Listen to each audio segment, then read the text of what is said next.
think he's about to start this thing. So,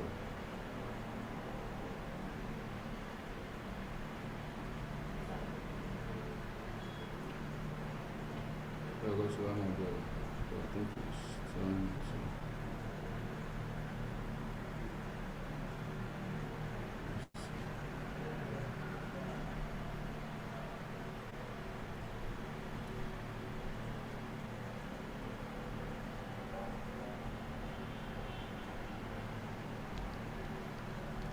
Hello?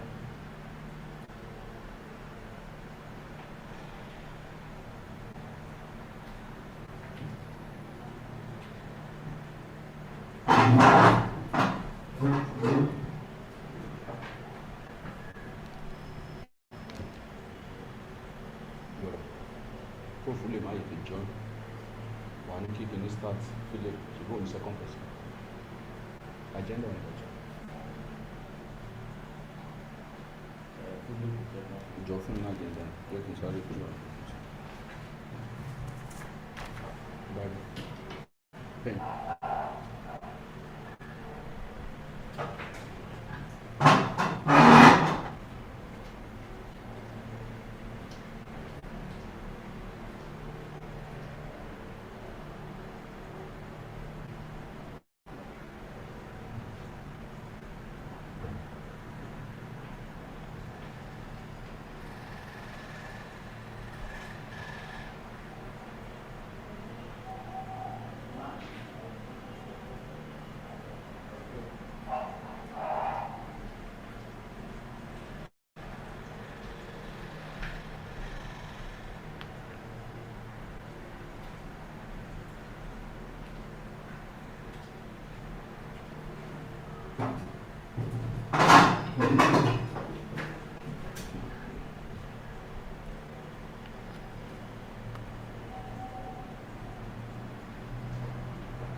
Hi.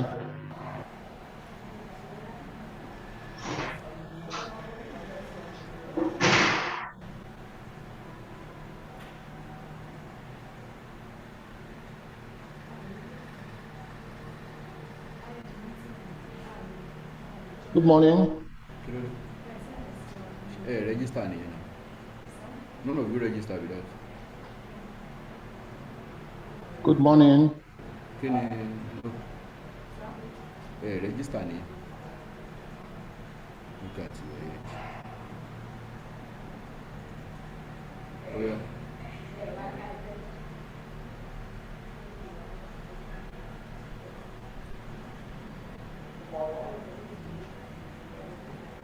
Very good.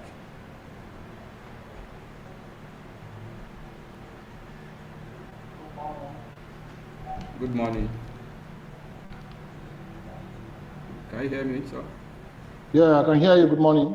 Yeah, thank you. Good morning, sir. Yeah, Mr. Geoffrey of Rebu. I'm here. Ready. Yeah, thank you for joining, sir.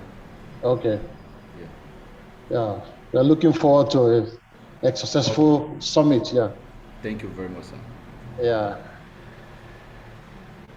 So I think we're gonna start by I think it's 9:30 Nigerian time, right? Yes, sir. Okay. So I'm just trying to test some of my Zoom's requirements to make sure they are okay. Okay, sir. Yeah. Thank you very much, sir. Yeah. Thank you.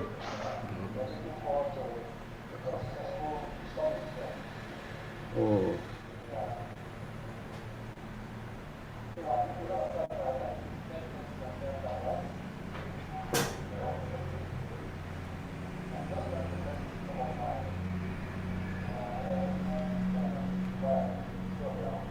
Everybody can ask me an email.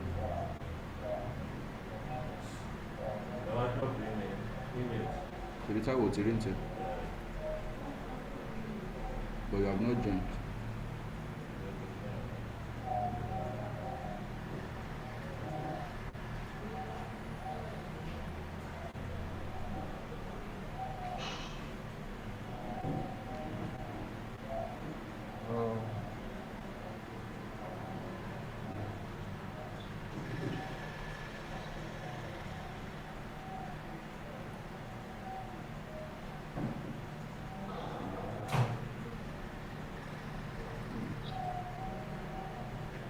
Someone down there.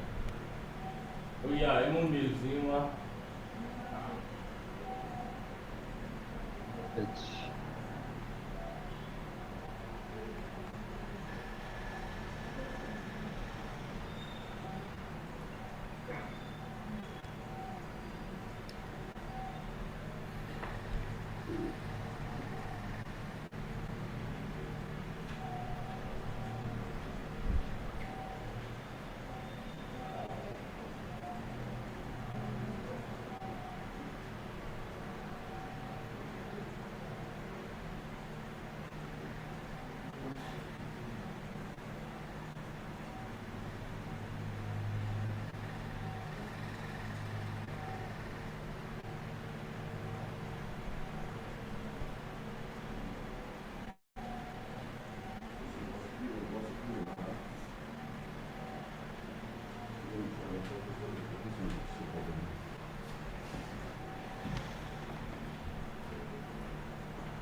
this is 8:30.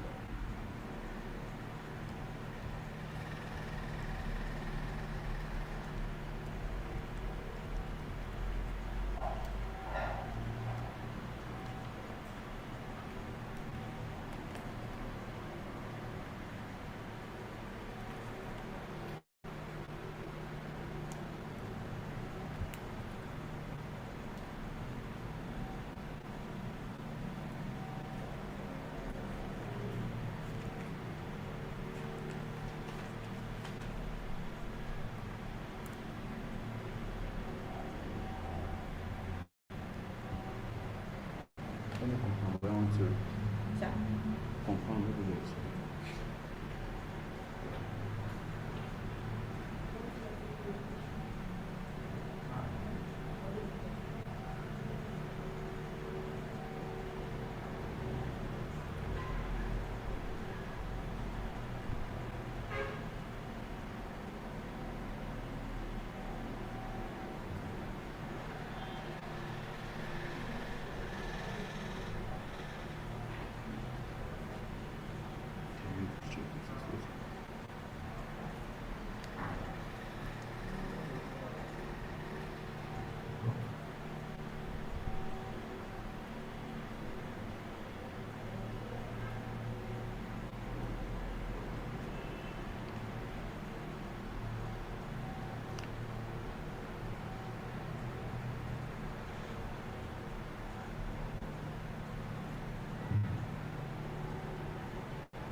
bá wọn fà lọ́wọ́ náà bá ti present the review and everything then pé wọ́n lọ máa ṣiṣẹ́ àwọn àwọn ọ̀rọ̀ tó sì máa just keep them updated.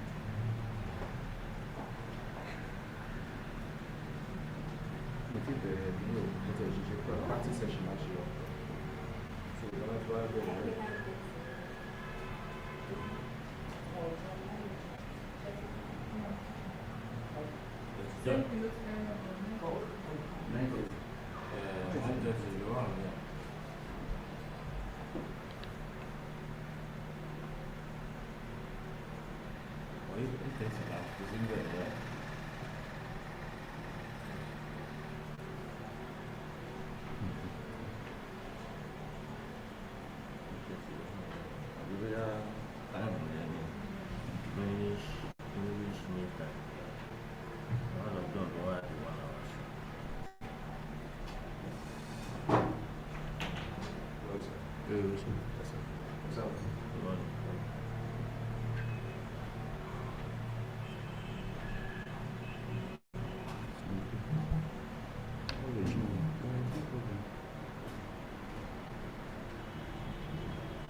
Some of those.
Facebook, notification to send.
Tosin. Social media. Yeah.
Hello?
Hello, sir.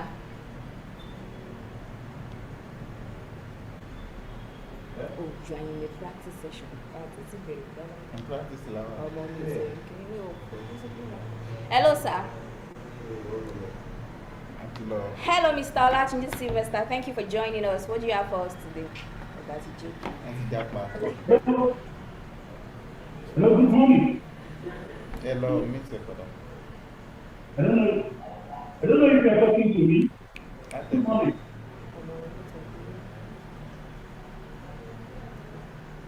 Can you hear me? Can you hear me?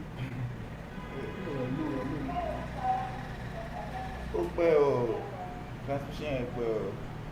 It seems like the savings now. The other person joins me fast.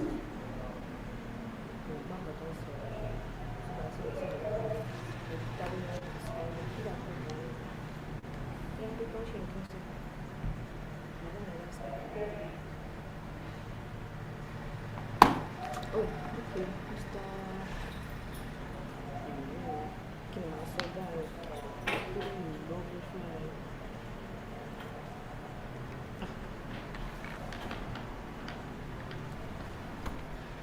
You just can't keep up with No, it is.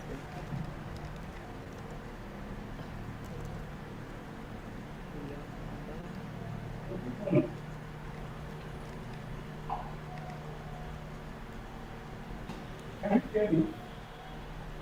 Can you hear me? He said he cannot hear you. Can you hear me? Can you hear me now? Oh, yes, we can hear you now. Okay, good. Thank you very much. Thank you for joining us, sir. I just want to confirm. I appreciate you. Thank you.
Okay.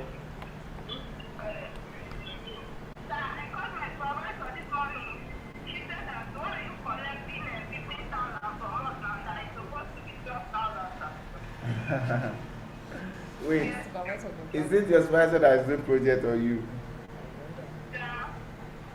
Is it your supervisor that is doing the project or you? Hello?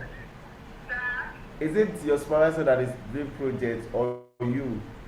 No, I'm the one doing it, sir. Okay. But she was the one that directed us to your place, sir. Okay. So, Yes. if your supervisor wants to negotiate about the project, she will be the one to like discuss the price with me. But I'm dealing with you guys, not the supervisor. Yes, but she was the one that even gave us your number. She was the one that directed us that we should talk to you. That however we did, you should let her know. And the other guy, after bargaining on the price, did not tell her anything about that. It was this morning that I called her and she was saying that no, that she said she thought it's 12,000 that you're collecting from us. Okay. This one that we did today is 1,000 naira. This printing that you sent to us today. Okay. Now listen. See, your topic. See, I will give price for each topic based on how serious the topic is. Do you get that now?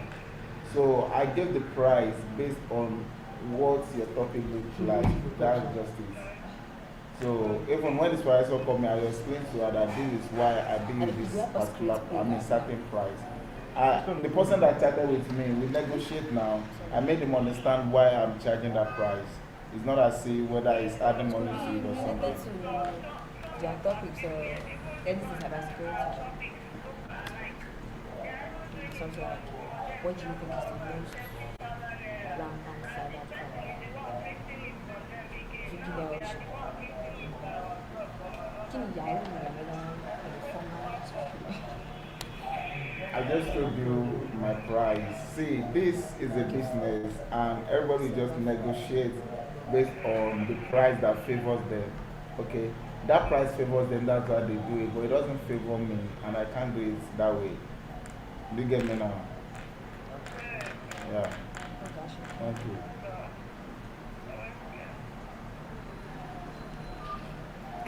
I'll be telling you. She's price all the way she projects. Project Ṣé no gbogbo ilé ti wà online? no to online. Oh. You are live on YouTube since.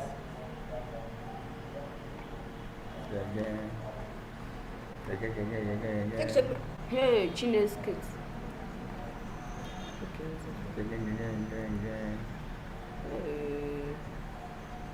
Ṣe bí ọ̀nà mọ́ sọ fún See my face. kan pé ọ̀gá We need the green light. pé àwọn fídíò tọ́gà ṣe ó wà online ní Facebook. Ọ̀rọ̀ àwọn ilé báyìí. It's supposed to be on testing. We're not supposed to start YouTube live here. Exactly. Maybe na because say they don't connect them already.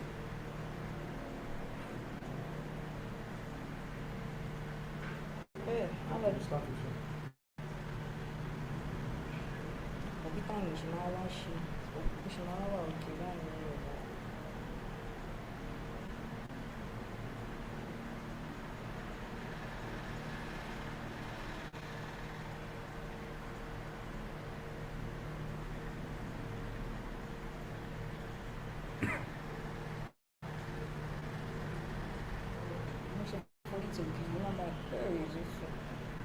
Na to comot front of camera.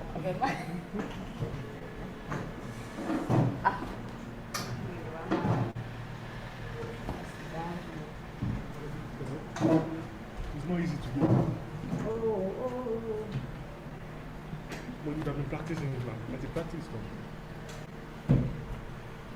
5 minutes more. Right.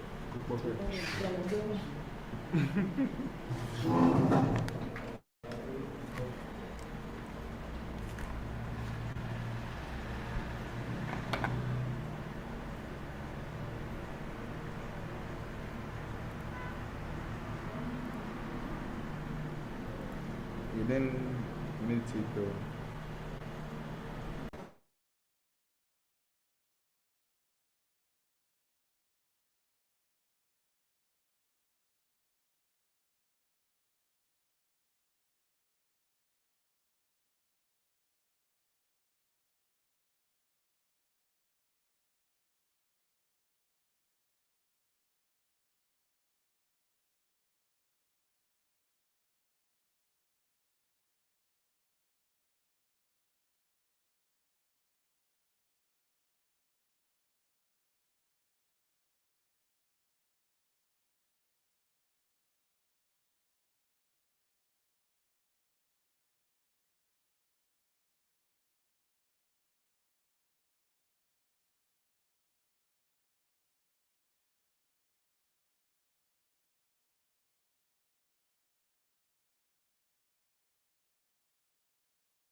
start. Ó máa kàn ní ẹ̀jẹ̀ kan start bẹ́ẹ̀.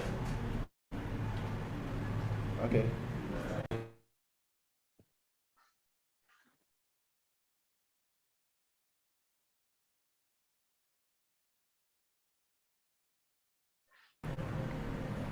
Good morning, everyone. We welcome you to Cyberacon'21. This is the maiden edition of the Cybersecurity Summit hosted by Cyberacon' International Limited. We've been planning this for months and we are glad the day has finally come. We thank you for joining us once again. I am Oluwatosin Ajayi and with me is... Hello everyone, I am Samuel Atere and I will be your host for the day. Thank you. Thank you for joining us. Mr. Geoffrey, Mr. Bukumi, Mr. Philip, Mr. Solomon, we welcome you. Good morning. Thank you for joining Good morning. us. Yeah. Yeah, good morning. Thank you. Good morning. Hello, Mr. Solomon. Please unmute.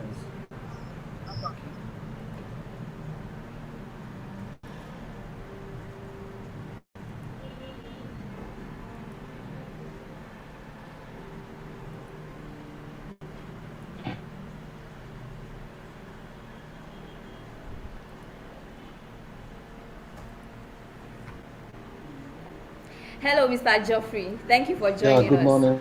Good morning. Good morning. It's my pleasure. Yeah, good morning. It's my pleasure. Good morning, everyone. Good morning. My pleasure. Yeah. Good morning, sir. Mr. Solomon, thank you for joining us. Good morning, sir.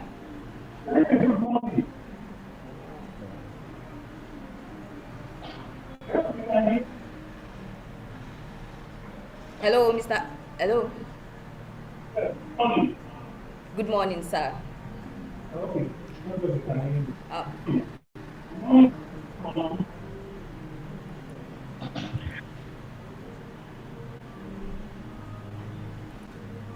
Hello, Mr. Bukumi. Thank you. Thank you for joining us. Hi, good morning. Thank you very much for having me. Thank you. We are glad to have you.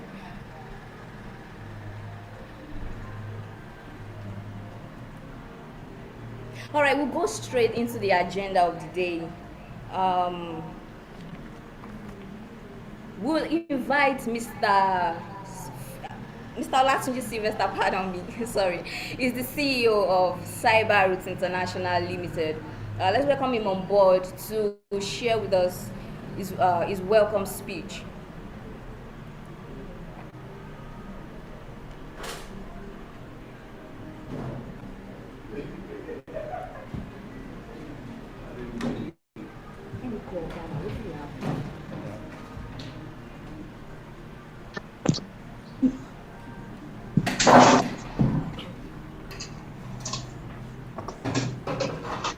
Thank you.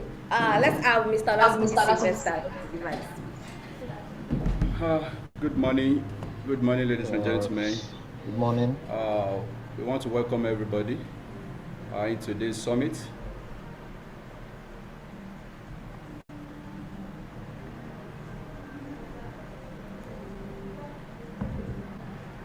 We want to welcome everybody to today's summit.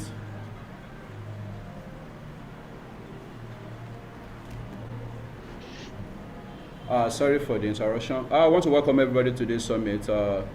Mr. Geoffrey, Mr. Solomon, good morning. And everybody present. I want to appreciate everyone for being here with us. It's our pleasure having you on board.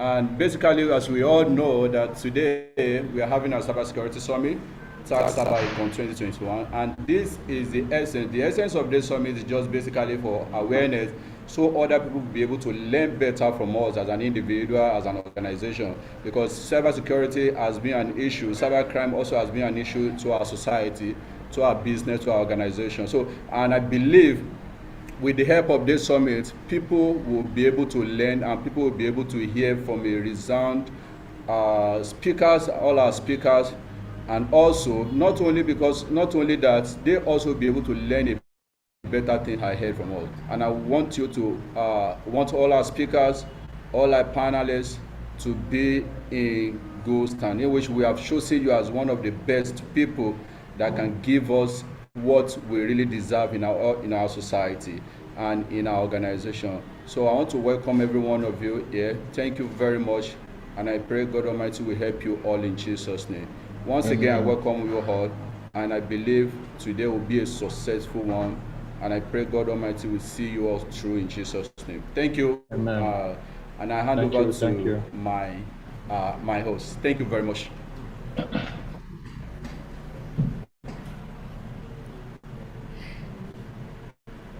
Thank you, Mr. Olatunji Sylvester.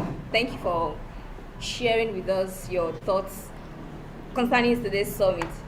Our speaker will be ready by 10, which is that's Mr. Philip Iweko. But while we wait for him, let's ask each of us what our expectations are from today's summit. Let's talk. Let's rub minds together.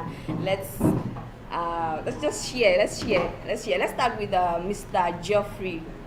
Yeah, good morning. Kindly share with us your expectations from today's summit. Wow, really interesting. I'm looking forward to it, and it's going to be a very successful summit today. So we're looking forward to put our minds together and we'll discuss certain things that concern cybersecurity. So hopefully, I'm looking forward to it. Thank you. All right. Thank you, sir. Thank you for your expectation. We have a huge expectation from you as well. We are waiting. Course. We are waiting. Yeah. Right. Of course. Thank you very much. Thank you, sir. All right, thank you so much, sir. All right about now, we want to ask Mr. Sheyi. Okay, Mr. Sheyi, please, can you tell us your expectation for today's summit? Mr. Sheyi, are you there? Yes, I'm here. I'm here with you. Yeah, so I'm excited to be here too, and I'm very expectant. In the field of cybersecurity, collaboration is key. You can't really understand all internal threats. You can't really understand the threats that are in the landscape. So I'm open to learn from all our panelists, all our speakers, and I'll be willing to share some of my own experiences too, as it regards this topic of leadership and internal threat as a challenge in cybersecurity. So that's my expectation, and I'm excited to be here. Thank you. All right. Thank you so much. We really appreciate. Okay. Now, the next person is Mr. Solomon. So, Mr. Solomon, please, can you tell us your expectation as regards to today's summit? Mr. Solomon, if you are there, please, let's hear from you. Yeah, thank you very much. And you know that when it comes to cybersecurity, we cannot do or learn enough. So I am interested in learning more about this subject with the intention of also going back to my organization and actually practicing what I learned here. Now, at the same time, I'm here also to share experiences with my colleagues on this thing sensitive. Thank you very much. All right, thank you so much. We really appreciate. So you can now mute your speaker. Thank you so much. All right, so we are still waiting for our speaker our first speaker.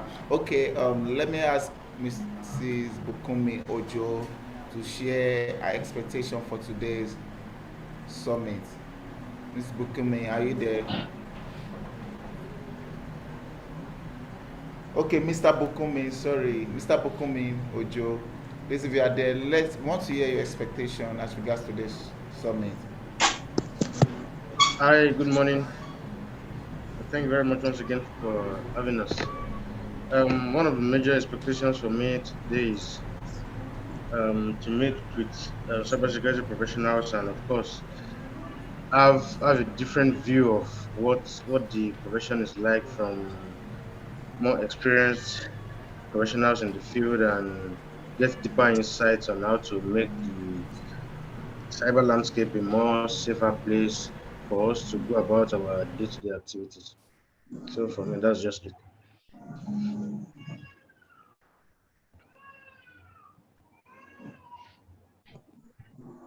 Thank you.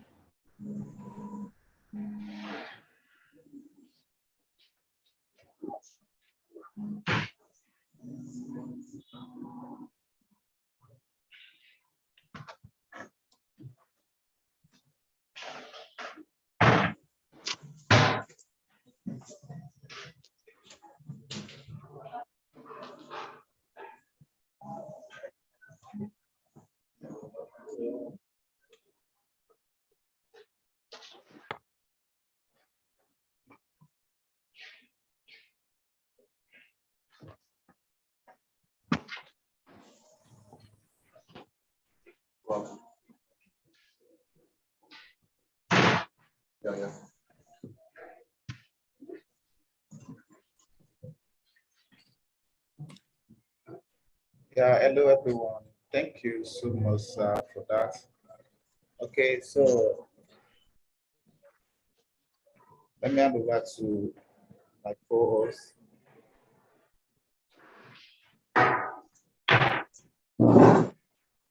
Thank you, everyone, for sharing your expectations with us concerning today's summit. And as I said earlier, we have a lot of expectations from everyone as well, the speakers, the panelists, even the CEO himself is not excluded. All right, so but while we wait for Mr. Philip Iweko, I'd just like us to rub minds together concerning the very it's just a simple thing, but not really simple. Just a short topic we can rub minds together on. And why do you think cyber crimes keep increasing today? Why do you think we've not been able to get a hold of it, even though there are numerous cybersecurity experts around? Let me throw that to Mr. Shea.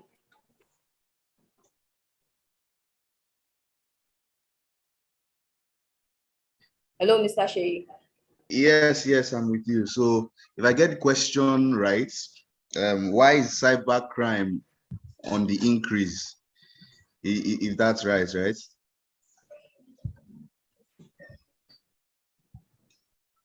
Hello? Hello? Yes, did you get if I get the question right, your question is, why is cybercrime on the increase?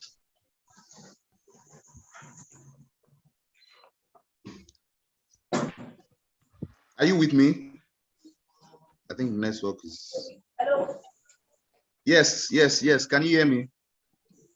Okay. Talk to us, we can hear you. Yes. So I'm trying to reiterate the question you asked to confirm I'm answering the right question. Your question is, why is cybercrime on the increase? Yes. Yes. So I think it's basic, right? The basic thing is that everyone wants money. Okay. And money is neutral, right? And money takes the character of the people involved. Okay. Either you want it legally or you want it illegally. Okay. Unfortunately, we're in an environment where there is moral decadence now. So everyone just cares, especially when there is economic depression. Everyone wants to get money, irrespective of how they get it.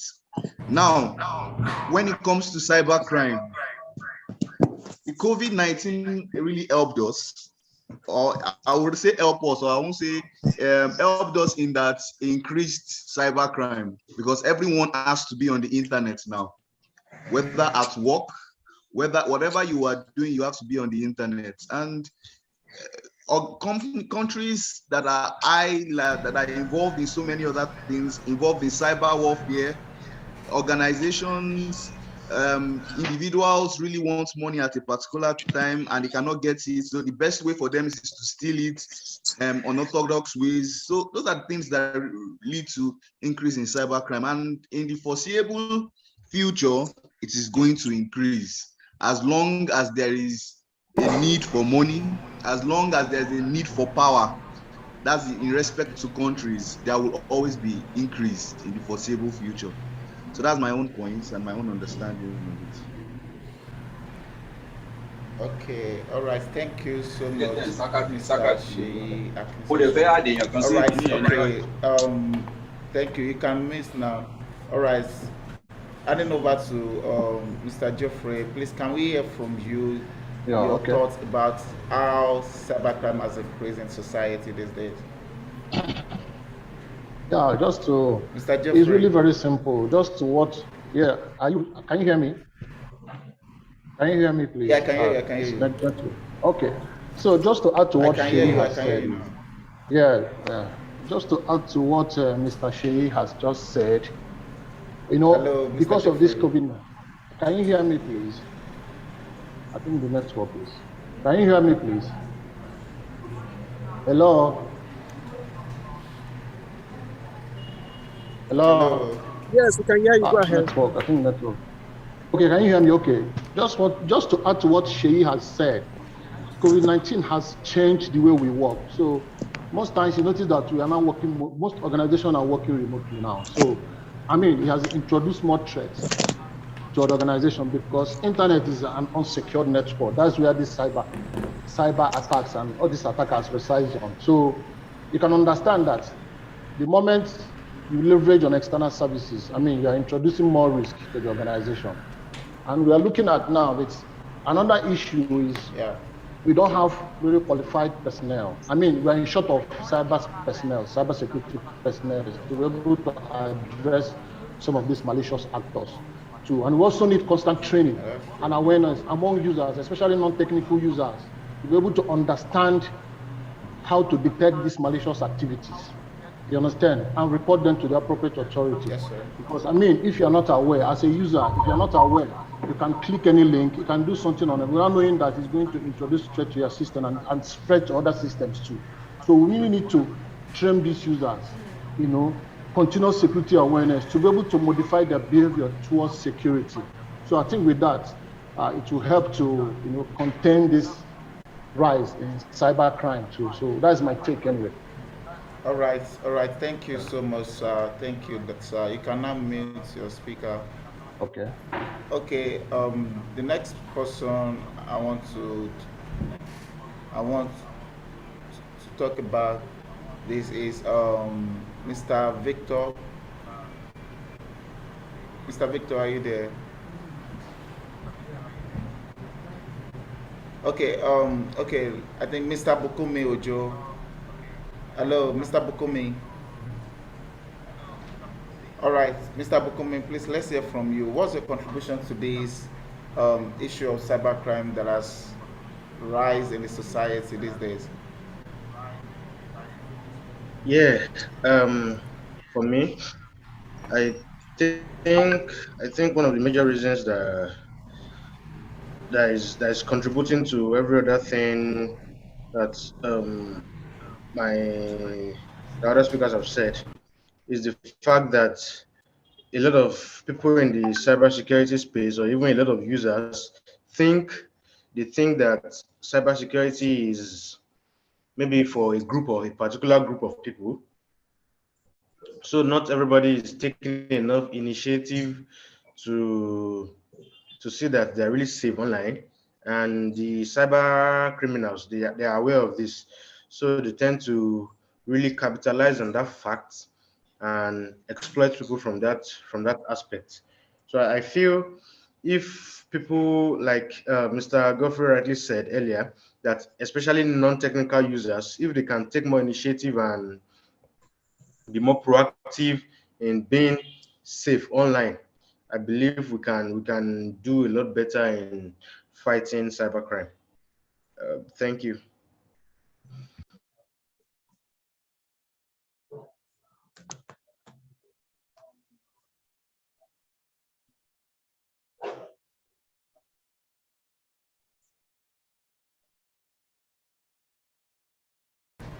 Hello, Mr. Solomon. If you are there, please let's hear from you. What you have to say as regards this issue of cybercrime? Just like my other fellow speakers have said, is actually on the increase this day, and a lot of things actually cause this whole stuff, you know, especially for the youth who are just coming up. This craze for making money by all means, at all means, just to be like other people is one of the major causes too of the cybercrime. And there are a lot of innocent students, innocent youth outside here that don't know about all this. But based on the influence of friends, they start learning how to do this just for them also to make money. So there is need for awareness, general awareness to the youth, to let them know that there are better ways of making money rather than going through illegal means of doing through cybercrime. So the awareness is what matters most, and I think that's one of the major reasons why we are in this summit, to make the youth and everybody to know and to understand that there are certain things that needed to be done in order to prevent cybercrime, and help the youth also to understand the penalty and the consequence of cybercrime. I think that needs to be actually emphasized, the consequence of cybercrime, so that when they are going into it, they already know what and what consequences, and that can serve as deterrent all of them. Thank you.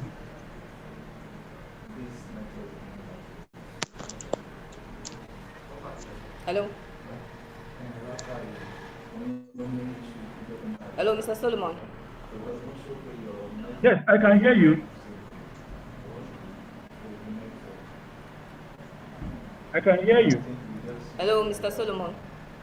Yes, I can hear you. Can you hear me?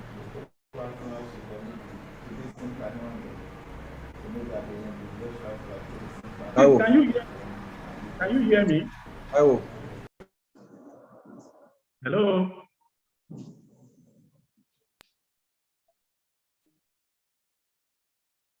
Hello. Yeah, Mr. Solomon, we can.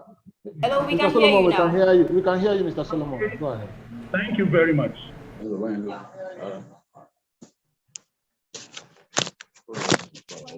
I've answered the question.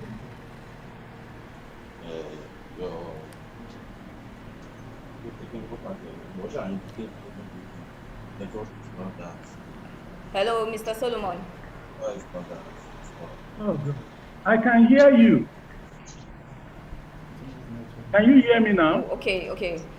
Thank you, Mr. Solomon, for your contribution. We. Bẹ̀rẹ̀ kí ní 10 o'clock chapel kan jáde ti ṣe nǹkan There's a lot of interference on this audio. Can we just address it, please?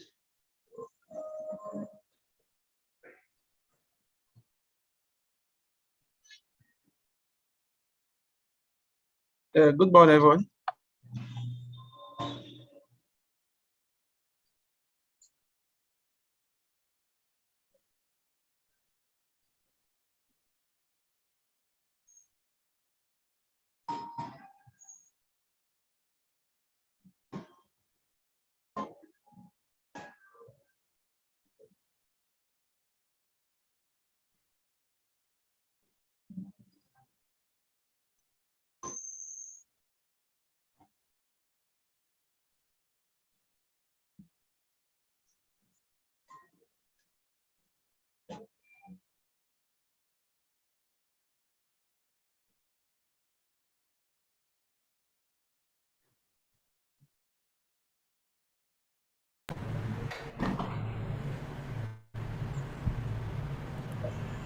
Thank you, Mr. Philip, for joining us.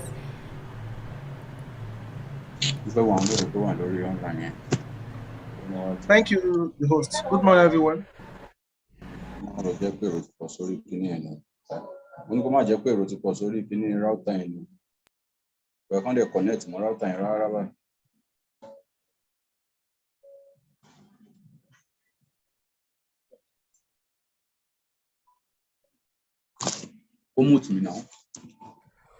Right.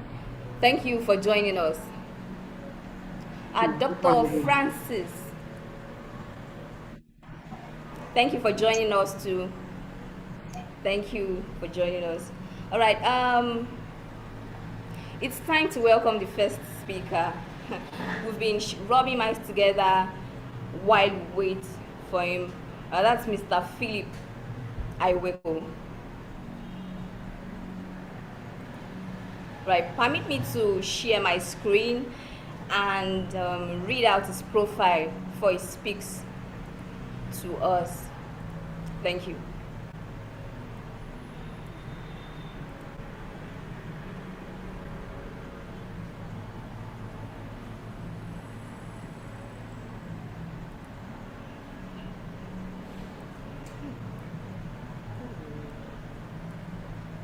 All right, thank you.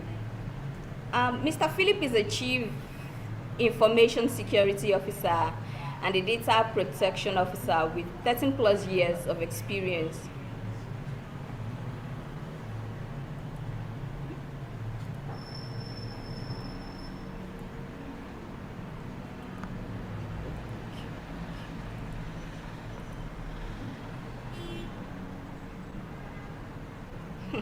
Apologies for that. I'm sorry.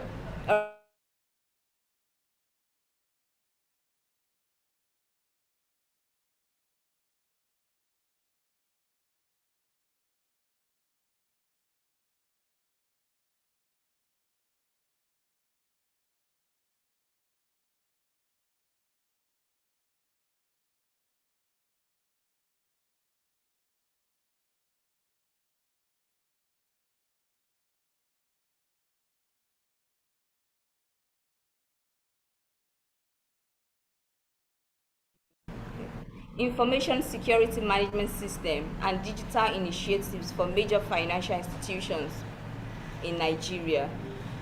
He has participated in and anchored major cybersecurity and digital transformation conference and seminar, namely Cyber Africa, Digital Financial Inclusion, Digital Financial Transformation, World Cybersecurity Summit, Africa, and Digital Pay Expo.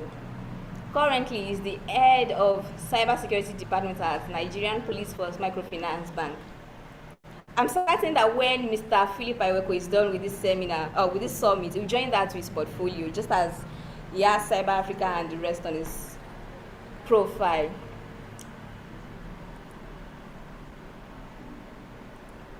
Hello, Mr. Philip. Good morning. Thank you very much.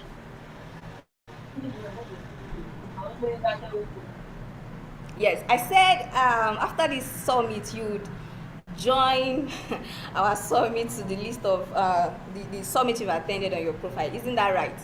Yes, you're right. Thank you.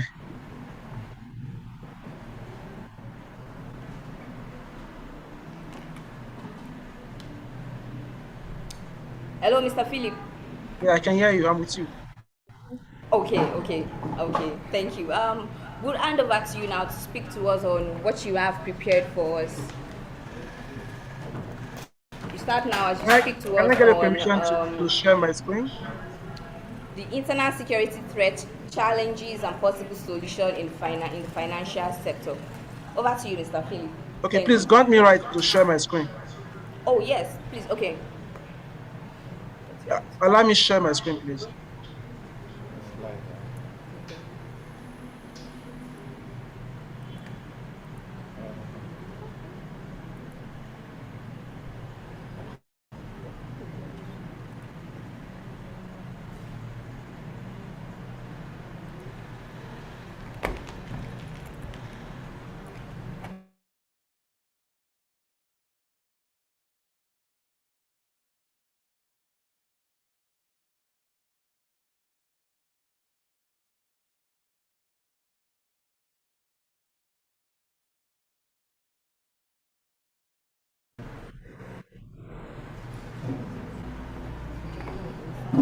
Host, please allow me to share so I can share my slide.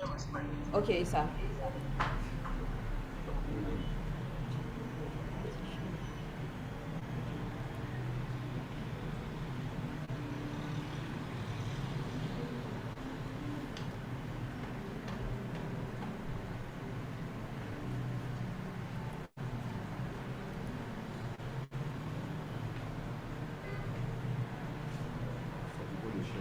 Hello, you can share your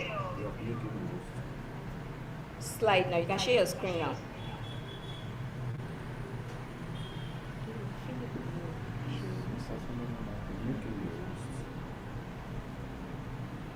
Can I share my slide? Yes. Grant me access. Okay, okay.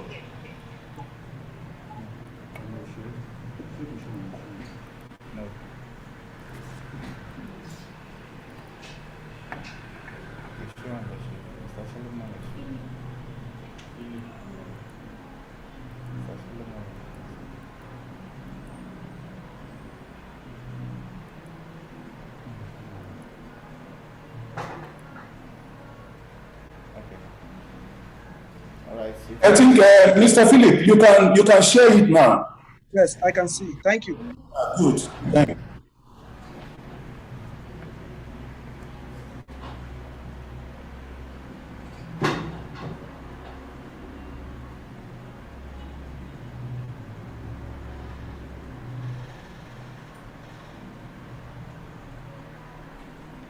Good morning, everyone. First, I want to appreciate the conveyor of this session for putting this session together. And I believe at the end of this session, we will all leave here with something new. I'll be speaking this morning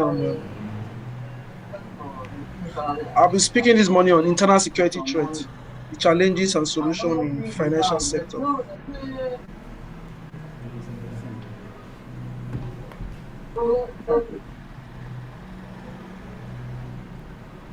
All right, you can continue.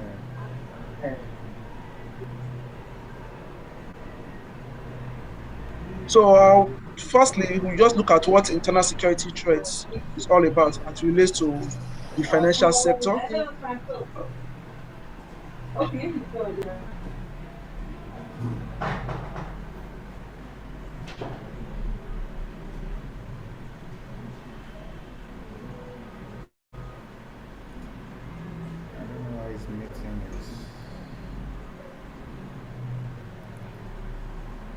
Hello, Mr. Philip. We can't hear you.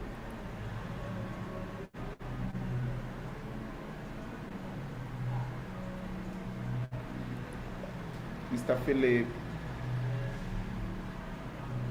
please kindly unmute. We cannot hear you.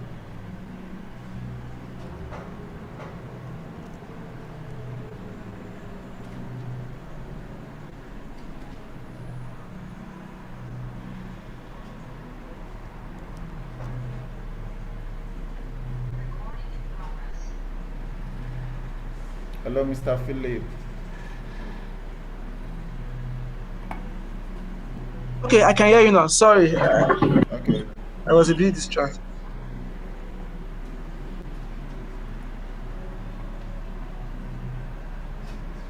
Mr. Philip. Can you hear me now?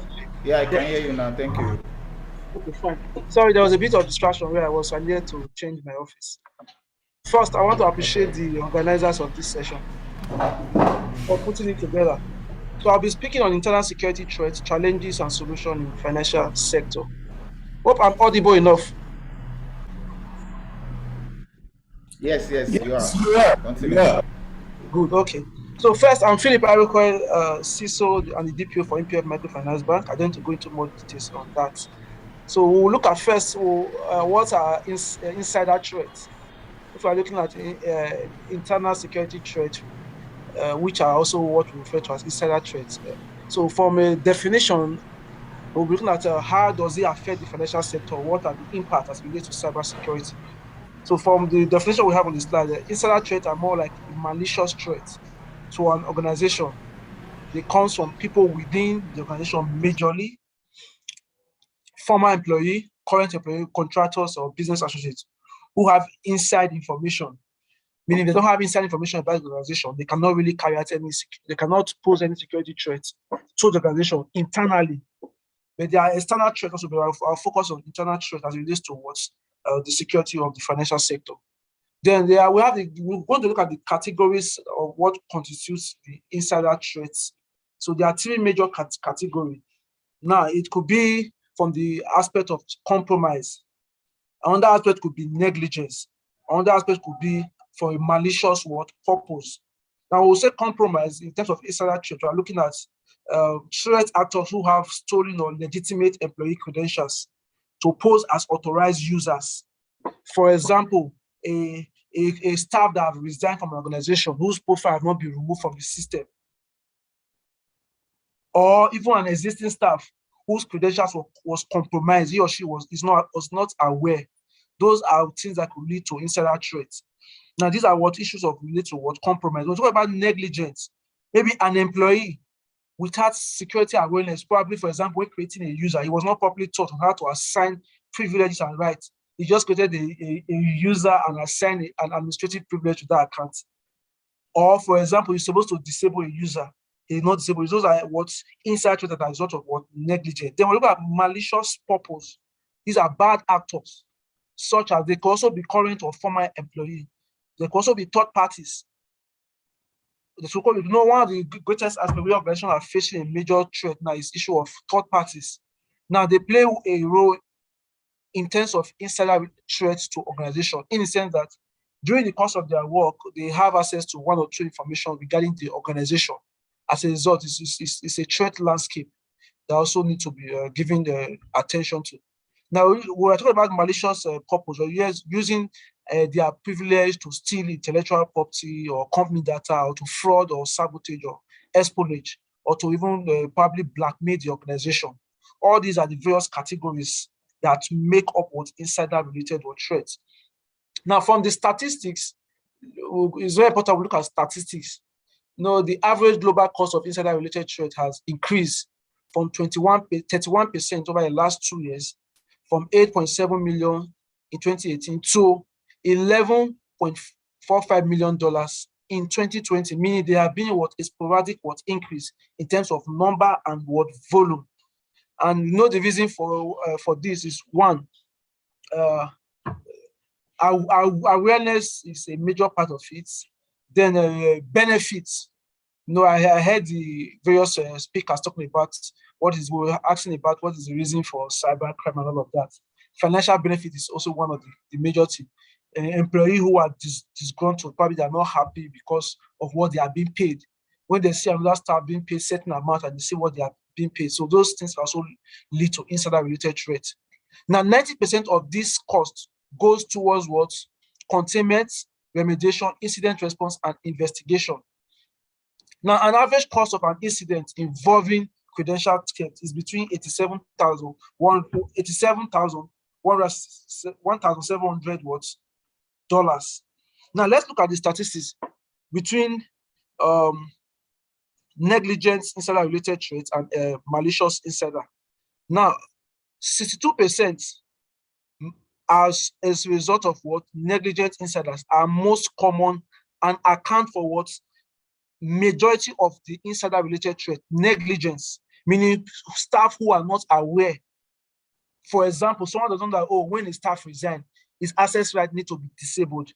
A staff is not supposed to be given a privilege beyond what he or she is supposed to do. Now, it just creates users without necessarily assigning privilege to them based on their roles and responsibility. All these are what negligence. They account for a major percentage of the insider-related threat. Now, 25% are negligence, which have to do with stolen credentials. These are under common where users compromise other users' credentials. Either they reset their password, or probably they try to use their credential to log in. Then the last one is malicious that are responsible for 14%. Meaning, looking at these statistics, it gives us an overview that in addressing this kind of issue, for example, we'll get to the solution remediation, meaning more focus needs to be given to in terms of awareness and training, because we saw negligence on the part of the user and even the persons in charge of each of these systems is a major aspect for the reason for this high rate of insider-related threats. Now, insider-related threats are most often motivated by financial benefits that we've already established. So, 45% of all employees, they download, they save, and otherwise expectorate work-related documents before leaving or after being dismissed from a job. This one is is a major threat every organization is exposed to, except they have put some measures in place that will ensure that when your organization documents you use within the organization, you are able to push it out. If not, most organizations they are exposed to, staff who have worked with them before, even when they've left, they still have access to information that they were working with while they were with the previous organization. Now, if you look at this across the various sectors, you can see that we have the highest between the financial sector and the technological sector, which constitute about 47 to 49% in terms of the statistics for insider-related threat across the various sectors. Now, we're talking about insider-related threats. Now, which aspect does it affect? So let's look at our technological landscape in terms of our IT infrastructure. Now, it's not only the user question. Now, it cuts across, starting from the network. Within the network, there are insider-related threats. Within the server, there are insider-related. Within the application, even your endpoint, your database, your email, all of this. Now, even your firewall, all of this. I will tell the world, in each of these systems, there are privileged users, there are privileged users in each of these systems.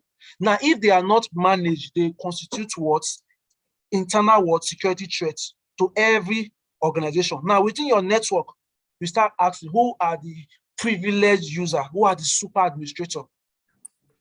Now, who are those that have administrative right and access?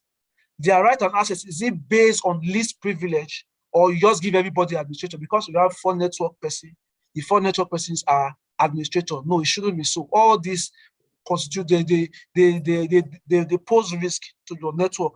The same to also apply for the server, the same to apply for your application. So in each of these systems I've listed here, they are not limited to this. There must not be more than one super admin in each of these systems. Meaning, if other users need to carry out administrative purpose, it should be based on least privilege. Least privilege. So the super admin will have the super right to do and undo. So you can have other sub-admins that will carry out function. But what we've seen over the years in most organizations, they just create users and give them, if they need to carry out administrative privilege, just give them admin. And when they have that admin, they can do so many things. Now let's look at insider threat indicators. We're going to look at it from 2 different perspectives, from the digital and the behavioral perspective, then from the direct indicators and indirect indicators. Now, talk about data initiatives. Let's look at in terms of, okay, how does it occur? Now, it occurs by obtaining large amounts of data, by sharing data with outsiders. Now, we know when you are not, every organization as a result of COVID, every organization, one way or the other, we've been exposed to the internet, either directly or indirectly. There's hardly any organization that is not visible on the internet, meaning your information is everywhere. The question is, how do you share this data? How do you share this information externally? Seeking or saving sensitive data. These are very key aspects. Request for access to sensitive data not related with their job function. All these are the aspect that relates to the digital aspect. Acting outside of their unique behavioral profile. Make use of unauthorized storage device. Now let's look at the behavioral aspects. Attempting to bypass security controls. This is always common. These are we're talking about internal. We're not talking about the external. These are internal. All these are related to internal. Now, frequently in the office during off hours, their staff, they will not work during the normal working time of 8 to 5. They always want to carry out their work from 6. They always want to be in the office during the weekend. All those are indicators of likely insider-related threats. Because during that time, they have enough time to carry out the things they want to do. So all these are indicators. Like some organization, there are some restrictions you place on your network to say you have what called work hours between 8 and 5. Outside those days, you cannot log into the system. So if you need to log in, there will be a prior approval from your superior. All these are to guide against insider-related threats. Now, displaying disgruntled behavior, violating corporate policies, even those unrelated to security, discussing resignation or looking for new career opportunities, acting withdrawn or unusual. All these are the various indicators. Let's look at it from the direct indicators and indirect. Now, data exfiltration, unauthorized use of external system, USB, tablet. All these are very key. That's what every organization these days from the domain they ensure that USB is disabled. Why? Is to guard against insider related threats. First, outside those threats that are related that are external. Now, abnormal corporate network activities such as calling, downloading of internal portals, sharing data with us, unusual data requests. You see a particular staff sending certain information out to a particular email or a particular account on a regular basis. The question is, does his or her work function relate to what is being sent? All these are indicators. Indirect, workspace outside job hours, attempt to access privileged areas, compliance of unethical or hostile behavior, violation of corporate policy and disgruntled. All these are various indicators, both from the direct and data behavioral aspect. Now let's look at. I talked so much about we'll look at the various insider related threats. Now, the core thing around all what we say is privileged access. Now, one of the ways in mitigating most of those insider related threats is the use of a privileged access management system. Now we'll look at the various threats. There are three key things I will be focusing on is in managing this threat. It's not just from the system perspective. We'll look at it from the policy, we'll look at it from the process, we'll look at it from the people.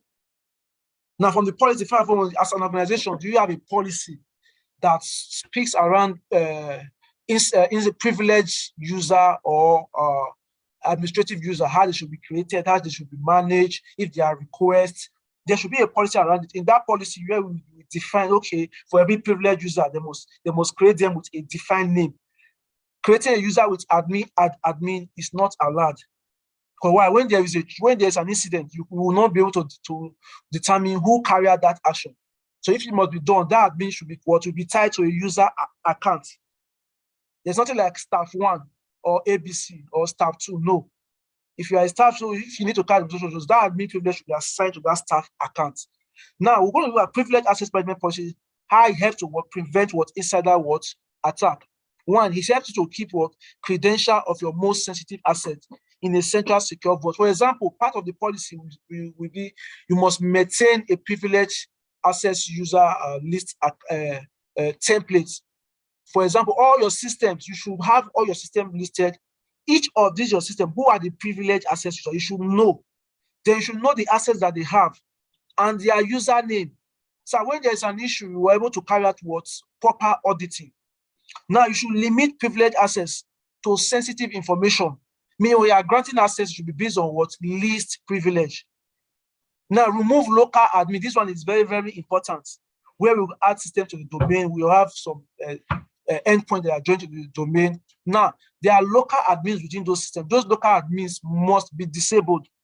If not, they can still use those local admin account to create to create malicious attack from that endpoint. So removing all local admin rights from all users' workstation and implement a policy to block malicious application. Then increase accountability and oversight with session monitoring and recording. This one is very, very key. Then you can implement a workflow approval for privileged account creation, such that the admin in the IT cannot just create a user and assign any administrative privilege user to that user without it going through a workflow. Meaning when a workflow can define a workflow that, okay, when it creates it, it goes to the workflow of, let's say, the auditor or your internal control or security team, who verify that, which user has been created, what access is being given. Based on that, we validate that, this request is valid or not.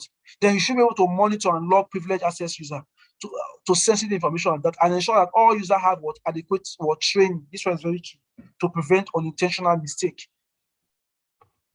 So let's look at the circle. Let's look at it from the risk perspective, internal security threats risk.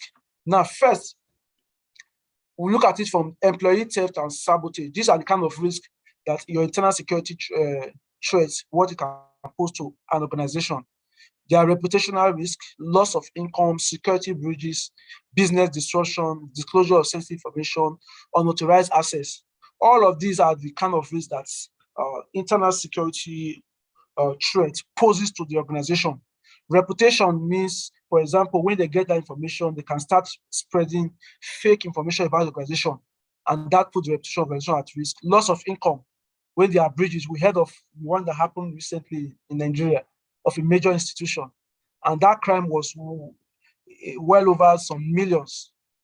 And what was the reason? It was majorly around what internal security threats, where the internal user has what escalated privilege, and that privilege or that account was not being what monitored or reviewed. That person was able to do so many things with it. Security breaches, business disruption. This has also affected the business itself. Now, how do we prevent it? So we're going to look at it from a four broad perspective, and all these perspectives I have there, they are defined into three main areas. Looking at the process, people, and what technology. Now we're talking about process. Yeah, first we have we're looking at awareness and training. We're talking about the risk assessment. Now you need to be able to assess all your assets internally, all your controls internally, and you need to identify which of these ones, what are the insider related threats that are related to each of these various assets, starting from your server, who has access to this server, from the network, who has access to the network, who are the privileged users in each of these, because the privileged users are the ones that pose the highest risk in terms of insider related threats. Now we need to look at how you need to implement security controls around them. Here I'm talking about PAM, privileged access management solution. There are solutions that you can use so that all your privileged access across all your systems are being monitored. Anytime a privileged access is being granted, it flags and alerts.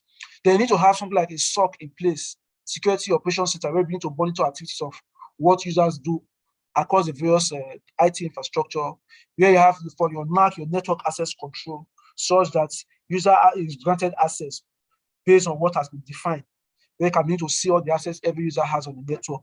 They need to audit all of these various internal related security threats that has been identified. Auditing tools can come, the automated auditing tools that can be used, and also manually auditing them too. So, okay, go to the system, review those logs if you don't have something like a SOC in place or you don't have auditing tools. All these are very key in preventing insider related threats.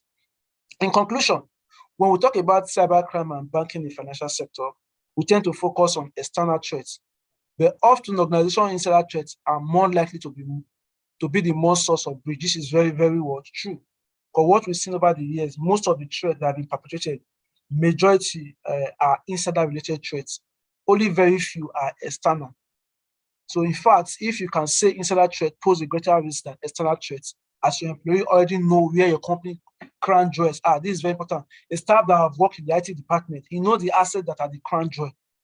So he knows the various things around, he knows the network architecture, he knows the various privileges, he understands how the system, when he leaves, for example, he knows where to launch an attack to. So these crown jewels could include the assets that drive cash flow. So insider tends to know what exactly resides on the network and how to gain access to them. This is very true for the purpose of what? Of theft. So how do you tackle this problem of insider threat? The solution is that it must be tackled from two angles, both culturally, by educating your users, and what? Technologically. Very, very important. You don't just put the technology, but you also need to educate the users how they should create users, how they should monitor access, how they should review, what should be done. When a staff leave, what should be done, revoking of all of this are very, very key. By putting further control, restriction, and monitoring in place on your users, you also need to monitor the users for their own benefit and that of the organization they work for. So user log is also an enterprise security software that also control and secure networks. This is very important. When users try to access, or probably when a privileged account is assigned to a user or having some systems, the first thing you do, if it's not approved, that account is locked. All these are various controls. So privileged access user, like I mentioned, a PAM solution is the control and tracking of credentials of all your privileged access that have been granted, whether the access is to sensitive data or for special activity within a given system. Thank you very much. Any question?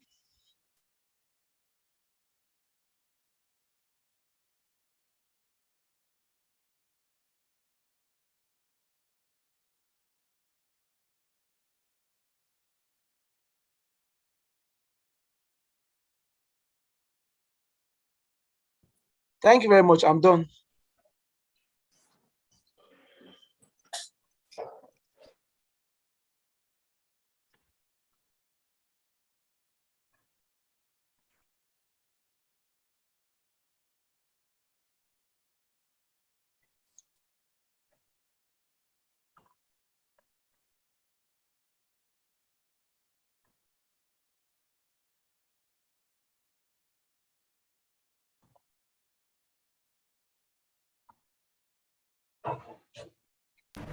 All right, thank you so much, Mr. Philip. Thank you so much. Okay, I think we have some questions here. Okay, I think Mr. Solomon wants to ask a question. Okay, so Mr. Solomon, please, you can ask your question now. Hello, Mr. Okay, Solomon. yes, can you hear me now? Yes, we can hear you, Mr. Solomon. Okay, Mr. Philip, thank you for the presentation. It's such a wonderful presentation and very enlightening. Please, I want to find out from you, and I want you to explain to us, especially since we're dealing with the your presentation centered towards around the financial institution. I want you to tell us, how did these criminals obtain bank information about customers, which they also use to defraud the customers? And I'm saying this because this is now becoming rampant in Nigeria. I have a friend's daughter who just turned 18 years, and the parents decided to open a new account for her and put a little amount for her there because she was to go to university. And suddenly, within some few days, she called the parents back and started crying that somebody called and told her that she was calling from the bank and started asking different information, knowing fully well that this is her first time of using the bank, using the ATM and all those things. So they were able to successfully defraud her, went with the amount in her account. So I want to find out how did this criminal obtain the bank information of the customers, whether this is linked to an insider too, and then what is being done in the financial arena to curb this? That's my question, please. Okay, thank you very much, Mr. Solomon. That is a very good question. Now, that scenario, there are two perspectives to it. One, the issue of data privacy. If you look at recently, NISDA is becoming very, very stern on that. What could have led to that scenario is one, I mentioned something when I was talking about insider literature. The issue of third-party integration also poses a very great risk to institution. Let me give you an instance. If, for example, as a institution, right, I'm integrating to, let me say, a fintech or probably a provider of a service. Now, during the process of my integration, there's what we call API used for integration. There are certain information about the institution that are exposed to that third party. Now, what the third party is supposed to do is this. There's what we call the 7 principles of data privacy, data minimization. So you are not supposed to expose every information of a customer externally when it is not needed. Let me give you one scenario, one particular scenario. For example, someone wants to go and pay his NEPA bill. Enter his number. What I noticed in that system is this. It pulls out your phone number, your house address. Now, for that particular transaction, for example, that information is not relevant. During that process, for example, they're already exposing some information of that customer. Now, some of these people, they work on those platforms. I'm talking about standing, and I'll come to the internal aspect. They'll pick those information from those platforms, such that they're able to gather the information from the various platforms, put it together, and begin to carry out a phishing attack. Now, what would they do? Initiate a call. When the customer provides certain information, what happens? The attack becomes successful. That is one aspect. Secondly, internally, there will be some cases where the information of customers are being linked internally. But for that scenario, I think it is on a low side compared to where we have the issue of integration with third party, where we have a lot of data breaches occurring. So for that aspect, two things that is very important there is this. That is where the awareness is very key. The awareness is very key. You must not share your information with anybody, even if it's calling from the bank. That's one. Then secondly, for organization internally, how do they manage those people that are in charge of this kind of data? Is there something like a DLP in place that monitor every information you send out? There are some institutions, if you send out any information, you download some, you send it out through, as long as you're sending through the network, they're able to track what is being sent. So there are two perspectives. So it could be connected to internal, it could also be what external, but majorly the highest provision of source data is what externally what's generated. And the reason for that is because a lot of organizations are beginning to integrate with third party, and that exposes them to a whole lot of data privacy issue. That is why we also say, in terms of integration, data privacy becomes a key aspect in terms of what information should be exposed. So we are integrating with a third party, for example. If, for example, all the information they need for that integration is name, phone number, you should not expose them to the customer details table where there is BVN, where there is other information that is not relevant to what they want to do. And when that happens, because that table or that information is already exposed to them, probably the work they are doing is to pick artery feed. In the course of other things, you may not know, they will have access to other information, and they can start leaking out your information to fraudsters. So those are the key aspects in that perspective. So it could be internal, it could also be external. Majorly, it's externally connected. Thank you. Okay, sir. Thank you, Mr. Philip. All right. We also have another question here. That's from Mr. Abubakar. He said, "What is your opinion on employee background check as a means of mitigating insider threats?" Let me take that again. What is your opinion on employee background check as a means of mitigating insider threats? Over to you, sir. Yeah, thank you very much. That question is very germane and very key. Now, if you look at recently, for some key positions, even within the organization, one of the things you are asked to do, background check is part of the requirements. So my opinion on this is very key. It's a very, very important aspect that must be done, particularly when that employee will be involved in the sensitive department. Let's say it's involved where certain information will be shared or certain information will be divulged.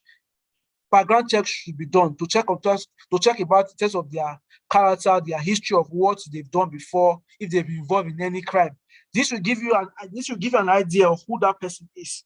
If, for example, he has worked in an organization before, during the point where he worked in that organization, there was something that happened that led to a breach. He now went to an organization, something similar. That's already giving you an idea that this person is either is directly involved or has a propensity for crime. So background check is very, very important in also mitigating insider related threat. And if we are implementing certain framework that the likes of ISO 27001 is part of the requirements for implementation of ISO 27001, that you must carry out what background check is very, very key. Thank you very much for that question. Okay, thank you so much, Mr. Philip. Okay, just in case anybody has another question to ask, you can send the question to the question and answer box. Okay, so while we look at that later, then you indicate who you are as the presentation continues. Thank you so much. All right, next on the line now is we have our second talk. Okay, and that will be taken by no other person but Mr. Musa Solomon. Okay, Mr. Musa Solomon.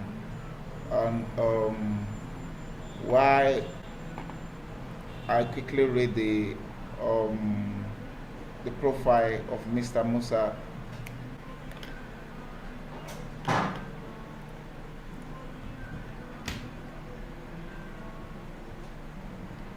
Okay, Mr. Solomon Musa Odole, he is an accomplished IT expert with 2 decades of successful experience. He currently works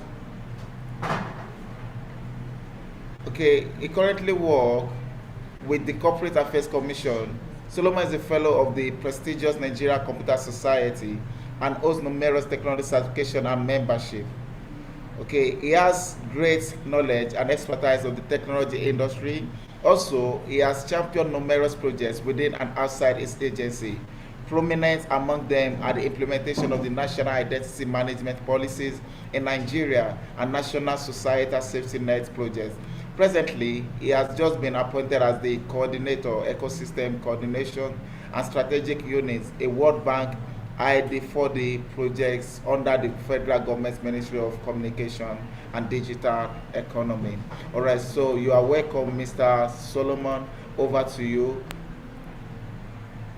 Thank you very much, and I appreciate the invitation. Can you give me the permission to share my screen?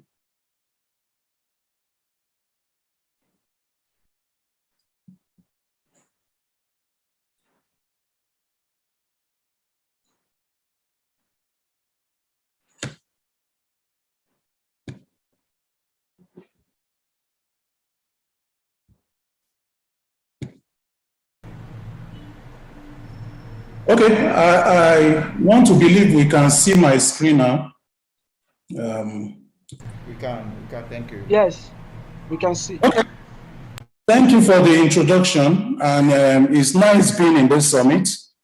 It's a wonderful thing to bring experts together to talk about cybersecurity, because it's one of the major things that is very, very essential, especially when it comes to a place where technology is applied. So this morning I'll be talking about human factors in information security, the insider threats. And the question is, who can you trust this day? I believe at the end of the presentation, we should be able to answer that question. Who can you trust? Whether a colleague in the office, the CEO of your organization, a friend, or even yourself. Can you trust yourself? So we'll be answering this question in this presentation. Thank God Mr. Philip has also helped in a greater way to touch some of the areas I would have loved to also dwell on. But in the course of the presentation, I'll quickly move to those parts that he has not talked about. So we're talking about the insider threat in information security. What is actually the information security? And according to the geeksforgeeks.org, information security is basically the practice of preventing unauthorized access, use, disclosure, disruption, modification, inspection, recording, or destruction of information to ensure the following objectives: confidentiality, integrity, and availability are achieved. So the primary objective of information security is to ensure that these three things are achieved ultimately. That's the confidentiality of the information. And by confidentiality, we simply means information is not disclosed to unauthorized individual. For example, you see people disclosing their passwords. We have in some organizations where I worked before, somebody will tell you, I don't know what is happening. The system is not working. I don't know what is going on. And you ask him, okay, log on to it. Let's see what the issues are. And he's telling you, no, you can, you're an expert now. You can log on to it yourself. And he's giving you his password already. So we need to discourage staff from giving out passwords to unauthorized person. Even if the person is your boss, you are not expected to disclose this. So ensuring the confidentiality of the information is preserved, and also the integrity of the information. And by integrity, we means maintaining accuracy and completeness of data. For example, there are some organizations where employee has exited, and yet they are still collecting salary. You now start to wonder, an employee exited from human resources, but in finance, in their payroll, the person is still collecting salary. So that shows that the information about that person lack integrity, because when an employee exits from human resource, the information in payroll or in finance should also indicate that he has exited. So we must ensure the integrity, consistency of the information. And then the last one there is the availability of the information, meaning that as at the time you need the information, you are able to get it. The information is actually available as at the point when the information is needed. I'll go to the next slide. Mr. Philip has talked a lot about insider threat. According to Homeland Security in US, they define an insider threat as the threat that an employee or a contractor will use his or her authorized access wittingly or unwittingly to do harm to the security of an organization. And insider threat is not concerned about coming from the internet to access the systems or the servers of the organization. He's talking about the threat behind the firewall, the threat behind the IDS, behind the intrusion detection system, the threat coming from an insider. And that's actually what we are here to address.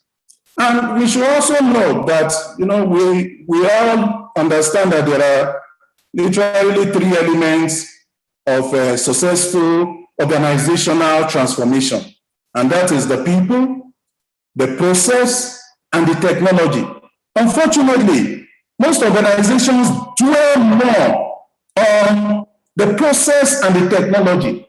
We spend much money on the technology. We spend money on developing process, but we pay little or no attention to the people who drives all this. And that is actually the weakest link that we need to focus more. The people themselves are the greatest assets to the organization. At the same time, they can also be the greatest threats to the organization. In fact, they can bring down the whole organization in a jiffy. And Mr. Philip has talked about reasons why employees get into that. We have types of threats that has also been talked about, and we talked about the malicious insiders. Those are people who are inside the organization and they are bent on destroying the organization or working their way to access sensitive data of the organization with the intention of harming the organization. Those are the malicious insiders. But there are other class of insiders. Those are the inadvertent insiders. Those are the insiders that unintentionally cause damage to the organization. I'll go to the motives behind this internal insider threat. Mr. Philip has dwelt much on this too, the financial gain, because some people want to make money, so they have to do certain things, let out certain information, maybe to the opponent. And revenge by disgruntled staff, he has dwelt much on that. Curiosity too. Junior staff was curious of certain things, want to experiment things on live system. Also, there might be personal motive, accidental or human error, and some might be for political cause in order to deal with the opponents. Okay, I want to also give you the recent examples of an insider attack. And these are big organizations, and that shows that if big organizations like this, like Shopify, Amazon, Tesla, can be attacked from inside, it shows that any organization in the world can also be attacked. Like for the Shopify data breach, we're told that 2 members of the Shopify support team abused their access rights to obtain records of customers' transactions for a little under 200 merchants.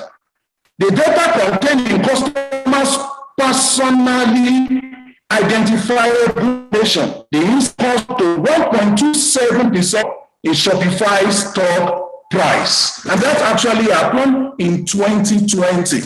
The same thing happened to Amazon. There is an insider trading at Amazon where the senior manager is disclosing Amazon's confidential financial data to family members so they could trade on it. The manager was accused of making up to $1.4 million from that insider dealings. The same thing happened to Strategies healthcare attack and also even Twitter attack. In Twitter attack, the hackers conducted a chain of social engineering attack on Twitter employees because they know that and gain access to the Twitter administrator tools also. Then the attackers posted scam messages on over 130 popular profiles and got up to $180,000 from Twitter users before the company cybersecurity team were able to seal the breach. The same thing happened to Tesla, though the Tesla own was an happy ending. A Tesla employee rejected a bribe of $1 million to install malware and cooperated with the FBI to help investigate the case. These are examples of insider attack. That the people inside are actually the one attacking and harming the organization. He has also talked about the cost of insider attack. There are direct costs, indirect costs, and lost opportunities too. I won't dwell more on this because Mr. Philip has talked about that. The same thing here. All I want to point out from here is that for these insider incidents, they are ever increasing. You can see from 2016 to 2019, you see that in 2016 it was 10.5. In 2019 it was 4 reports on this insider incident. It might be more than this. So it shows that this thing is ever increasing, and the more reason why we'll need to do something to prevent this. So, what are the indicators? He also mentioned some things here. What are the indicators? Malicious insider threat indicators. Things that will show to you that, oh, you need to watch out for this if you want to prevent an insider threat. And the first one is hard working hours. You see some people, 3 a.m., they are logged onto the network from where you can't even explain. And they are doing one or two things. We have had series of such situation in the past where people will log on at the dead of the night. And because they have access and they are given access that they don't need, and there is nobody monitoring the access given to them, they are able to come in and cause a lot of havoc. The same thing with the volume of traffic. When you observe that more than usual, there is volume of traffic coming from a particular staff, then you need to actually investigate. And then apart from that, the type of activity too that the staff also engaged in on the network. And when somebody decides not to go on leave for 12 months, he kept on telling you, oh, I love my job. I love my job. I think that might be the time to start investigating. What is under this? I love my job. For 12 months, no vacation. The same thing with lifestyle. And Mr. Philip talked about the background check. The lifestyle of the person suddenly changed. He started driving big cars, something that he couldn't afford, something that his salary could not take in. I think that there is need to start investigating such person. It might not be that it's actually defrauding the organization, but it is good to start that investigation to be sure that is not defrauding the organization from the inside. Also, bringing the scenario on increased printer, scanner page. You just observe the person is always printing and always printing. And then if the person is not happy with his appraisal, that might also indicate that he might attack on the inside. So to prevent this insider attack, and some of these things has also been mentioned before, but for emphasis sake, we need to protect the critical assets of the organization. Have biometrics in your data center. Ensure that it is only authorized people that enter into your data center. We have things like that in one organization. Somebody's friend followed him to his data center because he wanted to go and do things. And in the process of entering there and him doing some certain things, he's mistakenly pulled off the cable. And that became fatal because customers from outside were not able to log on. They were not able to access the resources that they needed to monitor the behavior and the user's account. And I think you talk more about that. We can make use of a lot. There are a lot of tools outside there that can be made use of, like the user and event behavior analytics. And there are a lot of database monitoring tools that can be used to do that. And then we have enforced security policies. We talked about that the other time too, about security policies. There are a lot of organizations that have a lot of policies that are not being followed. A lot of policies that are just on paper. Policies are meant to be enforced and penalty for being the organization. And I think we need to take that also very, very serious. Instead of overlooking whatsoever people are doing, enforce the policy.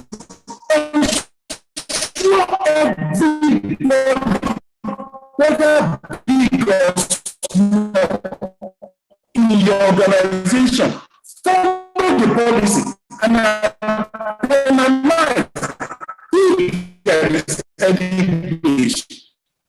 Apart from that, everybody provides security awareness, and I think that's what they're doing already. God is using Cyberacon' International to do also, to propagate the awareness, to people know, to let the employees know. Let employees know their passwords matters.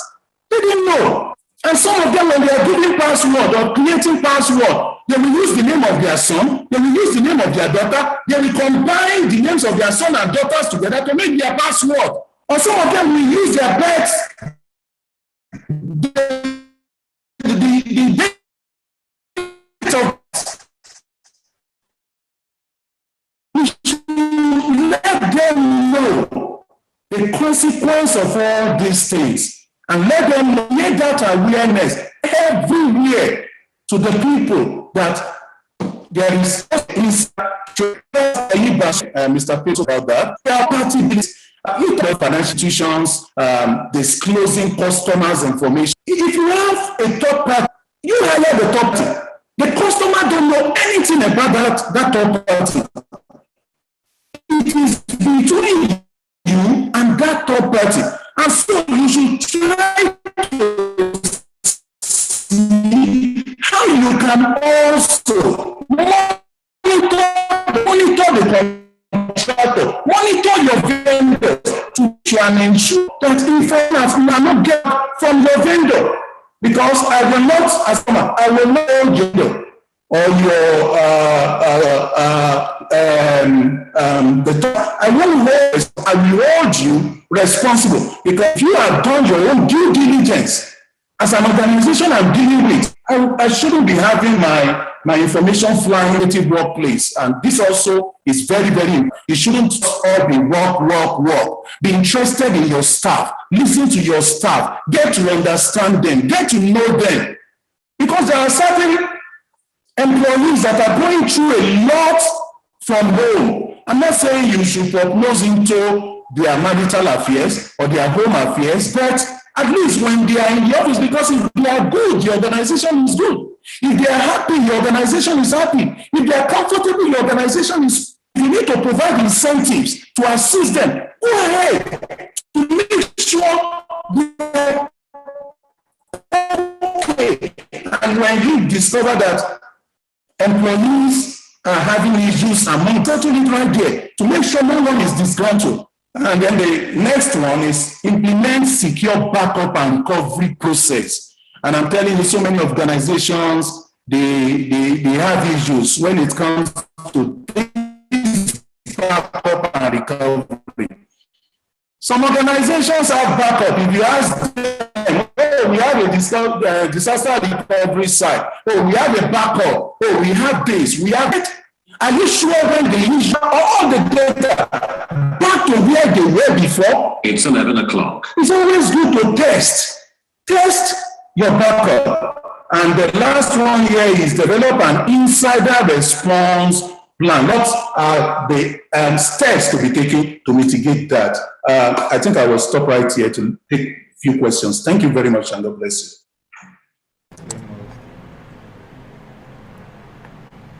All right, thank you so much, Mr. Solomon. We really appreciate that session. Okay, I don't know. I don't know if anybody has a question. If you have a question, can you send your section into the question box? Okay. If you have a question, you can send your question to the question box as we continue with the presentation. So right about now, we go straight to our next speaker, okay, for our presentation.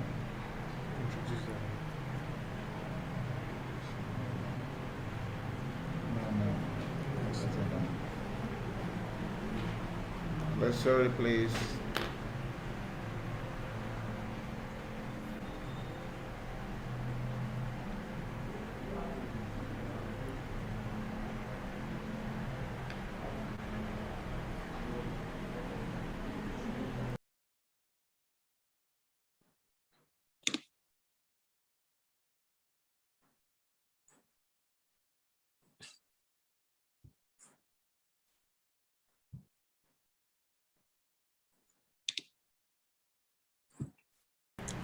All right, so sorry for that break in transmission. Okay, the next person to give us his presentation now is no other but Mr. Oluwaseyi Akinsesun. Okay, right about now, I'll quickly read out his profile to us. Okay, who is Mr. Seyi? Okay, Oluwaseyi Akinsesun is a seasoned cybersecurity professional with experience in both the IT and cybersecurity field. He has experience in many realms of the IT field, including software development, cyber risk management framework, NIST documentation, security lifecycle, vulnerability scanning, audits, compliance, and power management.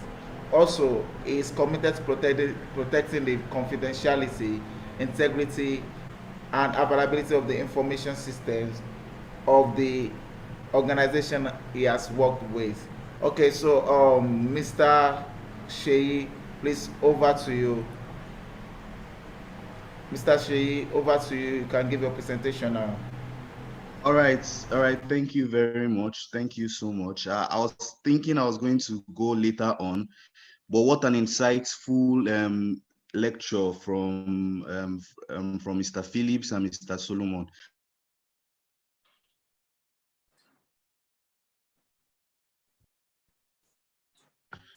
Hello, can you hear me? Yes, loud and clear. We can hear you. We can hear you. All right, then, Mr. Solomon, kindly mute your speaker. All right. Okay, I've been talking. I didn't know that I was muted. Anyways, I said it's been a wonderful lecture from Mr. Phillips and Mr. Solomon. I've really learned a lot regarding insider threats. So please, can the host give me the right to share my screen? I was thinking Yes, you can share your screen now. You can share your screen now. All right. Okay. So just confirm to me when you can see my screen. Okay, we can see your screen now. All right. So thank you so much. Thank you so much, Mr. Phillips, and thank you so much, Mr. Solomon. And I'll be talking about the effective strategies to cope with cybercrime and in era of COVID-19 on business in Africa. And if we may, we could say it is post-COVID, right? Some countries are still in COVID. Luckily, I think we are in the post-COVID phase, right? We've talked, I've talked about myself. There's no reason to talk about myself again. So let me just give out some statistics, right? So that we know where we are going, and how we can come out from it. So effective strategies means that it's supposed to be high level, right? We are supposed to discuss practical things, ways in which we can survive cybercrime in the environment, the cybersecurity landscape we find ourselves. So according to statistics, cyber attacks has been rated the 5th top rated risk in 2020 across public and private sectors. And you can try to imagine that the risk managers amongst us will understand there are so many risks that organizations face. And for cybercrime to come as the 5th top rated, considering regulatory risk, considering financial risk, considering operational risk, considering so many other important risks that has been years and long years before. Cybercrime has gone from like 14th rated risk to 5th top rated risk just in 2020. And this is because of sorry, pardon me. And this is because of so many reasons, right? The COVID-19 has changed a lot of things, which include the way we work, the leisure, so many things. Many people now spend more time online, right? Even personally and experience, I found myself spending more time researching now, because we've been forced within that period of 6-7 months during the COVID-19 period inside to just discover ourselves. According to a widely accepted estimate also, cybercrime cost about $500 billion just within 2018 and 2020. Right. These are other global trends and happenings. Just within 2019, some organizations became unicorns.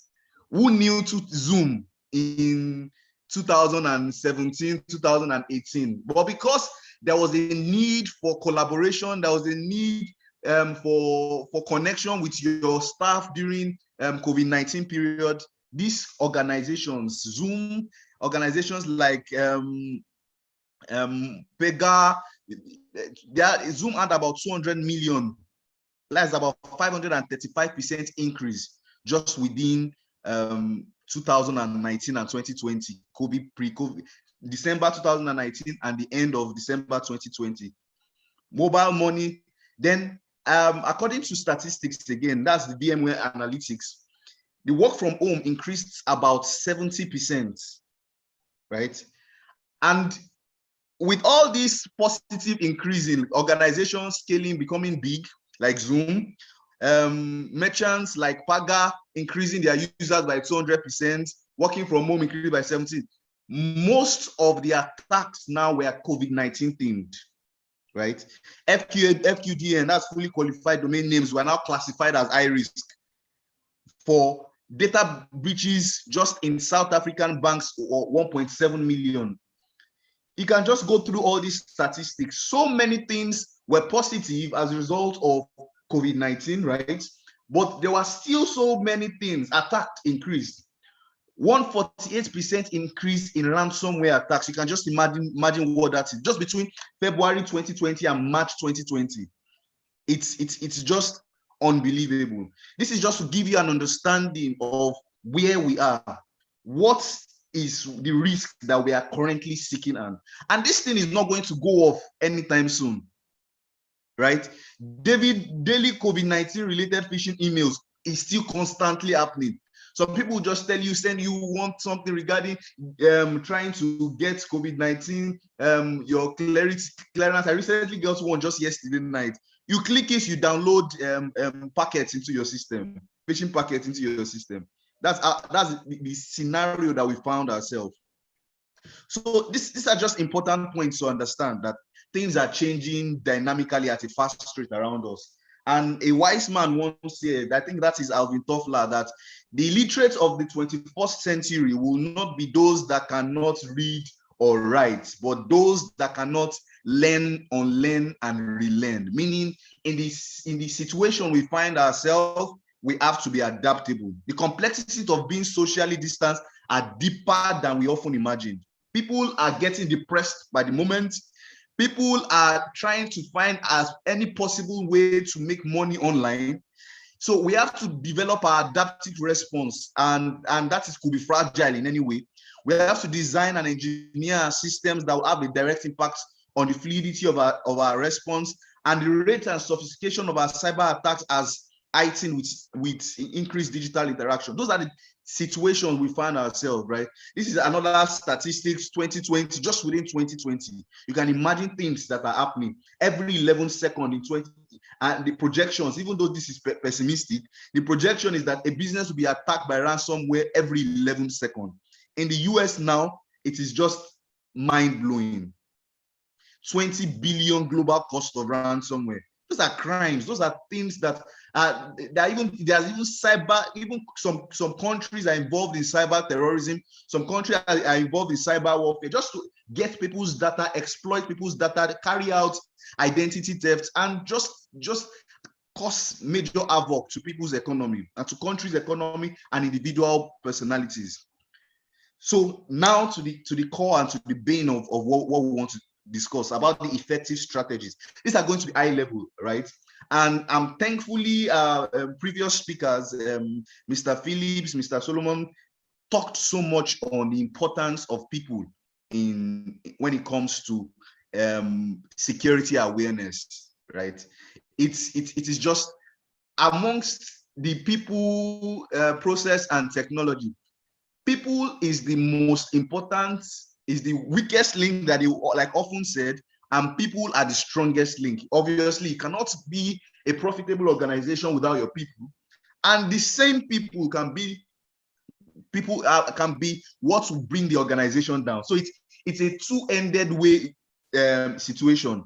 So number one strategy, and this is just to create an enterprise strategy to prevent cybercrime. Get your foundation right.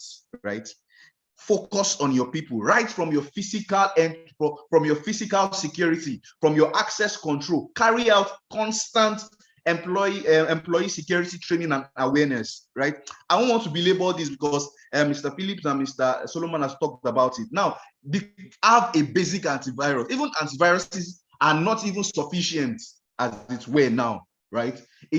People are migrating into EDRs that carry out endpoint detection and constant and proactive response for you. That's where the world is actually going now. Carrying out things, being proactive, like security orchestration, automation, and response system. That's what the world is moving to now. Then backups. These things is that we need to understand that security can never be 100%.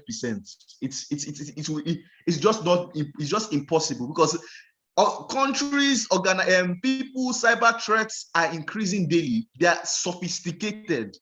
Most organizations cannot even afford the level of sophistication that these people are. But when we get our foundation right, the foundation of having all apparatus in confidentiality, integrity, the three tenets, availability, we can always get things right. And that's why backups come in. If you are attacked, do you have something to fall in? Do you have a secure data center? Can you confirm that the backup routines are actively deployed? Can you confirm that the backups can be effectively restored? Those are things that are important to create foundation for your security system. Firewalls and network access control, those are things to access control is actually the entrance. It's like your gate. If your gate is open wide, and perimeter security, even though people are saying it's archaic now, it is something that will always be your foundation. It's just like opening your door down and saying that you are secured. When you do not lock it, you just open it down. Those are those are foundations to create for ourselves. So secondly, strategy 2, that is our layered approach in securing an enterprise, right? And this is very much important to me as we progress in cybersecurity. And because I'm someone that carry out a lot of research, I found out that because you can't be 100% in one layer of security. You have to do what we discuss as defense in depth. It addresses security vulnerability in all personnel, technology, operation, the process for all the life cycle. We all know about the OSI layers. If what I do in organizations that I work with is just to identify, okay, what are there is a basic OSI layer that we can follow: application, presentation, session, transport, network, data link, and all those physical aspects. Making sure there is a security control in every layer, so that, okay, if I'm attacked in my physical access, I'm not attacked in my network access. Before you can get access to in my transport, my application layer is effectively secure. Those are things that we just have to do now, especially as financial institutions, because and this is just so apparent as we go about, because financial institutions deal with money. Everybody needs money. Everybody wants money. The economic situation of countries, even especially Nigeria, make people want to get money at all costs. And we are in an open source environment. The internet is open source. You can learn anything on YouTube as it is now. Just go to YouTube and type how to hack Finacool, how to hack FlexCube. Trust me, a lot of things will come out, step-by-step process in how to hack all those things. But when you have a defense in-depth, a layered approach system, it gets things done. It gets more secured as it were. And this is what it's all about: a zero trust architecture. That is defense in-depth. You are secured in every aspect of your data plane, your control plane, every aspect. You have effective policy engines. You are following all the OWASP top 10 security when it comes to application security. Those are the things that help us to get secured. And strategy 3, and for this, the third strategy I would like to discuss, this one more very important thing that I researched upon, and because of my what do you call it, my postgraduate studies and on key principles to unlocking value, right? Identity management systems. We just have to emphasize on that. And that's why, as much as people criticize the government, there are some things that if we get right, like for example, this NIN, National Identification Numbers that you do, these things, if we can get the total number of Nigerians, if you can identify everybody, trust me, we can curb security, a cybercrime in its entirety, at least 80%. Look at countries like United States. They work on the principle of social security numbers. If you like, steal money from one person today, as long as they can identify you with your security, your social security number, they can identify, they can curb cybercrime, they can detect who you are, they can get you at any time. That's how important these things are. Let's focus on identity management systems. As organizations, that's for country aspect. As organizations scale, maybe in your 3rd and 5th year of cybersecurity transformation programs, make sure you have an identity. And as the organization scale, make sure you have an identity and management system. This is going to help you to curb security as the whole. Another thing is the appropriate and effective design by being context appropriate. All organizations are different, right? We need to be contextual when it comes to security. You cannot apply all principles on security. You have to be contextual, especially implementing new novel trends that are happening now. IoT, if you go and research on IoT, is one of the most unsecured architecture. And that is what is going to be reigning now, right? Because you just want to have everything at your hand. You want to be able to carry out things easily. You want to be able to control your house from your office. But you know what that causes? It causes a single point of failure. Once an attack you, I get access to everything you own. But organization, more novel trends, like we cannot just overestimate the importance of blockchain. If we get the principles of this blockchain helping us to ensure integrity of the entire system, helping us to prioritize end users' needs, and so many other things like that, and this will always help us. And finally, for this part, is just to build and sustain trust by leveraging on legal and operational foundation of trust and accountability. And that's where all these policies and frameworks come in.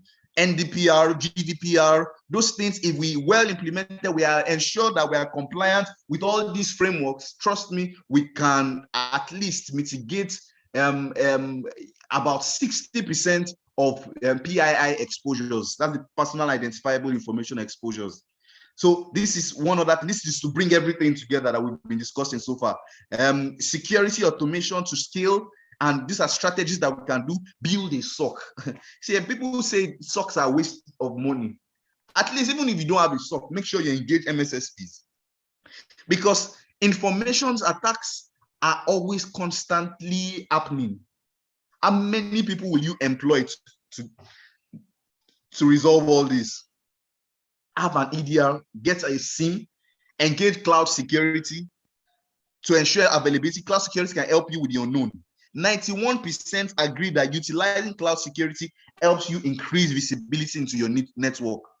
When you are still dependent, I know most organizations are still dependent on on-premise systems, right? But trust gradually for our CISOs that are here and security professionals, gradually transit into cloud. Because if you can, everything has its own merit and demerit. I understand the part that you can easily isolate when it comes to on-prem, but trust me, cloud security is the way to go. So this is just to give cybersecurity approach. And this is one thing that I developed during my research, and that is do a threat risk assessment, understand the current state and capability maturity assessment that you are currently. There are different frameworks you can use. Free, the NIST, and now is even a government framework that once you get these things right, identify, go do your threat and risk assessment, carry out your gap analysis. Now this is, you've identified where you are. Now, where do we want to be as an organization? Those are strategies that we just have to bring in place. I won't bore you with technicalities of this, right? But we need to understand this high-level understanding of get your future state vision and desired capabilities, prioritize your strategic options, get your roadmaps, and obviously, you can't do anything. I'm so glad that CEOs, C-level executives, CFOs are already understanding the importance of getting security in your infrastructure. It can never be overemphasized. And this is one thing I developed, so you can just go through it. I won't belabor this. Is if you want to carry out a cyber transformation program in your organization, typically a cybersecurity transformation program should take about 5 years, because cybersecurity is progressive. And the first 3 years is supposed to be to establish your foundational capabilities. And the objective of the next 2 years after that 3 years is to deliver enhanced automated security solutions. It's really not about getting, buying tools, buying security solution as it were. Get where you are. Create the processes. Equip with the right people. Create the foundation. Establish cyber defense center. Get constant vulnerability management. Ensure you constantly do your cyber security awareness. Have a SIM implemented at the basics. Then you can now progress to other aspects like getting privileged access management, you advanced capabilities of implementing secure web gateways and other things like that. And this is something very important to me, to implementing a strategic institution-wide approach to cybersecurity. All these aspects are very important when we have to carry out the transformation strategy for cybersecurity. The human factor, the leadership and governance. This is the most important. Leadership and governance. You have to have your top management buy-in. If your CEO does not support your cybersecurity transformation strategy program, you are failed from the beginning, because nothing is going to work. No funds, no budgeting will happen. Human factors, information risk management, operations and technology, legal and compliance. You can see how important cybersecurity is connected in all these facets of a business. And finally, this is one part that is actually my expertise, and one thing I've always tried to promote. Actionable threat intelligence is the key to managing evolving cyber threats. Threat intelligence, and that's why I always ask, and that's why I'm so excited about this summit. Opportunity to exchange ideas. Do you know what I just learned from Mr. Philip and Mr. Solomon on this cyber threat? The fact that we can even classify people into different aspects, the malicious ones, people that are just negligent, you'll be able to even classify these people and tackle them as it were. That is what threat intelligence does for you.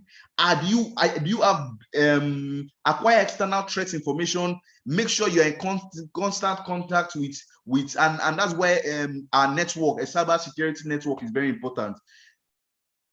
Get people understanding where we are, the challenges that you face. Share IOCs, indicator of compromises. It could just be some ashes. It could just be some IPs that are malicious. Share it. Get it into your SIM. Get it into your EDR. Block it there. Actively prevent things. Be proactive.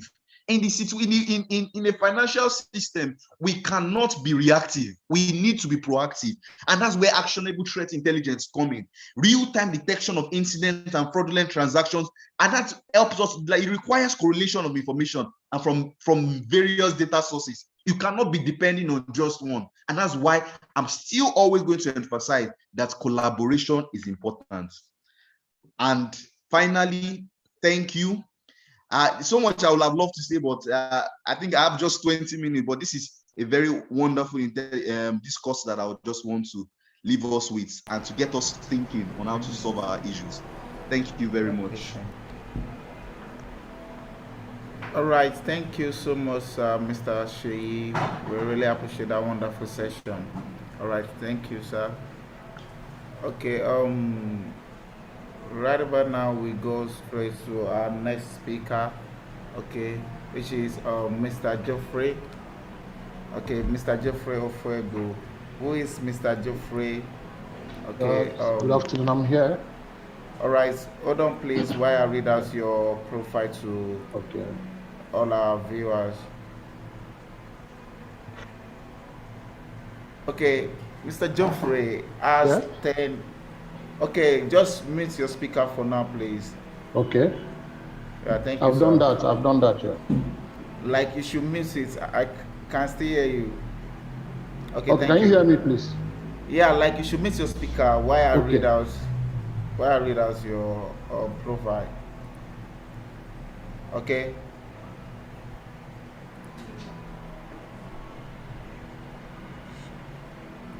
All right, hello. Okay, Geoffrey has 10 years plus of experience in cybersecurity, delivering continuous security, delivering continuous security improvement by collaborating with other security experts to help identify more effective ways to prevent security threats. He is a certified information system security professional, that's CISSP. So, Mr. Geoffrey, over to you now. Okay, so you can unmute now while we have your session. Thank you. Okay, thank you very much. Thank you very much, the host. So, please, can I have access to share my screen too? Okay, I'm coming. Please give me some minutes.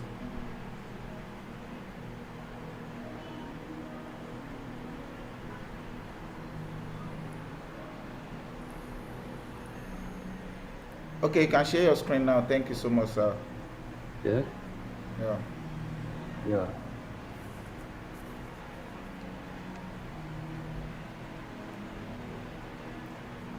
Please, can you confirm that you can see my screen, please? Yes, I can see your screen. You can go ahead. Thank you very much. Thank you very much. Yeah. Thank you very much for our speakers that have already spoken, Mr. Sheyi, Phillips, and Mr. Solomon. I've actually learned a lot from what they've said. So my topic for today is identifying cloud attack surface. Very interesting. So now, first of all, let's look at the definition of an attack surface. Let's look at the definition of an attack surface. Can you hear me, please? Hello? Hello? Can you hear me, please? I can hear you. Okay, so I can go ahead, right? Yes, you can.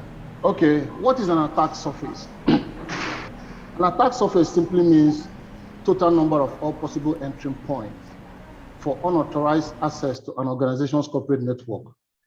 It also includes all vulnerabilities too. So when you look at this diagram on the right side, you can see the organization network here. Then let's identify those entry points that have been connected to this organization network. Look at the cloud services, it's an entry point to an organization network. Look at the web services, especially those organizations that have internet-facing applications, is also what? An entry point to this organization. Look at plethora of devices like our laptops, our mobile phones, our tablets, which you use to perform office function, is also what? An entry point to this organizational network. Then let's look at the network nodes. These are nodes connected to your network through other networks. They are also entry point to this organizational network. Now, we can clearly understand here now that the moment you leave the comfort of your corporate network to leverage on external services, your security perimeter widens, so as the risk increases. So we've identified key steps we are going to follow to identify these attack surface and address them. So now let's look at some types of attack surface we have. We have digital attack surface, like cloud services, applications, both on-premises applications and web applications too. Then code, the lines on our codes are also attack surface. System ports, then servers. Then we look at the physical attack surface too. We have endpoint devices such as laptop, mobile devices, USB ports, desktop and systems.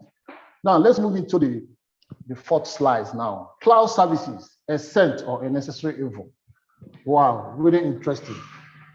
It is no secret that organizations are beginning to leverage on cloud services, to remove the burden of managing on-premises infrastructures. Now, look at some of the benefits organizations are looking to gain as they move into the cloud. Flexibility, then scalability, cost effectiveness, better managed on-premises infrastructure. So when we look at this now, on the other perspective, is cloud services a necessary evil? Of course, you can argue that we can get compromised while we enjoy some of these benefits. So we need to address some of these challenges too. Despite wide adoption of cloud services, security remains a key concern to some of these cloud customers. So when you look at what you see here, you need to understand that you have to address these challenges, you understand, to ensure that you don't get compromised when you are enjoying some of these benefits that took you to the crowd. So the next step now is that let's look at some cyber attacks in recent times, just to buttress the point that cloud services is also a necessary evil. Yeah. So when you look at some of the cyber attacks in recent times, you can see in 2018, Facebook, 50 million users' accounts compromised. Is on the rise as you watch the projectile. In 2019, Capital One, 100 million records stolen containing personal and financial information. In 2020, Twitter, attackers swindled $121,000 in Bitcoin through nearly 300 transactions. In 2021, Saudi Aramco, sensitive data on employees and technical specifications of the organization, exposed threat group Xerox, demanded $50 million as ransom. Then in 2021, it's still on the rise. Kesanya ransomware attack, compromising up to 1,500 companies with a staggering ransom note of $70 million. So that buttresses the point that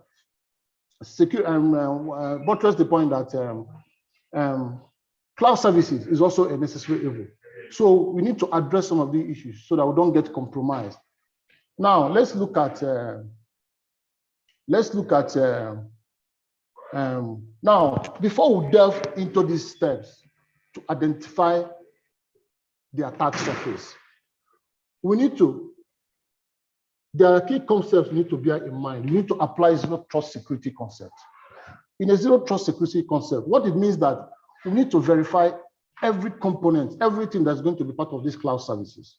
The who are these people that are going to be part of these cloud services? I mean, your cloud team, you need to identify them. The what components and resources are you moving to the cloud? Then the how are you going to verify the who's and the what? It's very important that we understand this. So now we move into the next step. The next step is that now these are the key steps we need to take to identify cloud attack surface. First step is visibility. Second step is internal connectivity. Then third, configuration and external connectivity. Now, it is time to gain a holistic view of our cloud infrastructures as we dive deeper to identify some of these attack surface we just talked about. Now, identify cloud service providers. First of all, who are these service providers you want to leverage on? Who are they? You need to know them. Identify their locations. Where are their locations? Are they in the same location with you? Are they in different locations? Because you need to understand that. So you'll be able to know how your data is stored in those locations, how your data is secured, and also how your data is being processed. And on the other point, we need to understand the laws and regulations governing transborder data flow to ensure compliance. Because you don't want to violate rules. Because as data is being moved from one location to another, there's a laws and regulations governing transporter data flow. So we need to understand that too. Then once you've done that, this is the second step under visibility. But remember, it is difficult to gain 100% visibility as we plan to move into the cloud. But we can gain as much visibility as we can so that we really understand what we are going to do in the cloud. Let it be clear what you are going to do in the cloud. Does it address our business needs? You need to ask yourself that question, because cloud is also an entry point to your corporate network. Then after we've identified their locations, deployment model, what kind of deployment model do you want to leverage?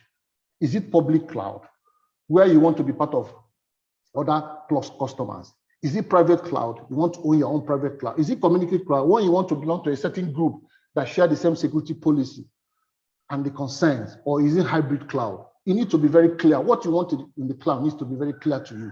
So you don't just move into the cloud because other organizations are moving into the cloud. You need to identify what kind of deployment model you want. Is it going to address your business needs? It's very important to do that. Once you've done that, then the next step is service model. What kind of service model do you really want to leverage on? Is it software as a service? You want to host your data on the cloud? Or is it platform as a service? You want to host your application on the cloud? Or is it infrastructure as a service? You want to use the cloud infrastructures to perform your business functions? Then the final step is due diligence. You need to perform due diligence. What it means is that you need to do what? Identify, after you've identified these cloud service providers, demand for their security reports. I mean, you need that because you need to ascertain how much success have they recorded in terms of mitigating cloud security incidents. Because you don't want to get into the wrong cloud service provider because you're in for trouble. So you need to do this. This visibility is very important because it needs to be clear to you. What am I going to the cloud to do? You don't just move into the cloud because other organizations are moving into the cloud. Then the next step we're going to talk about is internal connectivity. Internal connectivity is really very important that we address this. Now, identify those internal users that are going to be part of this cloud service. Your internal cloud team, who are they? Especially those users with privileged tasks.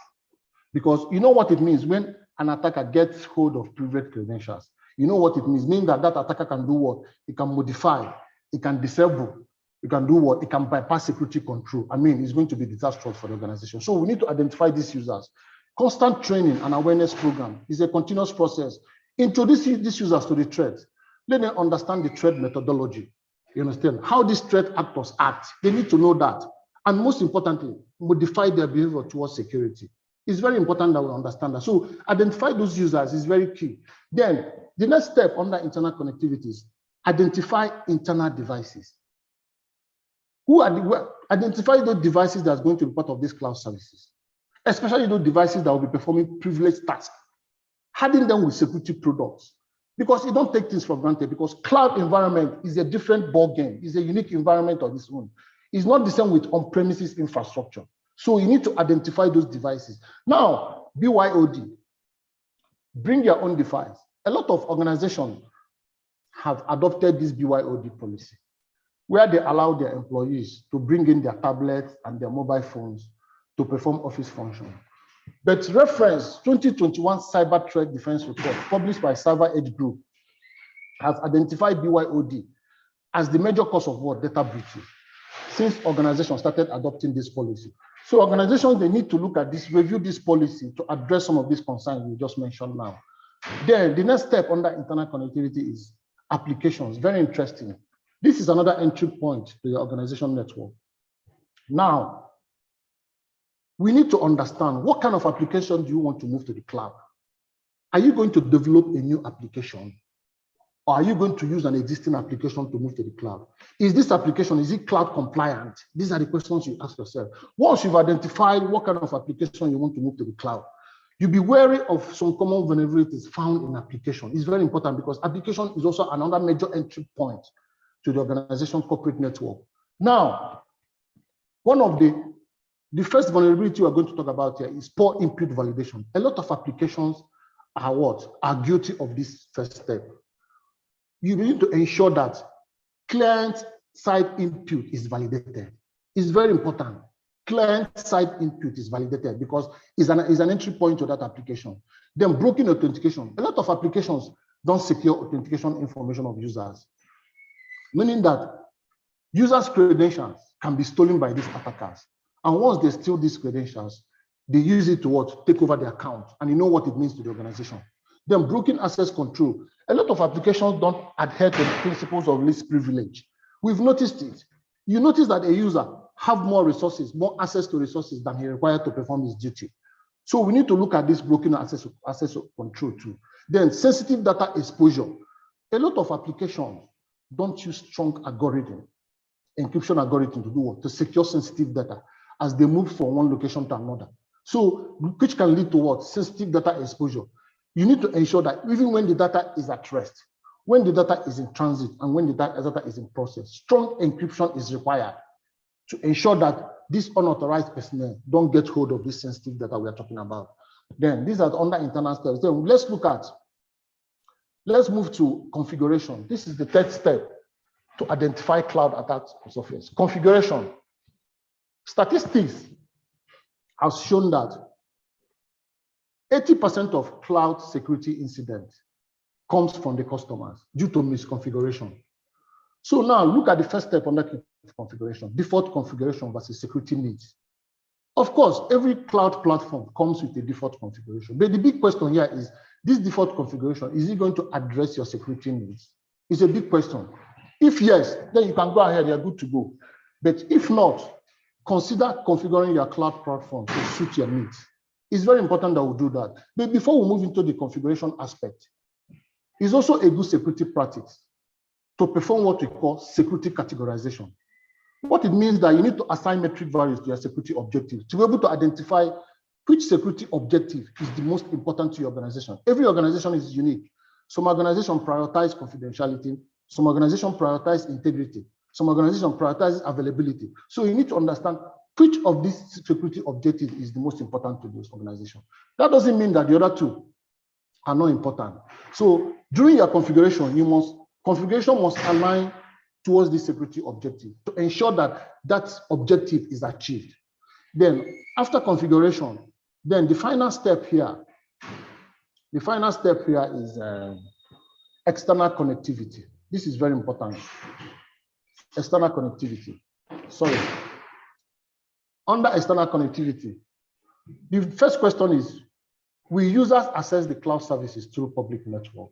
Because this public network is an unsecure network. That is where these attackers reside. You understand? So if you have users that will be accessing these cloud services through public network, you need to do what? Constant security training and awareness program to keep them aware, to introduce them to this threat, to make them understand the threat methodology, how these threat actors act, so that once they see one, they're able to what? To identify it.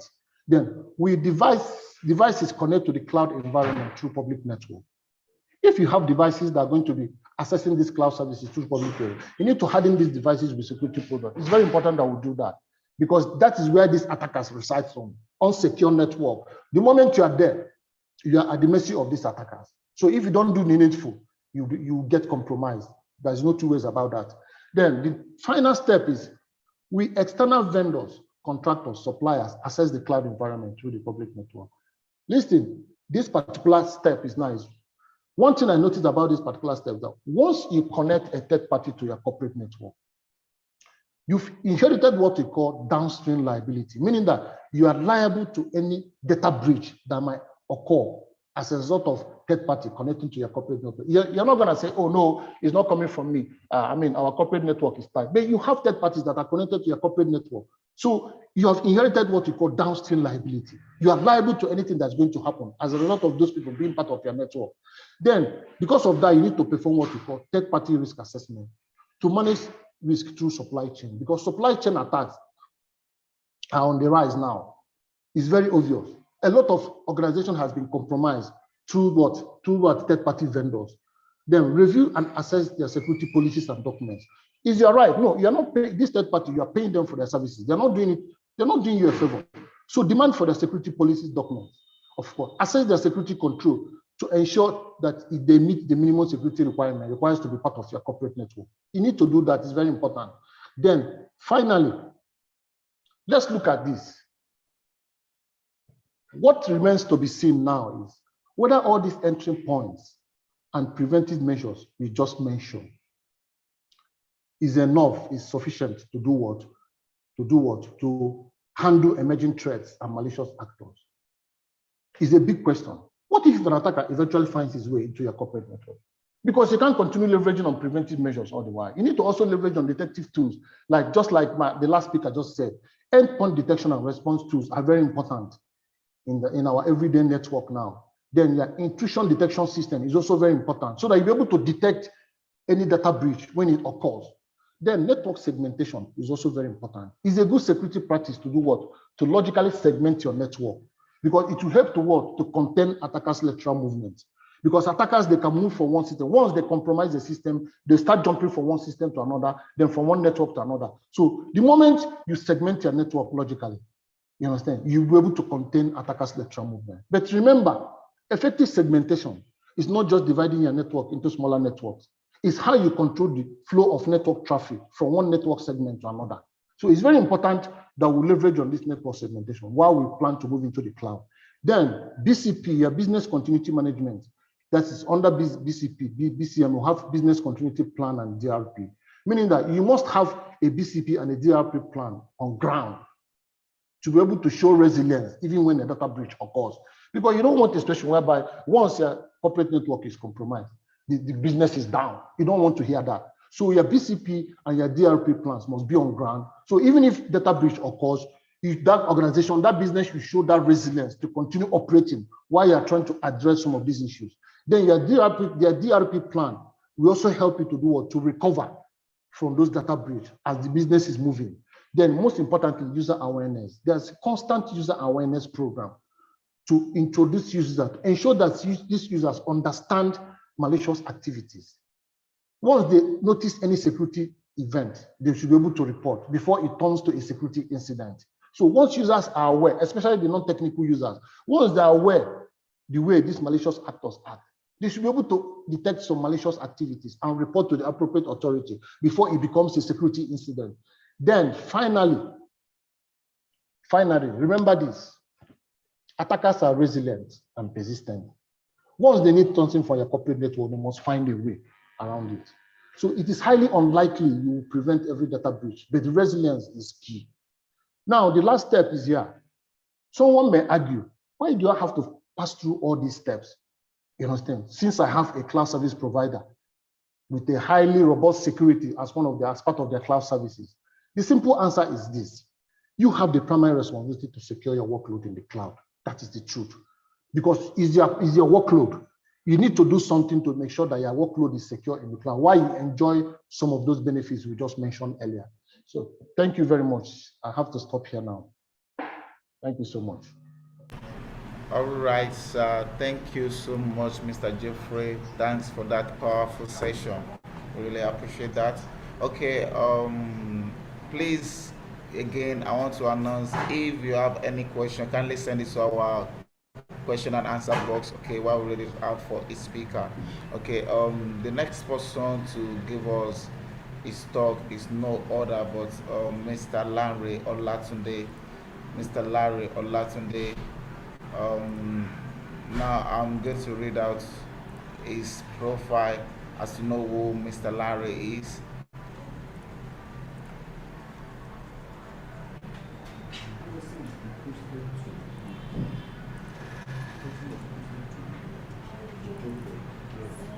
question was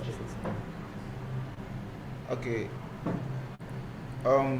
Before I bring Mr. Larry on board, a question was posted to Mr. Geoffrey. Please, can you please check? Mr. Geoffrey, are you there? Yeah, I'm there. Okay, there's a question sent to you. Okay, so can you please check? I'm trying to see the question. All right. Okay, sorry, let me see. I'm trying to. Yeah, then that's the question. Let's scroll. Scroll down. Come on. I'm yet to see the question.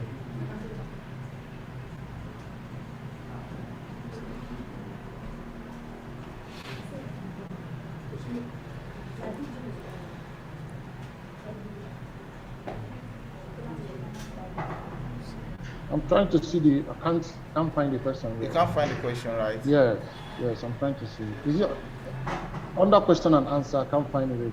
It's under not. chat. It's not under question and answer. Under I think chat, it's yes, under that's chat. it. Yeah. Yes, I can't see the question. Or... Okay, I think this is the question. To build. Okay, let me read out the question to you. Okay.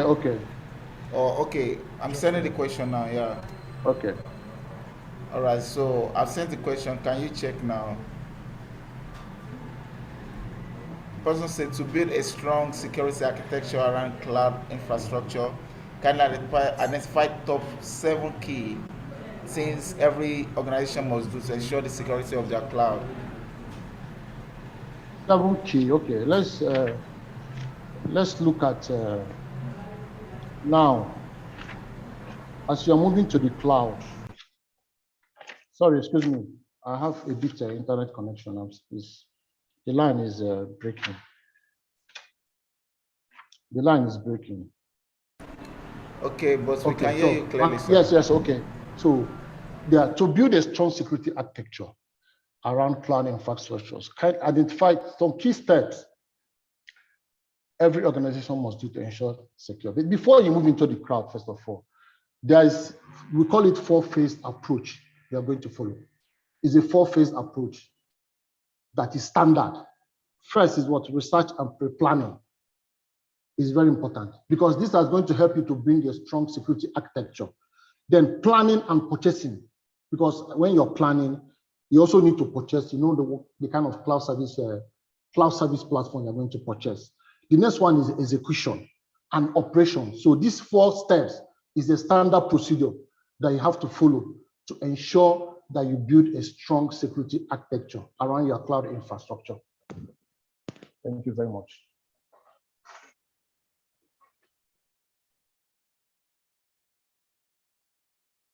Can you hear me, please? I can hear you, sir, Mr. Geoffrey. Okay, yeah. I think another question is being asked. Okay, he said, please, is there a way we can have... Okay, sorry. I think the question is not for you. Okay, the person is asking if there's a way we can get the PowerPoint presentation for reference purposes. Okay, I think that will be addressed later. Okay, thank you so much, sir, Mr. Geoffrey. You can now mute your speaker. Okay, the next person to give us his presentation now is that's Mr. Olatunde.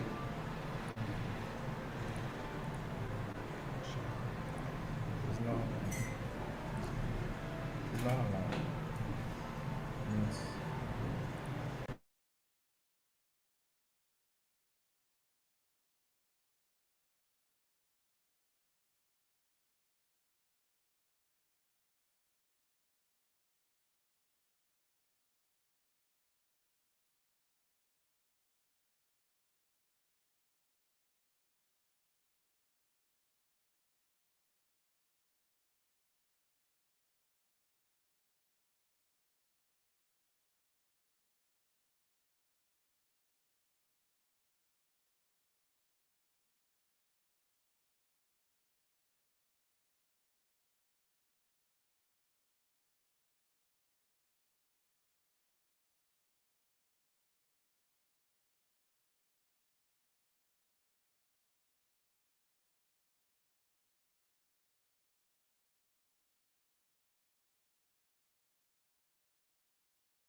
All right, I'm very, very sorry for that break in transmission.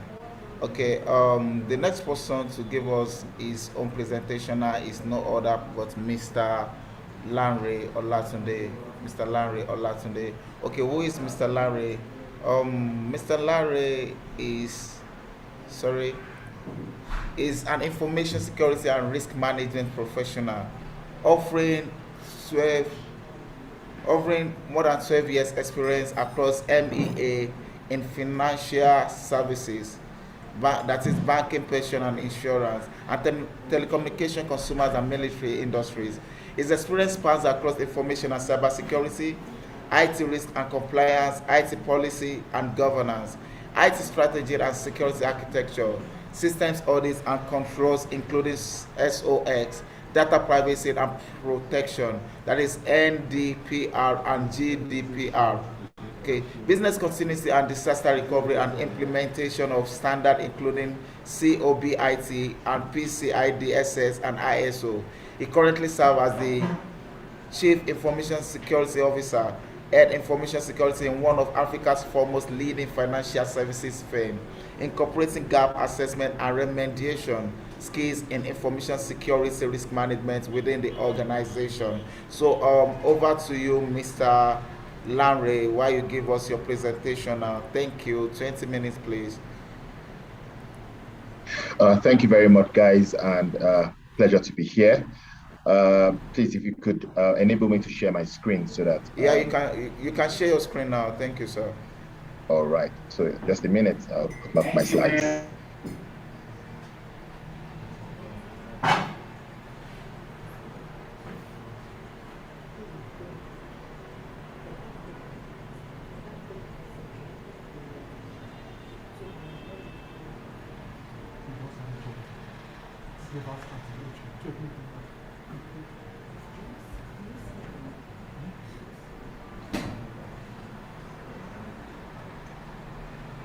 Okay, Mr. Tunde, we can see your screen now. You can go ahead, please.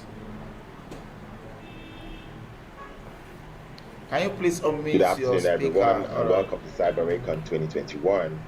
It's been an interesting session so far, starting from yesterday leading up to today, which is the grand finale. And I've spent some time listening to previous speakers, and I must say it's been very enlightening. This is a one-of-a-kind, I would say, cybersecurity conference. All right, today I'm going to be taking you through the topic, privacy, governance, and security management at the enterprise level. Once again, I'm Larry Olatunde, and it's a pleasure to be doing this presentation to all of you. All right, so for today's outline, I have 4 sections, from section 0 to section 3, and we'll be looking at cybersecurity statistics and privacy facts. Then we're going to data privacy and data security, and then we'll also look into some privacy myths and privacy risks, and then we'll wrap up with privacy governance and privacy controls. Now, let's look at cybersecurity statistics and privacy facts. Now, let's look at 10 world cybersecurity statistics in 2021. Now, due to the COVID-19 pandemic, which has rampaged the world since the end of 2019 through 2020, and we're still feeling the effect of 2021, cybercrime has gone up by 600% due to the pandemic.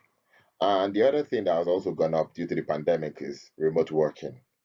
And by some statistics done from some research, we found out that the average cost of a data breach has increased to $137,000 as a result of remote working.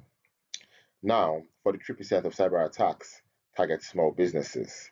So for those of us that think that only large organizations are the major victims of cyber attacks, you might want to think twice about that. Now, 95% of cybersecurity breaches are as a result of human error, and 94% of malware is delivered via email.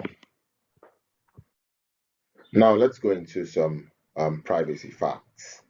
Now, many users assume that the internet is basically fair and safe to use, and that most websites have what we call transparent data policies, but that's not always true. It's also important to know that 91% of cyber attacks are launched through phishing emails. And it's very good to also mention at this point that Microsoft Office files that you receive either via removable storage or via file attachment for an email should not always be trusted. And online users are worried about their emails being read by unauthorized users, and almost 34% have started using secure email providers and other encrypted technologies like VPNs. Recent estimates also suggest that 41% of children aged between 8 and 17 have public profiles online. The next section I have here is data privacy and data security. I'll be spending a few minutes. Now, let's discuss privacy. There's been a misconception about privacy that confuses many people. People tend to share seemingly related or related personal information online, such as birthdays, addresses, contact details, marriage, holiday plans, all of this on social media. And people are also inclined to share pictures of their favorite foods, people, localities, and workplaces, in addition to providing opinions on sensitive issues, be it religious, national, or political issues, throughout different social media platforms. On the other hand, there are new and exciting technologies that are emerging almost on a daily basis, and people share their information in the guise of maybe playing games online, attending virtual worlds, and doing shopping online. Similarly, organizations also collect and store relevant personal information for business purposes, and consequently, the privacy risk increases ubiquitously with every share. The shared data, individually or collectively, can be used for malicious activities. Now, before moving ahead, let's have a clear understanding of privacy and related terminologies. Now, there are various privacy definitions that you come across online, like the one you have displayed on the screen right now, where, according to Wikipedia, privacy is defined as the ability of individuals or groups of people to seclude themselves or information about themselves and thereby express themselves selectively.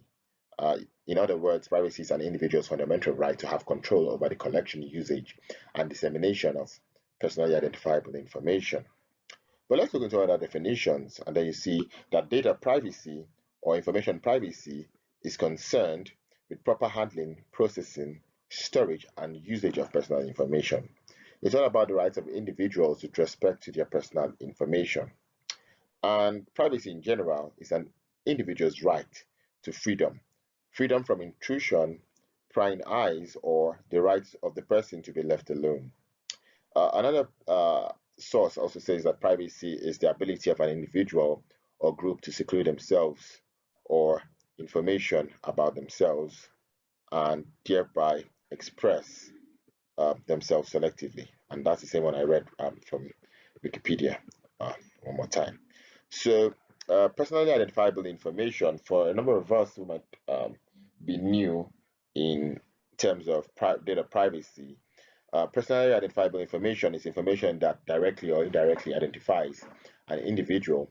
For instance, names, addresses, date and place of birth, national identity number, biometric information, for example, your photo or your fingerprint or your iris, which can be used for an iris scan. So data privacy, which is a slightly different, has a slightly different definition from what privacy is. It sometimes can be referred to as information privacy, and is actually the technical aspect of information security or cybersecurity that deals with the ability of an organization to handle PII, or an individual's rights to determine what kind of data can be collected, stored in a computer system, and can be shared with third parties. Now let's look at data privacy and data security and how they relate to each other. Now, people and organizations are sometimes confused by the differences between data privacy and data security. Both of them pertain to personally identifiable information, PII, but they are also distinct concepts. Because data privacy is about the control that's related to usage and governance over personally identifiable information, such as policies and procedures being established to ensure that PII is collected, stored, used, and shared appropriately. While data security is about ensuring that technical controls relating to confidentiality, integrity, and availability are implemented to protect PII from malicious cyber attacks. So, in other words, Data security is a technical aspect of a PII, whereas data privacy is a legal aspect. In layman terms, privacy is the fundamental right to be left alone without any intervention. Now, although data security and data privacy look similar, they are quite different from each other. All right.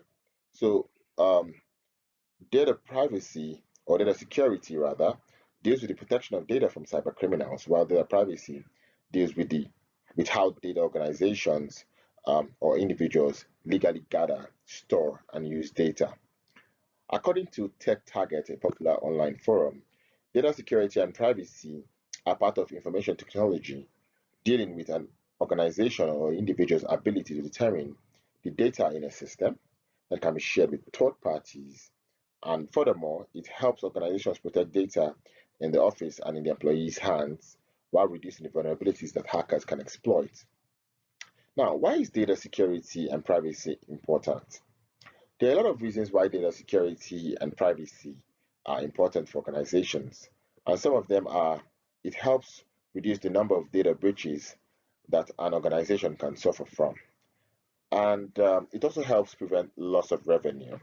It helps protect customers' privacy and for maintaining and improving brand value.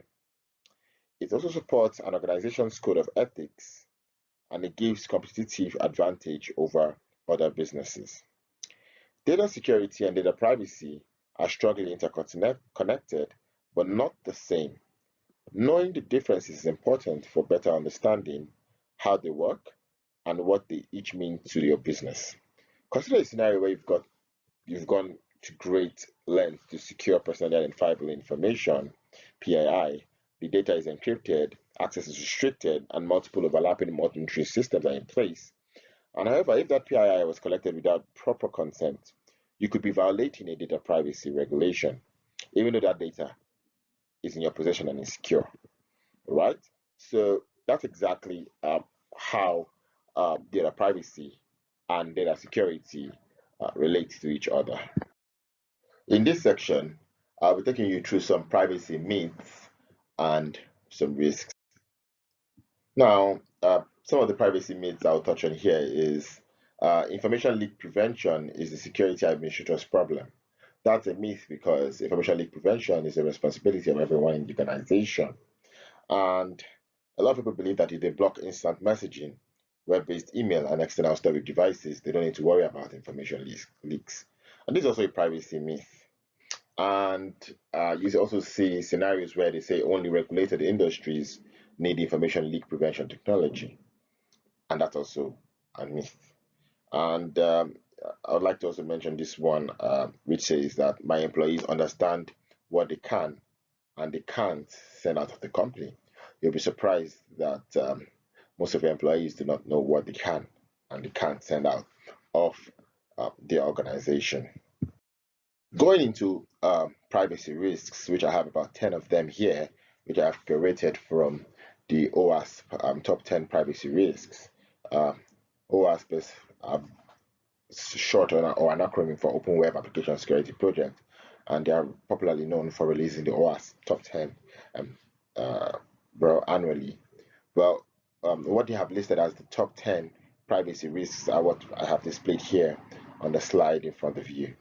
And one of the biggest challenges faced by any organization is managing privacy risks. Since privacy awareness has increased over time, people are becoming more concerned with how organizations are handling their personal information. Moreover, with the inception of privacy regulatory laws and associated penalties, it has become mandatory for organizations to take necessary steps in establishing and implementing a strong privacy risk management framework. Inadequate or the lack of a risk management framework may present numerous organizational risks, such as possible damage to the organization's public image and reputation, and then potential financial and operational losses, regulatory sanctions and penalties or fines, and the loss of customers' trust and failure to attract customers. And finally, it may also lead to damaged business relationships. But now let's go into these top 10 privacy risks according to the Open Web Application Security Project, OWASP. Now, for web application vulnerabilities, vulnerability is a key problem in any system that guards or operates on sensitive user data. right? So failure to suitably design and implement an application, detect a problem, or promptly apply a fix, what you also call a patch, is likely to result in a privacy breach. This risk also encompasses the OWASP top 10 list of web application vulnerabilities, which I mentioned earlier, and the risks that result from them. Now, let's look at operator-sided data leakage. Now, this is the failure to prevent the leakage of any information containing or related to user data or the data itself to any unauthorized party, right? This is actually resulting in loss of data confidentiality introduced either due to intentional malicious breach or unintentional mistake that's maybe, for example, caused by insufficient access management controls or insecure storage or perhaps duplication of data or a lack of awareness. All right. Now let's look at insufficient data breach response. Not informing the affected persons, who we refer to as data subjects, about a possible breach or data leak, resulting either from intentional or unintentional events. Essentially, failure to remedy the situation by fixing the cause and not attempting to limit the leaks is also considered a privacy risk.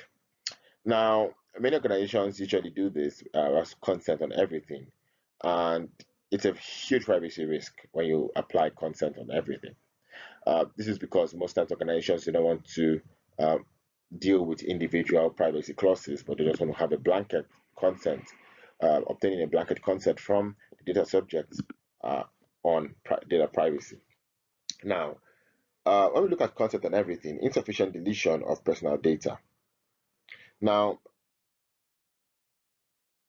aggregation or what I call inappropriate use of consent to legitimate processing, and consent is on everything and not collected separately for each purpose, right? That's e.g. Use of website and profiling for advertising, non-transparent policies, terms and conditions.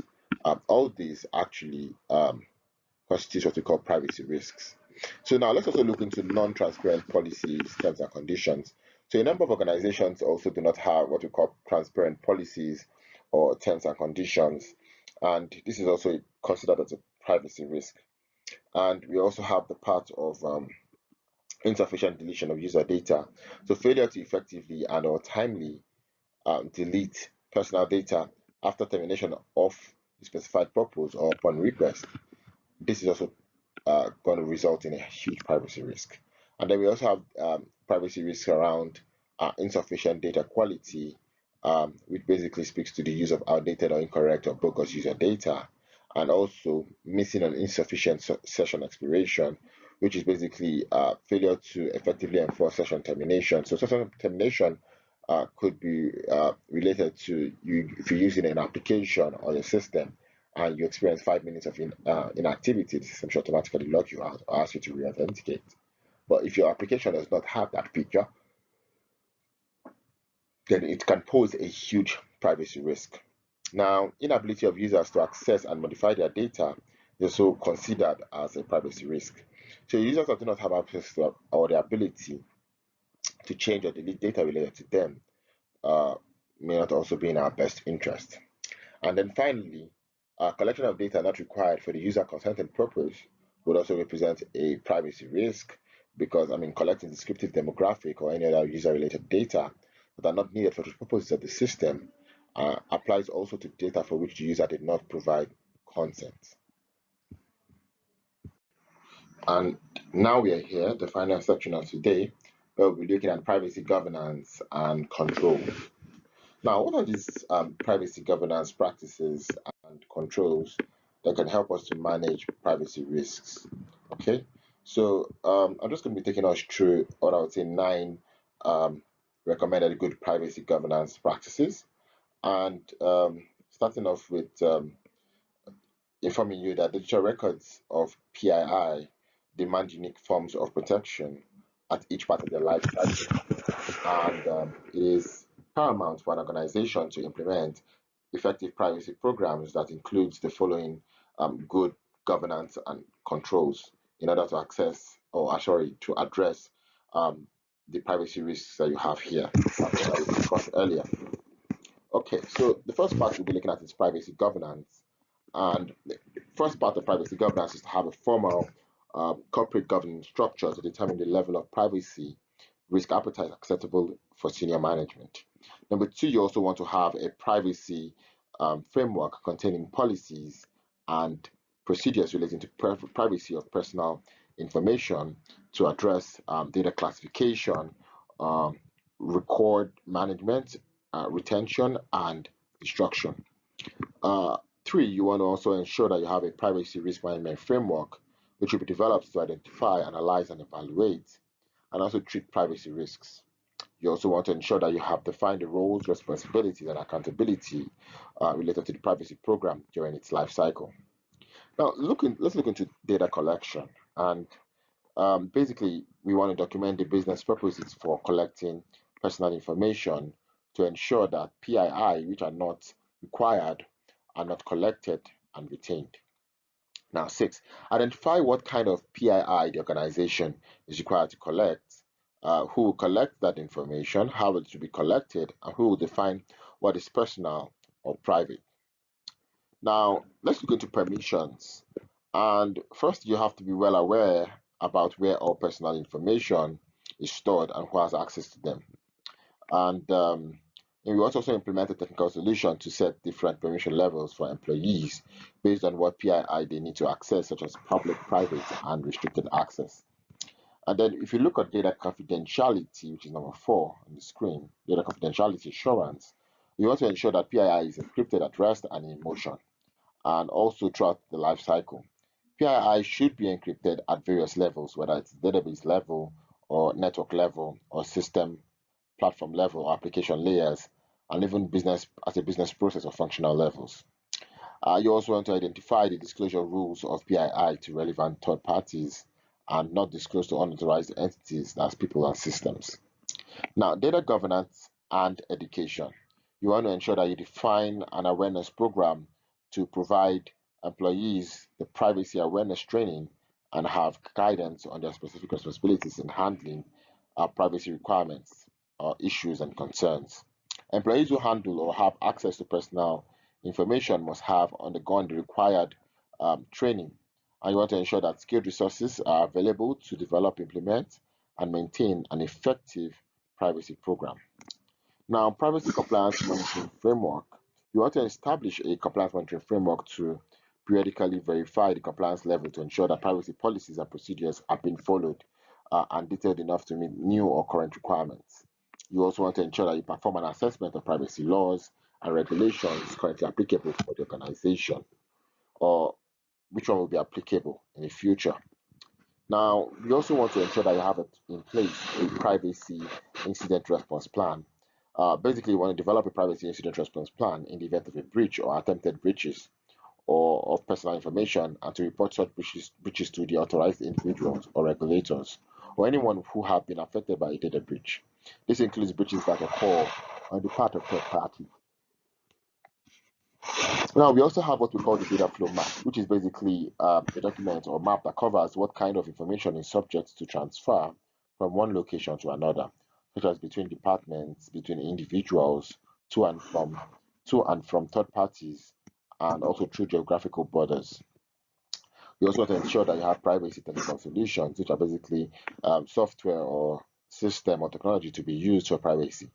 And this should be fully evaluated and secured before deployment. You want to consider deploying even hyperautomation to automatically redact PII from both static files and audio-video recordings when necessary. So what are the key benefits of good privacy governance and controls? And I'll outline some of these key benefits below.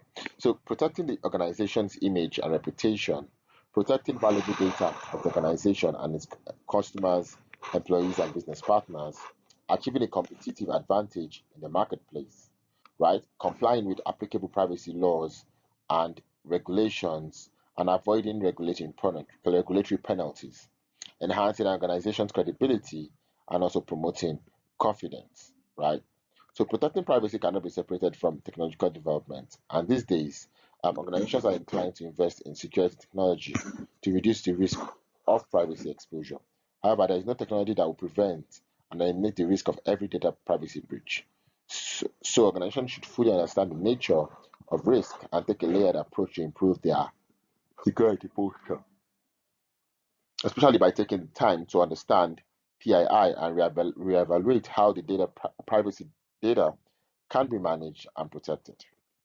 So now let's go into the next slide where we'll be discussing the technical controls that you can put in place to help address the various privacy risks. And this would be an offshoot of the privacy technical solutions, which we just.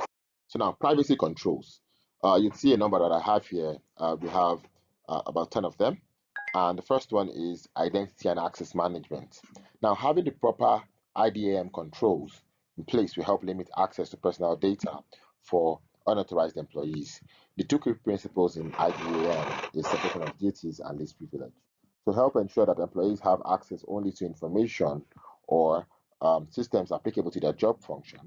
How does this affect GDPR or NDPR, right? What does this mean in terms of data protection regulation? Only those who need to access personal information to perform their job have access. And in this situation, privacy training should be available to those individuals to ensure that the intended purpose for the collection of personal data, all right, is maintained. Now, we also have a second privacy control here, which is DLP, data loss prevention, which many of us might be familiar with. And it's also very relevant to data protection regulation, as DLP helps prevent the loss of personal data. It provides technical safeguards such as DLP2 that are critical in preventing a breach and becoming the next headline. So according to data protection regulations and organizations, whether they are the controller or processor of personal information, they are held liable for the loss of any personal data that they collect. Incorporating DLP controls adds a layer of protection by restricting the transmission of personal data outside the network. And then we also have encryption and pseudonymization. Pseudonymization is a difficult word to spell and an even more difficult one to pronounce. However, pseudonymization is the process of personal data, is a processing of personal data in such a way that the data can no longer be attributed to a specific data subject without the use of additional information. Now, this fancy hard to say word may include field level encryption in databases, encryption of entire data stores at rest, as well as encryption of data in use and in transit. So pseudonymization is something that the data protection regulation advises but doesn't require. However, if an incident leading to a security breach occurs, investigators will consider if the organization responsible for the breach has implemented these types of data protection regulation technical controls and technologies. Now, back to the incident response plan again. A mature incident response plan should address phases such as preparation, identification, containment, eradication, recovery, and lessons learned. But what if an incident occurs and it was identified that personal data may have been breached? There are data protection regulation technical requirements for your organization's incident response, and these breach notification requirements are among the most notable in the legislation under the data protection regulation.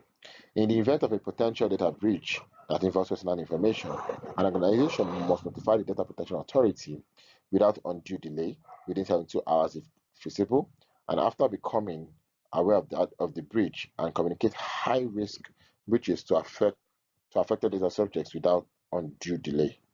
Now let's look at third-party risk management. If an organization entrusts the processing of personal data to a processor or sub-processor and a breach occurs, who is liable? Quick answer is liability for all processors are bound by their controllers, instructions. However, data protection regulations, data compliance also obligates processors to have an active role in the protection of personal data.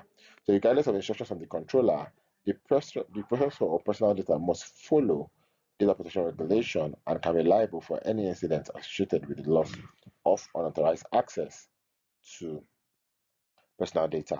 So sub-processors also will need to comply with the data protection regulation based on each contractual relationship established between a processor and sub-processor.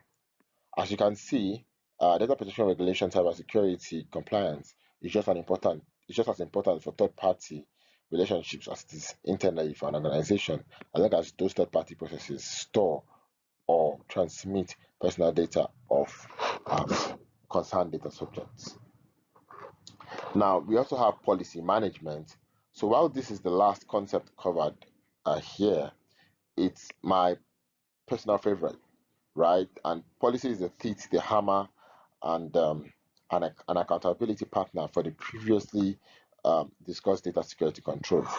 To be effective, policy must receive enterprise-wide buy-in in order to manage and update data security controls in an always changing cybersecurity environment.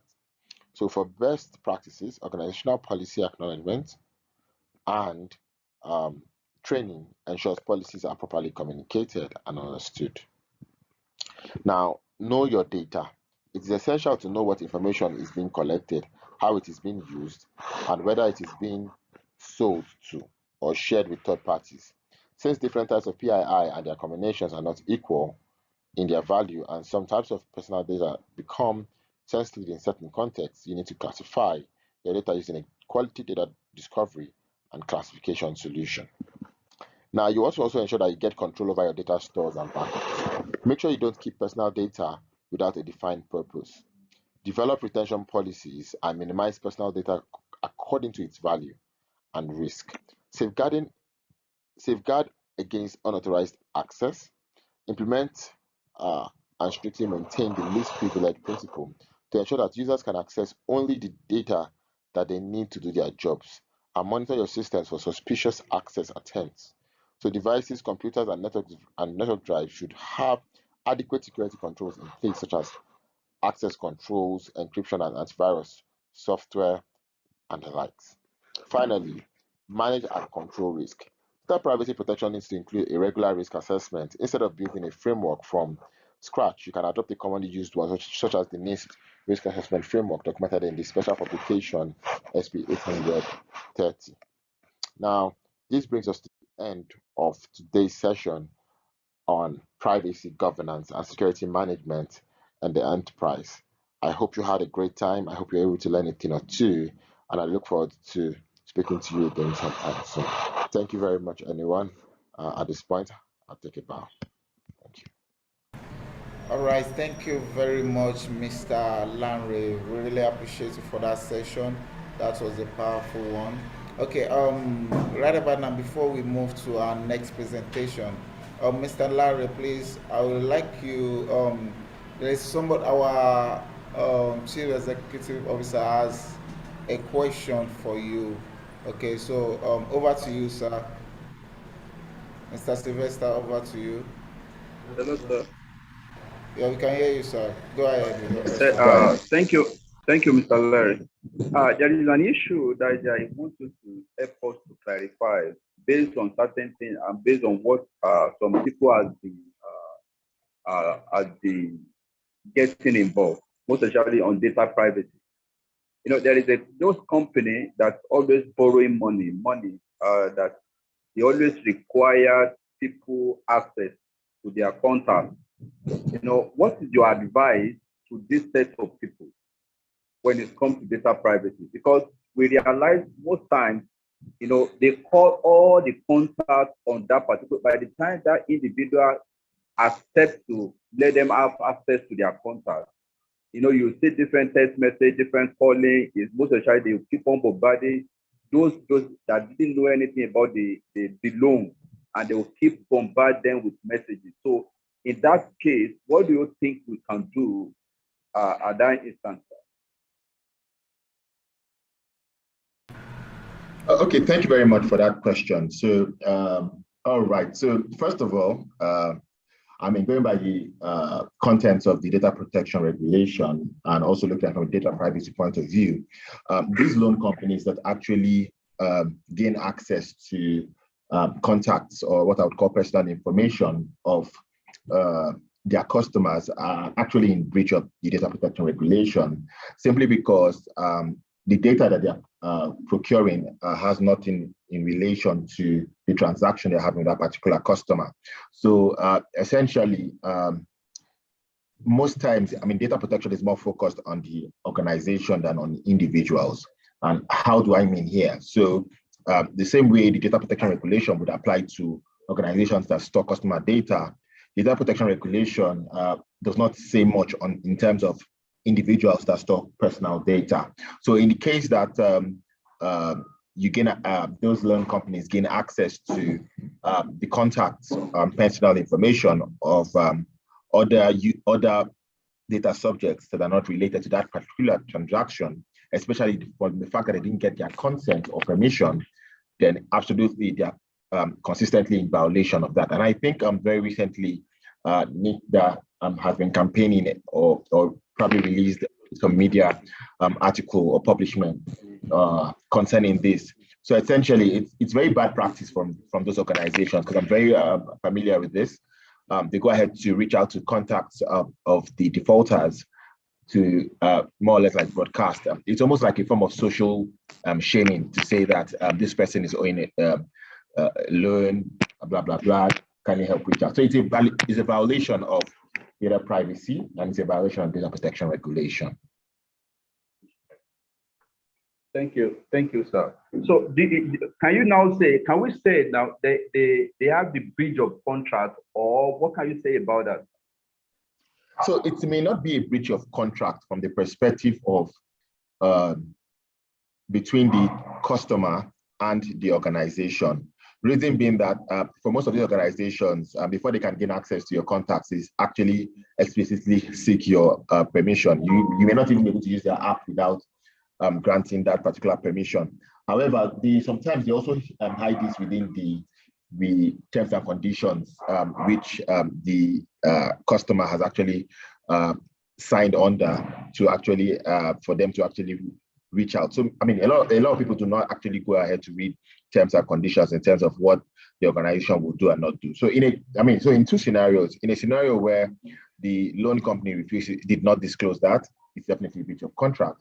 But in a scenario where the loan company has actually included that in their terms and conditions, then absolutely they are not in a breach of contract. But not being in a breach of contract does not guarantee or constitute that you are not in a breach of data privacy. Thank you very much, sir. I really commend that. So maybe back to Mr. Sam, so you can go ahead. Okay. All right. Thank you so much for that question. Really appreciate. Okay. Right now. Thank you very much. Yeah. So you can nominate your speaker, please.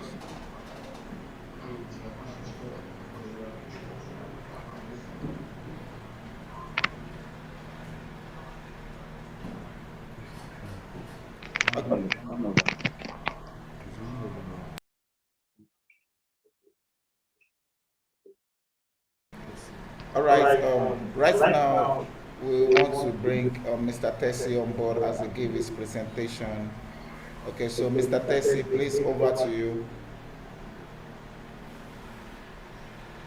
Mr. Tessie, are you there?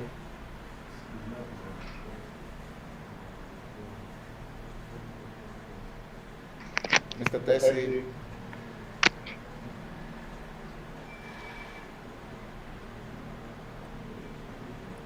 Hello, Mr. Tessie, are you there?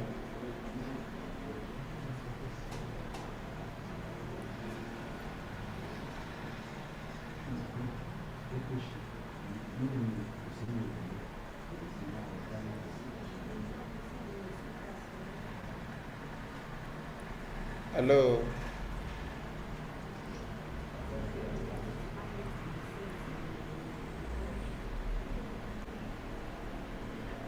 Hello, Mr. Tessie.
All right.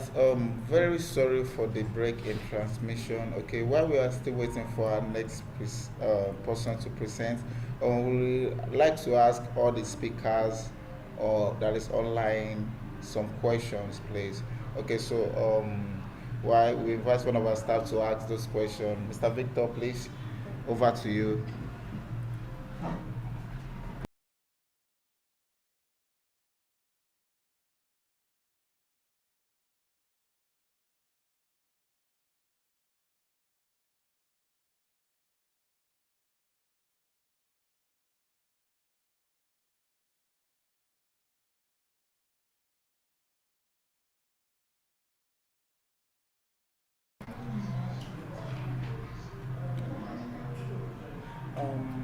Welcome back. My name is Victor Emeta. I'm one of the co-hosts of Cyberacon'21, and it has been an insightful, cyber security awareness conference. And going through all our, questions from our speakers like Mr. Philip, Mr. Larry, Mr. Happiness, Mr. Geoffrey, and the rest. So my first question I wanted to throw is, as Mr. Geoffrey said, he talked about human being the weakest link despite training and awareness. So why do you think humans are still the weakest link when it comes to cybersecurity training and awareness? So if anyone could help us with that, why do you think humans are still the weakest link, like when it comes to cybersecurity awareness and training.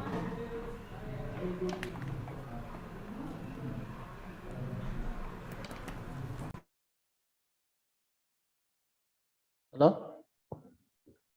I can hear you. Okay, so actually, from your question, but before I address this question, I want to go back to the question I was asked before after my presentation. I think I lost connection at some point. Yeah. So I didn't finish, I didn't address the question. But by the time I came back, someone else is already presenting. So I don't know whether, can I still go back to that question and address it properly? Because You have 5 minutes to do that. Let's hear it. okay, no, just to buttress what I've already mentioned the four-phased approach. So when I was about identifying the 7 key steps, I think I lost connection. The 7 key steps, somebody asked to build a strong security architecture around cloud infrastructure. Kindly identify top 7 key things every organization must do to ensure the security of their cloud infrastructure. So I didn't finish that question. I said I want to complete it because I've already mentioned the four-phased approach. So the 7 key steps that you need to follow to ensure that you build a strong security architecture around cloud is 1, security at each layer. Okay. Each OSI layer, you must build security there. That's the first step. Then the second step is centralized management of components. Then the third step is redundant and resilient design. These are steps you have to take to ensure that the security architecture is strong. Then the fourth step is elasticity and scalability. Then you now talk about the fifth step, appropriate storage for deployment, because before you deploy, you ensure you have enough storage system to do that before you start your deployment. Then you talk about security alerts and notification. That is the step 6. So finally, step 7 is centralization, standardization, and automation. Yeah, I think I've addressed the question properly. Yeah, thank you. I lost connection at some point, yeah. Thank you, Mr. Geoffrey. Is there any other of the speakers that would like to address that question? Why you think humans are still? I've been looking at it. If it's possible for us to, to solve that issue, why humans are still the weakest, link? Can I address the question? Yeah, you can. Yeah, you see, is the general saying that people are the weakest link, and they are not far from the truth, because that's why they need constant training and awareness program, because users can easily be tricked with simple social engineering techniques. So one-off training and awareness is not enough. So even if you continue training, you still have some certain users, some weak users that can be tricked. I mean the unsuspecting users. So what you do is that to address this issue, because they are the weakest link, is ensure that your program, your training and awareness program is a continuous process, because you still have users who are very weak in terms of detecting malicious activities. So they're always being compromised. It is one thing that is natural. So, but with continuous training and awareness, it can actually mitigate the threats that comes from that angle. I think that's my take on that. Okay, thank you, Mr. Geoffrey.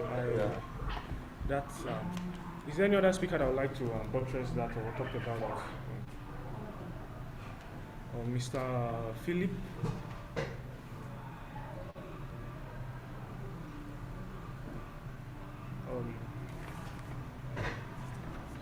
So if we don't, if there is no any other question, Mr.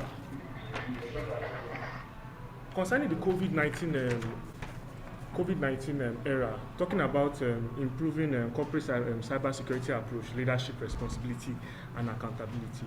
So one of the questions I would like to ask, during this COVID-19, the COVID-19 breakdown, workers working from home, as cybercrime increased during that time, and why was the cause? Working from home, because most people have to use their system, taking their system home, and we believe in that particular era, that particular time, systems were being hacked. And why do you think that was during those COVID-19?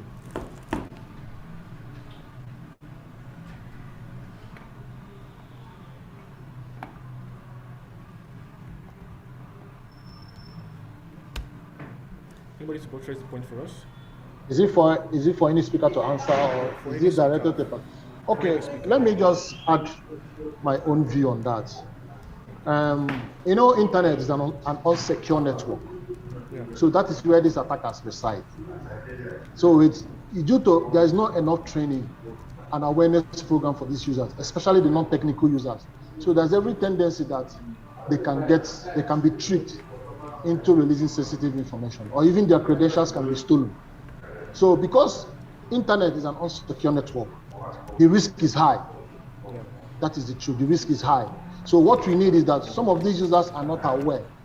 They are not really aware of the threat methodology these malicious actors are using. So the chances that they can be tricked into releasing sensitive information is pretty high. So that's my take on that.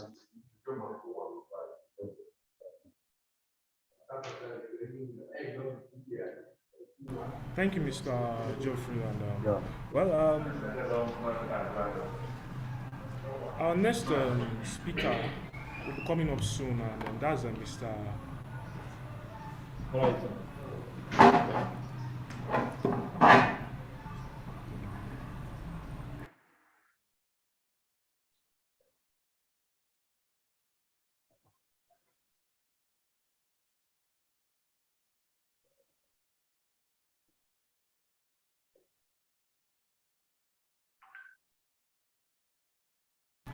Okay, thank you so much, Mr. Victor, for that session.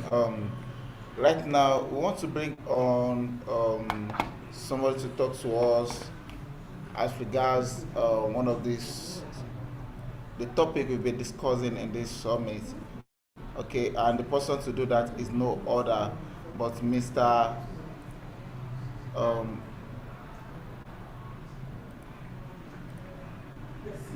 That's Mr. Tessie. All right, so Mr. Tessie, please over to you. Mr. Tessie, are you there? Hello, Mr. Tessie. If you are there, please kindly unmute your speaker.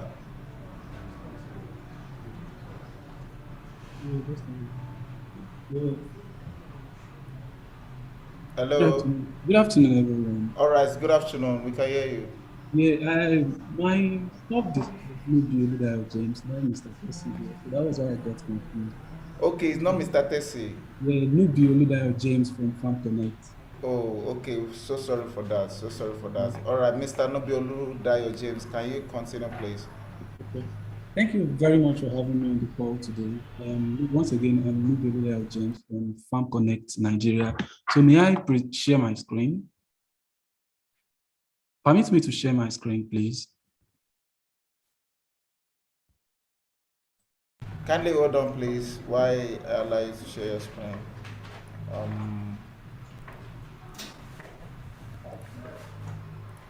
Okay, Mr. Oludayo James, you are good to go, sir. Thank you very much. Just 10 seconds.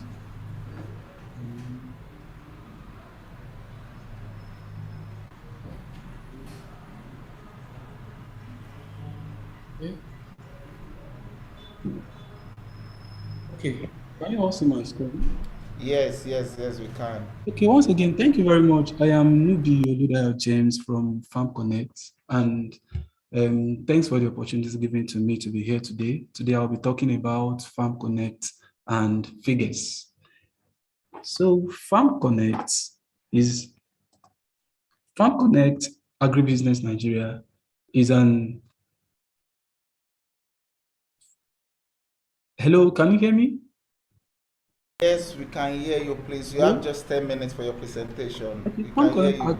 Agribusiness Nigeria, it's an agricultural real estate business which provides innovative services to enhance farming conditions, facilitate smarter farming operation through modern technologies, skills, and partnering to improve productivity and effective food distribution with the aim of mitigating food insecurity and malnutrition.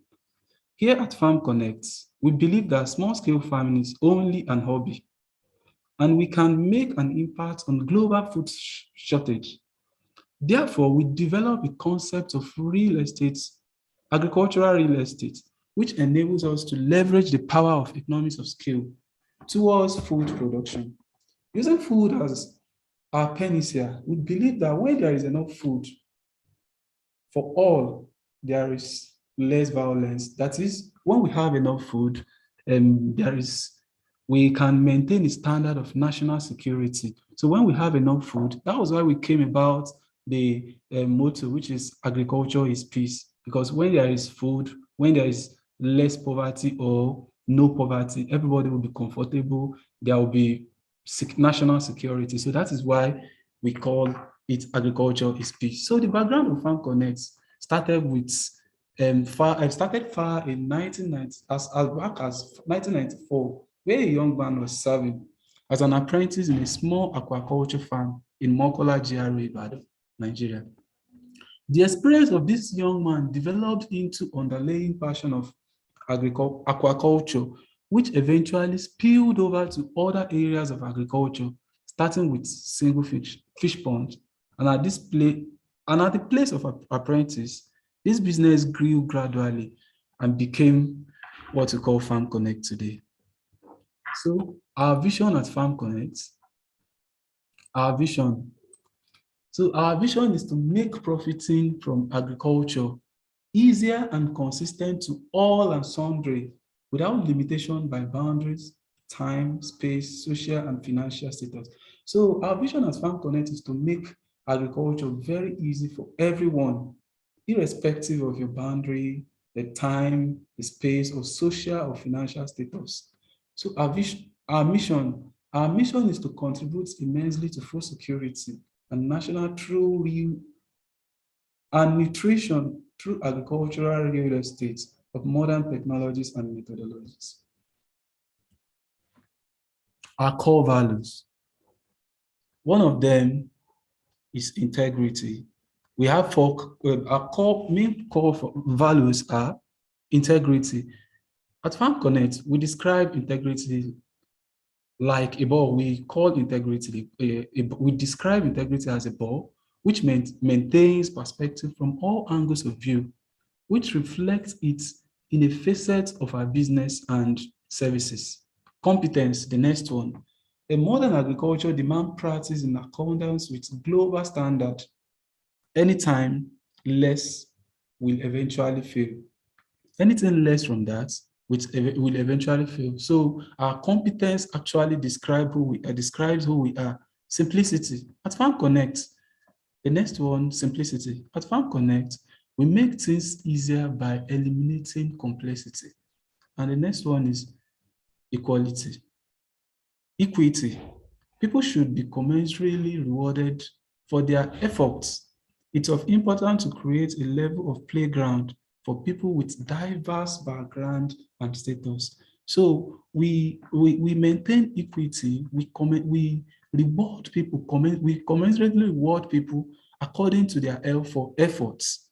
So, and I go to the next slide, which is our philosophies. One of our philosophy in Farm Connect is we do not need more farmers, we need smarter farmers. We need smart farmers. Let me cite an example. We have a farmland let me cite an example, having a farmland of about 5 hectares. And if you are to get a labor force to clear and spray the land, we will be needing over, let me just use maybe 50 manpower to do that. But with smart machineries, we will be able to clear this farm within an hour. We can use the spraying drone to do that. So we need smart farmers, not more farmers. Then we should collaborate, not compete. Farmers should collaborate. That we believe in collaboration, not competing with others. We can bring in more farmers to collaborate instead of competing, doing what others doing. Because at times we have this, let me use this culture in Nigeria whereby because someone is selling moi or doing a kind of trade, and they believe, oh, these people are doing well in this business pattern. So some people tend to move towards that. But in Farm Connect, we believe in bringing them together, not competing with them. So we need to inculcate the culture. The next one is to inculcate the culture of agriculture. Inculcating the culture of agriculture means making agriculture applicable to every discipline. Even you being a farmer, being a banker, being a banker, a teacher, you should be able to inculcate, practice the culture of agriculture. I believe we are all farmers. Not only those that go to the farm are farmers. Everyone is a farmer. Let me just use we are all consumers. So being a consumer, you are also a farmer. You're an agriculturist. So the next one is we do it really big. Agriculture stinks and mediocrity kills. So we do it big. It is not being in between. In order for you to make profit in agriculture, you have to do it very big. And the last one is farm what they don't and sell what they farm. So we have this philosophy that it is not a must for we to do what other people do, but we can actually market what you do, help you sell what you do. So the next one is what we sell. So at Farm Connect, we sell agricultural facilities and agricultural services. So I would like to go to the next slide, which describes the products we sell and the agricultural facilities we sell. So we have the Dutch greenhouse, hello? Am I still on the call? You are. Yes, We we can can hear hear you. you. Please, you have Yeah. 2 minutes more, please. Let me just run through this. We have the Dutch greenhouse. We have the poultry simple shed. The next slide. We have the cold room, the caterpillar greenhouse. We have the floating cages. And with all these packages we have, you could actually you could actually, on the next slide, please. Oh, there's an error. Okay, there's an error somewhere. So we have am I still on the call? Yes, you are. Yes, Mr. James, you are online.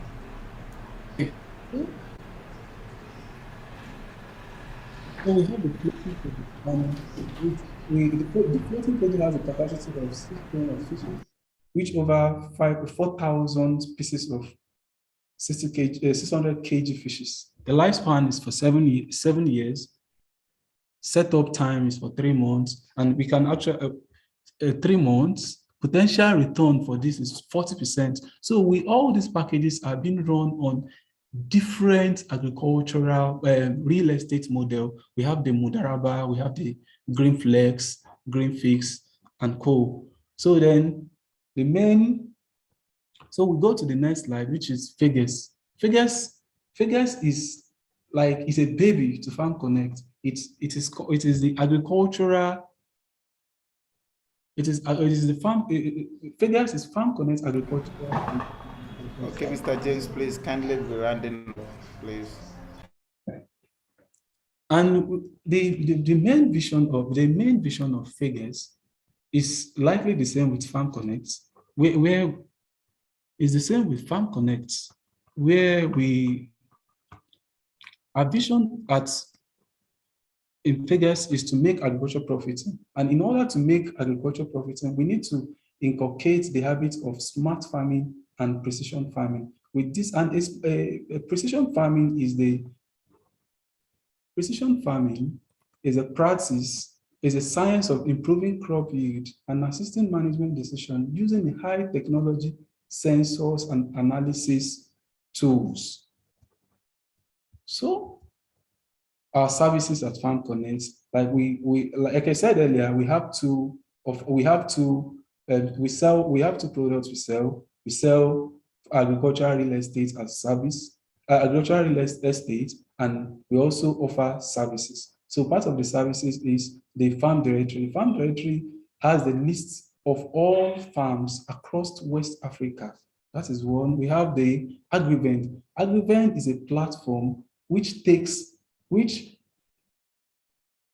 uses the which has the concept of which embeds the concept of agriculture from farm to fork. That is from manufacturer to final consumer. On Agrivent portal, the Agrivent portal links farmers to the final consumer, right from being from the on-site, the seed sellers, the farmers, the producer, including logistic, and to the final consumers as well. So the next one, let me quickly run to the slide. I'm sorry.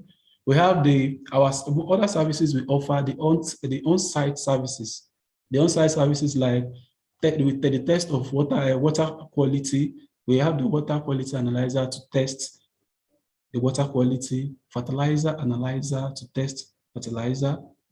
We have the soil testing kit to test the soil. The water analyzer is used to detect the turgidity and the acidity and alkalinity of the soil as well. We have the soil sample collector to collect soil sample. And we have the drone. We also use drone for the UAV, unmanned area vehicles for precision farming as well at Farm Connect. So the drones are used for irrigation services, security coordination,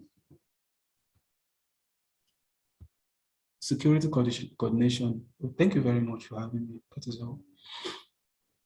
Hello?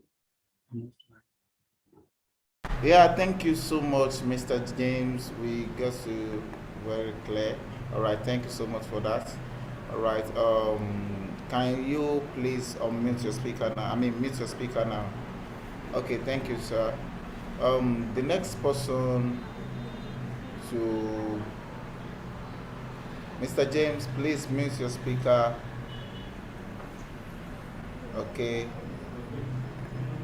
And you can close your slide as well. Okay, the next person to present now is no other but Mr. Ekochi Unjeze. Mr. Ekochi Unjeze, please, over to you. Okay, thank you very much. Okay,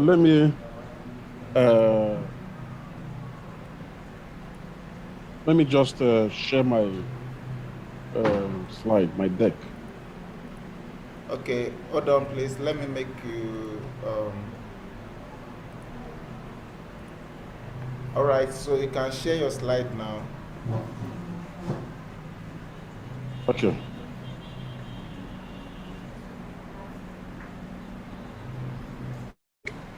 Can you see my slide? Yes, we can. Yes, we can. You can go ahead, please. Okay. Okay, so thanks everyone. My name is Ekochi Unjeze, and I work with. Can you guys hear me? Yes, sir. Yes, sir. We can hear you, sir. Okay, and I work with an organization called Standard Chartered Bank. I'm a senior manager there in charge of information and cybersecurity. And I have been mandated by Cyberacon' to speak on the cybersecurity challenges in the financial services industry. All the previous speakers have actually done a wonderful job with the presentations, very instructive, interesting, and incisive presentations they've done, every single one of them. And I will have to now take it forward from there. I thank them a lot for what they've done so far. And I also thank Cyberacon' for this for setting up this platform for this discussion we are having.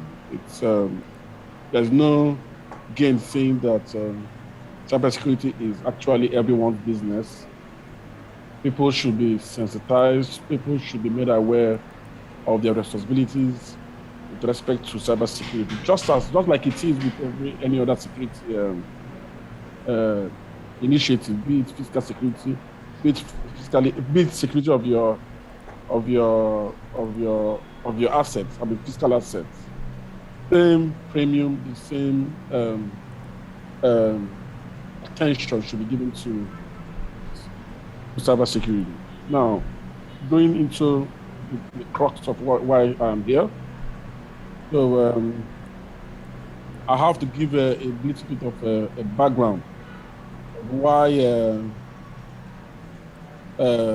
of how cybersecurity became a big issue in the financial services industry. So I will start by saying that everything is rooted in technology and innovation, right? So with the massive technology and automation revolution, somebody mentioned that I think I heard somebody mention that we are in the fourth industrial revolution, right? And that fourth industrial revolution is based on information technology, based on automation, based on the information superhighway that we refer to as the internet, right? So this has also, this has enabled a whole lot of things to be done. People now have, organizations and people have moved their storage and management and processing of critical and sensitive information and assets and resources to both tangible and non-tangible to the internet. Financial institutions, of course, have also joined that frenzy or that bandwagon, if I may say, and they have used automation and technology solutions to enable a whole lot of wonderful products and services. But of course, this has also made them vulnerable to cyber crimes and attacks. I also want to provide a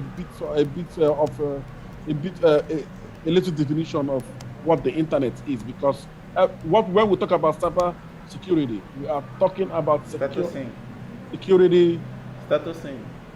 securing our information assets that are connected to the internet, which is the cyberspace, right? So the internet is a massive network that interconnects. That she was please, can we meet our distance, please? So the internet is a massive network and interconnection of computers with the purpose of sharing and processing of information amongst the interconnected or networked computers. Internet is an acronym for international network. So having said this, this technology and innovation has also brought about certain unwanted implications or consequences, right? Criminals have migrated or are even continue to migrate in droves from the typical I'll call it brick and mortar way of stealing and committing crime, like what you have in the physical world, to the internet, to the logical world, to now perpetrate their nefarious acts or activities. As we all know, criminals are always ingenious and daring in what they do, and they devote a lot of time and resources to perfect their acts. First, they are almost always one step ahead of security personnel most of the time, making the job of thwarting the attacks difficult, but of course not impossible. Cyber criminals are particularly attracted to financial institutions. Now, we're narrowing it down to financial institutions, which is where I am mandated to speak on. Cyber criminals are particularly attracted to financial institutions because of the perceived huge reward associated with compromising and stealing the assets of financial institutions. Now, these rewards could be anything from financial gain, which people have spoken about. Financial gain means having a financial reward for committing that cyber crime, to people just pranking people, attacking people just for the sake of prank, for fun, So activism. Now, when I say activism, I mean like people using cyber attack to prove a point, probably a social point. You know, like you have activists that are always trying to make a point, whether political point or social point. So they can also use cyber attacks to also make those points. We call them hacktivists, or we call that concept hacktivism. So these are activists that are cyber attackers, right? So other motives could be espionage. It could also be based on hatred. I just don't like this person. I want to make sure I bring the person down. I don't like this organization. I want to bring this organization down. So people could be inspired by hate. It could be intimidation, and that's also another motive. It could be also business competition. So you see, I want to demarket. I want to make sure that I completely ruin the reputation of my competitor. So I go there to probably attack them. Launch a cyber attack on them to create a bad image of them. Breach their data, deface their websites, all sorts of things. Make them to pay fine. Because of the breach that I have orchestrated. So you see, customers will now start seeing them in very bad light. And this is also one of the motives that people launch cyber attacks. Cyber warfare, these are state actors now. So you see here that US accusing Russia of launching cyber attacks on them. You can imagine, everyone remember the Hillary Clinton and Trump election process, where Hillary accused Russia of aiding and abetting and working in concert with Trump to breach her email and breach her email and expose certain information in her email, right? So these are also what we call cyber warfare, right? So the cybersecurity, by definition, is the security of information assets and resources against the compromise of confidentiality, integrity, and availability. This is normally called CIA. That's the concept of CIA. That's the triad of information and cybersecurity, really. So if you compromise, whether intentionally or unintentionally, any of these concepts, then you have breached the security of that particular asset. I don't want to go into what confidentiality and integrity and availability mean, but it may also be important. So confidentiality means when an information that is not supposed to get to someone that is not authorized, when he or she gets access to an information or an asset he's not supposed to get to, then the conversion of that information has been breached. Integrity means modification or destruction of an information. So when you now breach the information, when information is breached and somebody has access, let it be that he just has access. Let it not be that he can also modify the content of that information or even destroy that information. Then availability means that people that are supposed to have access to an information, they should always have that access to that information anytime they need it. So that is what we call availability. So these are the concept, the main pillars or triad of information and cybersecurity.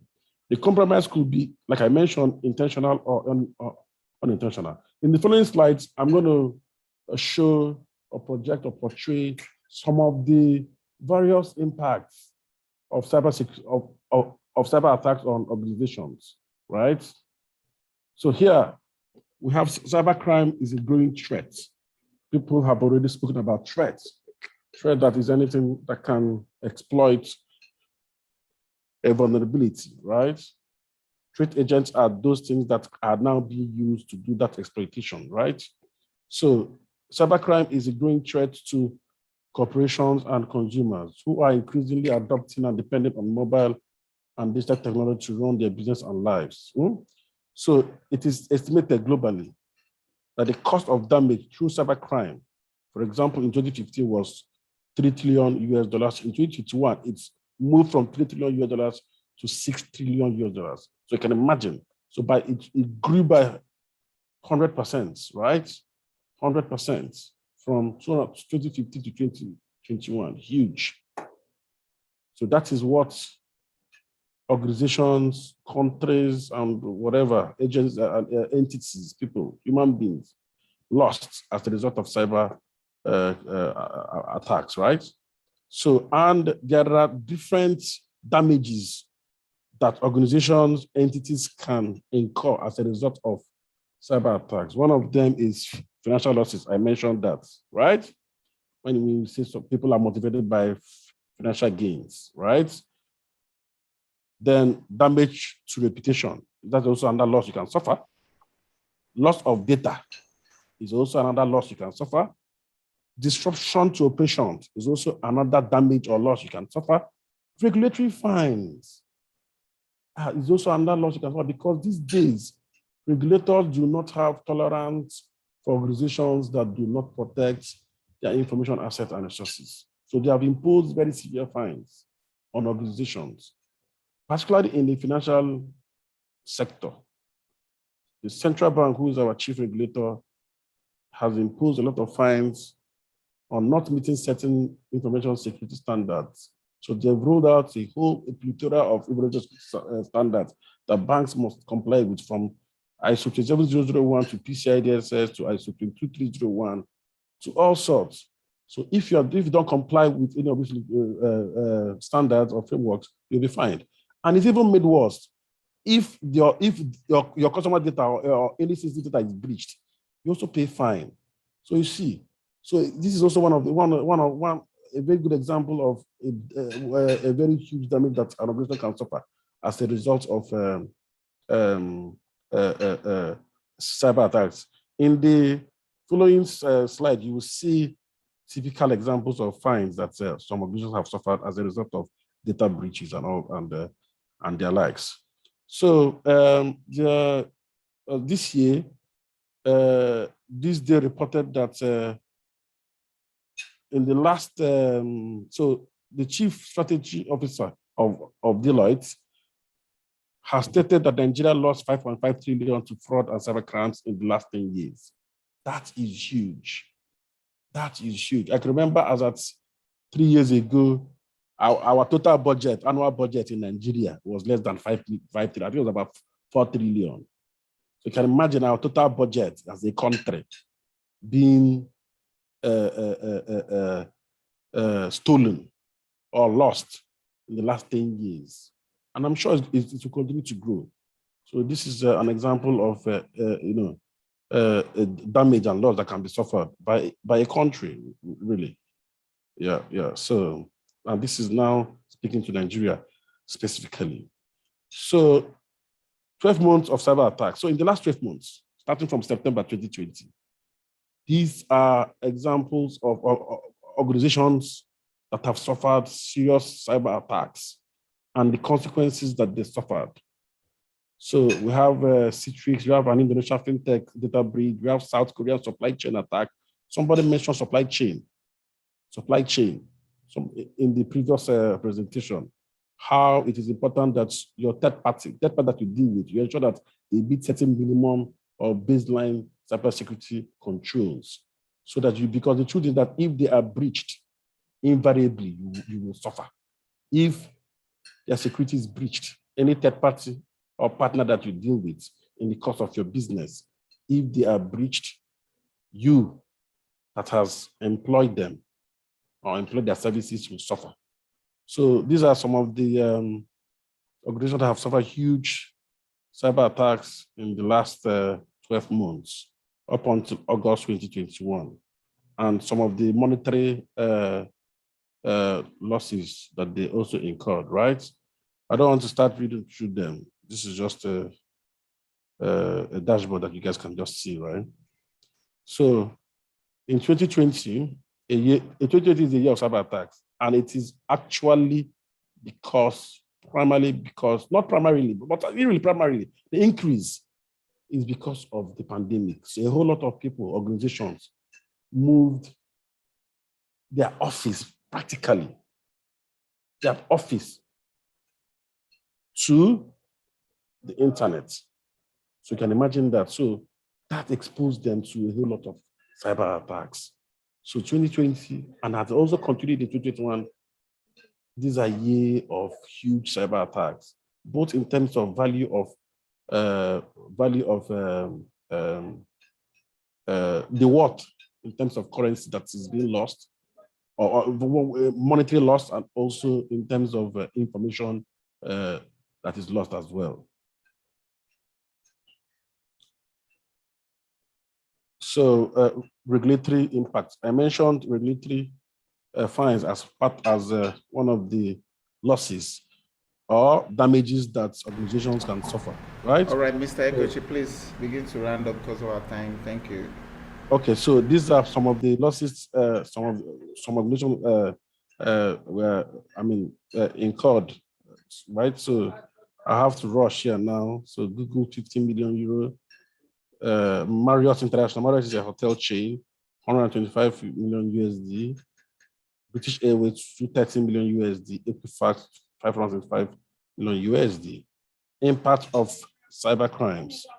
So there are direct costs, there are indirect costs, there are damage to your brand, there are regulatory sanctions. I mentioned this, customer fraud, leadership changes, right? Major value, class action lawsuit, customer business redress.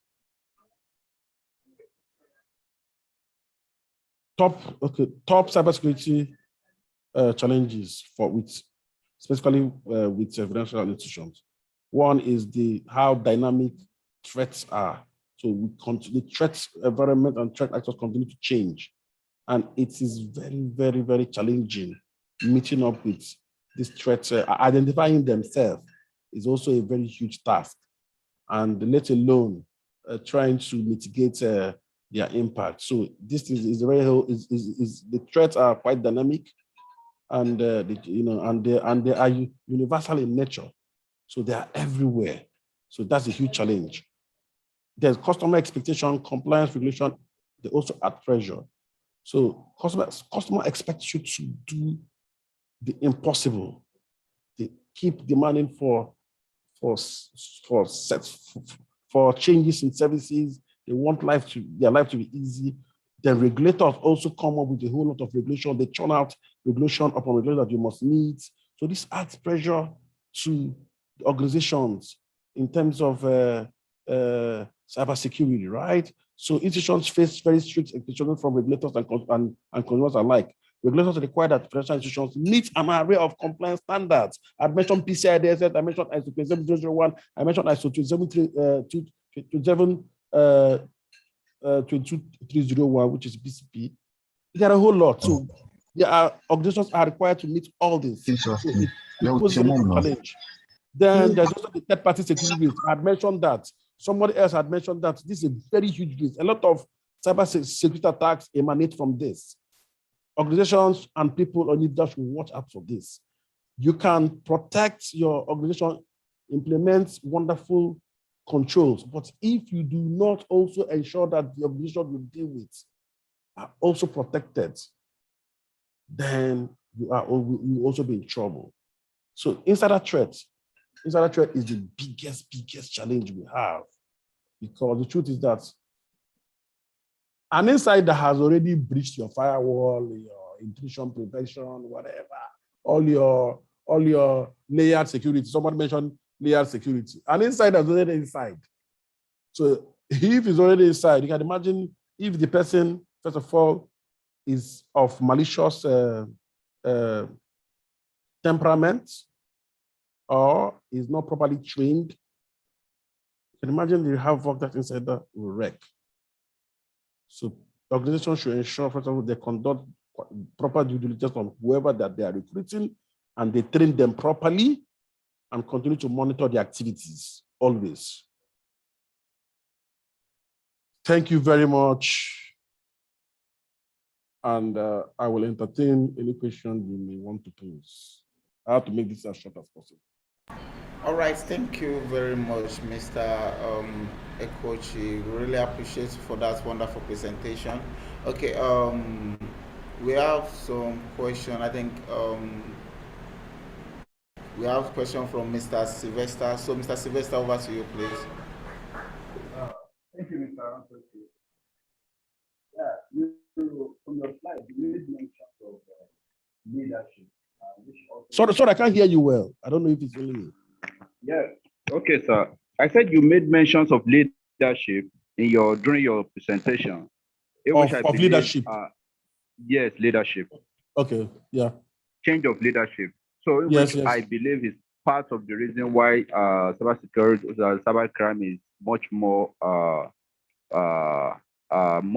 in our society today. So, what can we do the moment because many of those leadership that we have in our company, in our organization, many of them don't even want to hear anything about cyber security, because most especially when you bring their budget, that this is the budget we are having for cyber security, they will just look at it and say, where do you think we can get this kind of money? Please take it away. No, but by the time that thing happens, that is the breach, it happens, they will now begin to look for so much cost to mitigate it. So what do you think we can do when it comes to leadership, a change of leadership, and even a new leadership coming in? What do you think we can do to curb the menace of leadership and high cost of breach in the cybersecurity domain? Okay, thank you very much for that very important question. Leadership is at the core of the success of any cybersecurity program. So if a leader or the senior management does not support your cybersecurity program, then it has failed from the word go. But there are two ways to mitigate this. One is, as a cybersecurity manager or officer, or the CISO, as the case may be, you need to be strategic. You need to be a business. You need to think like the business for you to get the sponsorship or the buy-in or the support of senior management. So whatever cybersecurity program you're implementing, you must tie it to what the value the business will derive, how it's going to impact positively to their profit and loss account. What I mean, their bottom line, right? How does that impact their balance sheets? You tell them, okay, I give you an example. You tell them, okay, you see, we are having, this is just hypothetical figures that I'm going to quote here, right? We're having 1,000 cyber attacks in a month. And in that 1,000, we are making a loss of, say, 15 million every month. You tell them, if I implement an intrusion prevention system, I will bring down the attacks from 1,000 to, say, 50. And the loss to, say, from 50 million to, say, 5 million. If you present it to you, that's a good business case, right?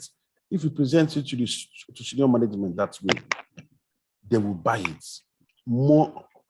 I am almost sure that they will buy that idea. That is one. Secondly is, regulators also have a big role to play. Thankfully, in the industry I work in, it is mandated for banks to implement an array of cybersecurity standards and framework. So the CEO or the management, they don't have any option and to support that, except they want to lose their license of operating in that industry. So one is the CISO or the information security manager should be able to relate and talk to the senior management to get their support in the language that they understand, which is the business language. Secondly, is that the government, I'm talking about regulator. Regulator is also government, should also support this cybersecurity initiatives by mandating it on the players in that industry to make sure that they implement certain minimum requirements for cybersecurity, right? So I hope I have answered your question.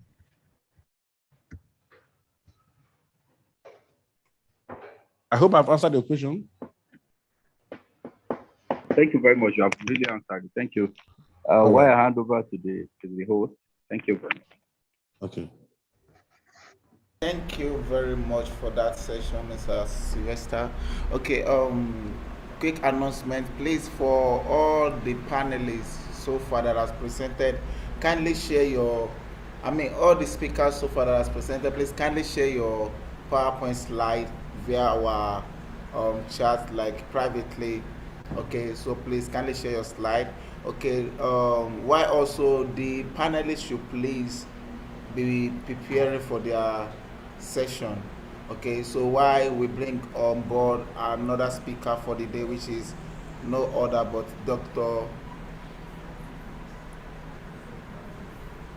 Dr. Francis. Okay, Dr. Francis, please, I hope you are online.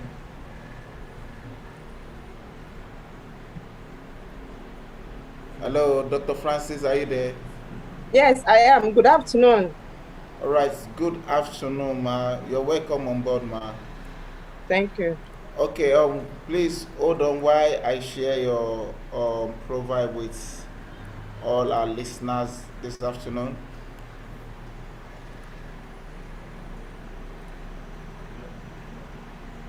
Okay,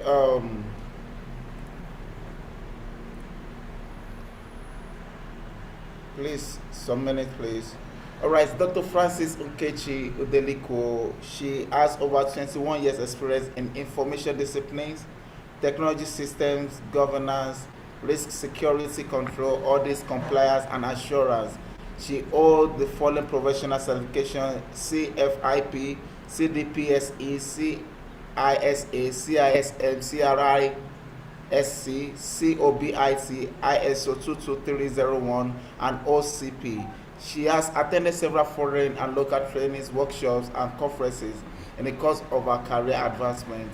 She has maintained active involvement in various major information technology systems, governance, risk, security, privacy control, audit, assurance initiatives, which have continually enhanced the overall enterprise business objectives and strategies, as well as effective management and corporate success. So, Dr. Francis, over to you. Okay, thank you so much.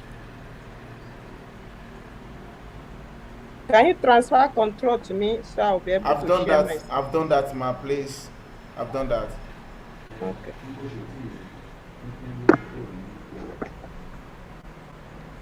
Hey, Mr. Kochi, please kindly close your slide.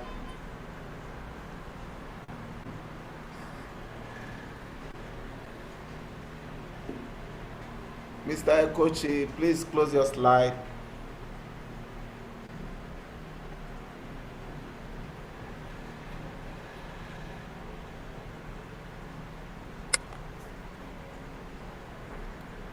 Hello, Mr. Kochi, please close your slide.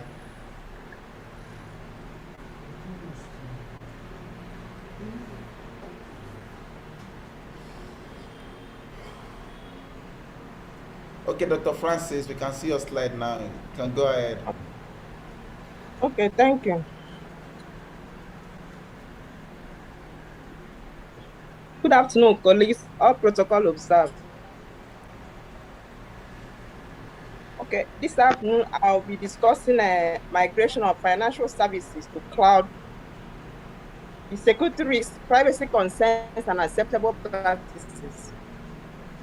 So in doing this, the highlights will include the introduction, cloud concepts, under which I'll be defining the cloud, computing architecture, deployment models, and service models. Then I go on to discuss the cloud benefits, then move on to the financial services in the digital economy, cloud security risk and privacy concerns, cloud security model, the key determinant ma, factors, please, and any question. Hello, ma. Hello? Please, can you maximize your slide, please? Okay, okay, Thank so, you. okay, let me get to, okay, sorry. Slideshow.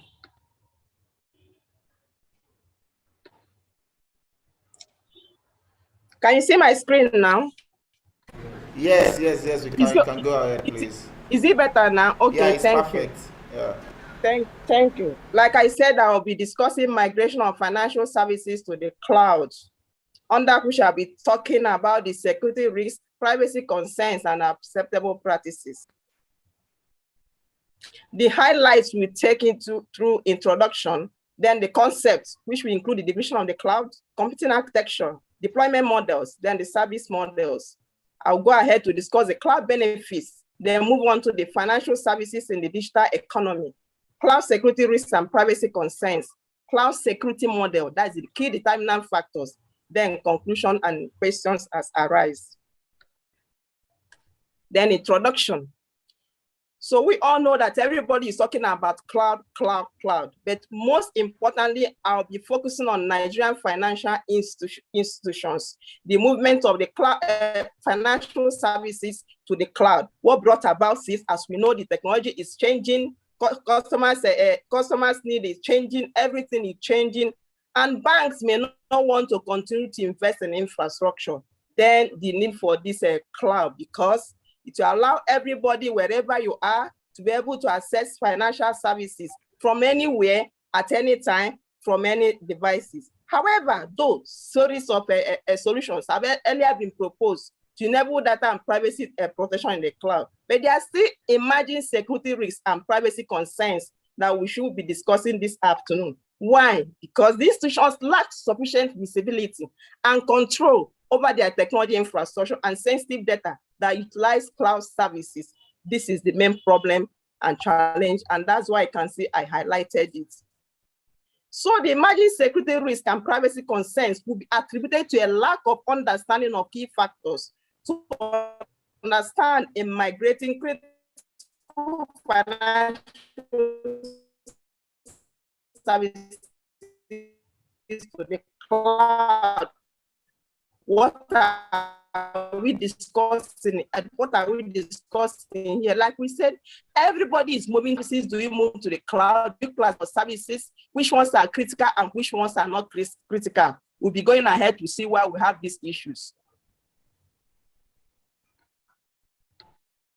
Then the definition, before I move on to discuss the cloud security risk and privacy concerns, let's even look at what the cloud service is all about. And according to NIST, it said a model for enabling convenient on-demand network access to a shared pool of configurable computing resources, which includes networks, servers, storages, applications, and services that can be rapidly provisioned and released with minimal management effort or server provider interaction.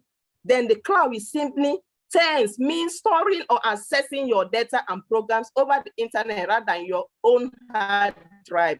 So what exactly is this cloud? It is somewhere at the other end of your internet connection where you store your files and can be accessed from anywhere and at any time and from any device. That's what the cloud is. So what is telling us in essence that cloud is not in the air, is not in the vacuum. Cloud means that from any, instead of hosting your own services in your own infrastructure, you have outsourced that to another person to host on your behalf, and your clients or your customers can access such services from anywhere, at any time, and from any device. Then if we are looking at the pictorial definition of the cloud, we can see the internet, we see the mobile, the PC, the mini, these are different devices that are accessing these services from any part of the world at any time. You can see the notebook, the desktop, remote desktop database. This simply defines what cloud is all about. Then let's look at the cloud computing architecture. Under cloud computing architecture, there are two main things that are involved there: the service delivery model and the deployment delivery models. Now let's look at the service delivery models. Under this, we have three key service delivery models. The first is infrastructure as a service, we have platform, and we have software. Now, in summary, what is this infrastructure as a service? My dear listener, for the sake of time, I'll be abridging some of these definitions to be able to meet up with the time, please.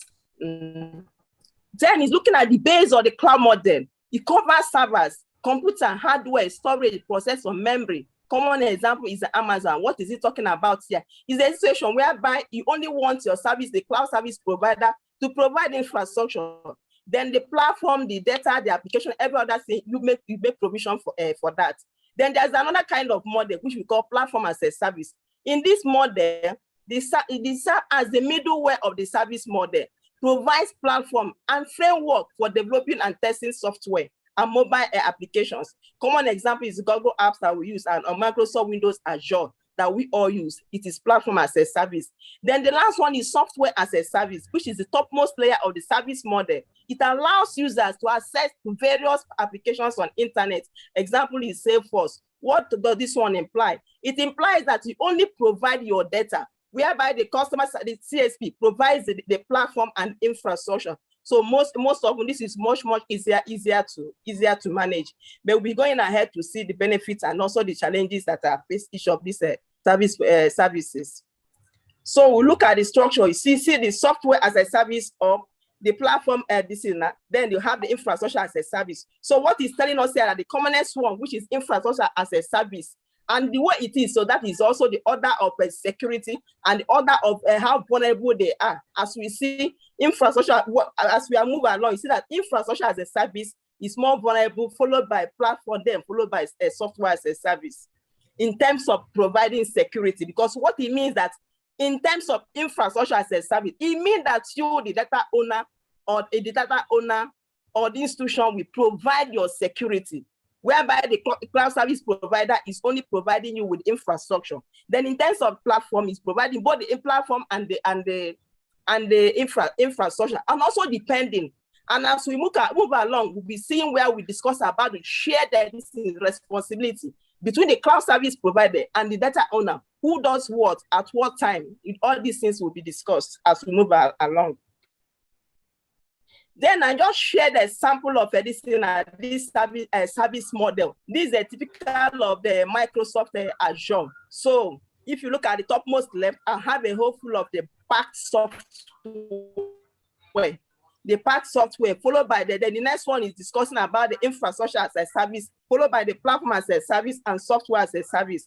And what is basically showing us here is showing us the responsibility between the cloud service provider and the data owner. So like we have seen the first row, we are seeing a whole bunch of package software. The second one is now showing us we have the one who have in orange and the one in blue. The cloud service provider, we provide the visualization, the servers, storage, and networking. While you, the data owner, will provide your applications, the data, runtime, middleware, and operating system. If you want to subscribe to platform as a service, it means that cloud service provider will be providing you with the runtime, the middleware, OS, visualization, servers, storage, and networking. Whereas you'll be coming up with your applications and data. That is what they will make a provision for you to put in the data center. But if you want to subscribe to a software as a service, you see what the service provider will provide for you, including the security. We move ahead. Then for the deployment models, we'll be looking at the private cloud, the public cloud, and the hybrid cloud. So in summary, a private cloud is a situation whereby the infrastructure is dedicated to a specific organization. You don't share for anybody. It's operated solely for a single organization. The costs are high since the hardware will be updated periodically. Security is kept in check since new threats come up every day. However, in public cloud, the services are open for public use. What it means that you share the infrastructure with other people you don't even know, and are accessible to be registered public users. Unlike the private cloud, then the service is also free. So if looking at these three attributes of public cloud, it tells us that it's not secured. Then the hybrid, we are looking at the situation whereby you utilize both private and public cloud service resources. But note that public cloud is the most sustainable deployment model due to its availability to malicious public users. So let me just take this brief few minutes to explain the concepts. So by the time we'll be discussing the security, will be flowing. So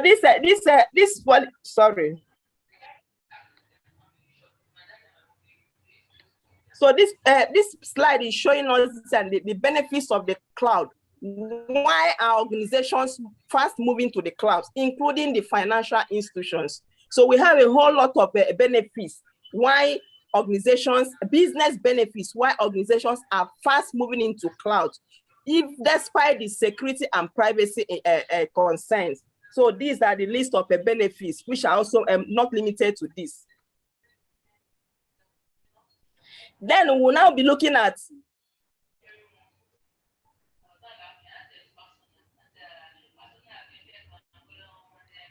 we'll also be looking at this now, financial services in the digital economy. So we'll now look at that rapid evolution in digitization, technologies and user behaviors are transforming the ways banks interact and offer services to their customers. Hence, the cloud services have become vital to the businesses and the adoption has rapidly increased. Financial institutions are shifting their data, application and infrastructure to cloud computing environment to gain the competitive advantage of these benefits. So this slide is telling us why organizations, including financial institutions, that we know that they are managing sensitive data, that they are fast moving to the cloud. Why? Technology is changing, evolution in digitization, and even the customers' behaviors. Every day, customers' needs are changing. Customers are becoming more innovative in making their requests. And as this is happening, banks may not continue to be investing in technology on infrastructure, since these technologies and infrastructure are fast changes. So the migration to the cloud makes it easy for the bank to be more agile and adapt to the moving technology. So despite this, we'll see how the security concerns. We have discussed the benefits of the cloud. This slide is showing us the security concerns on the cloud. Even despite all the business benefits, the whole lot of concerns that we have there that will be listing out here, the data breaches as we often hear, misconfiguration and inadequate change control, lack of cloud security architecture and strategy, insufficient identity, credential access and key management, and a whole lot. So these are the concerns.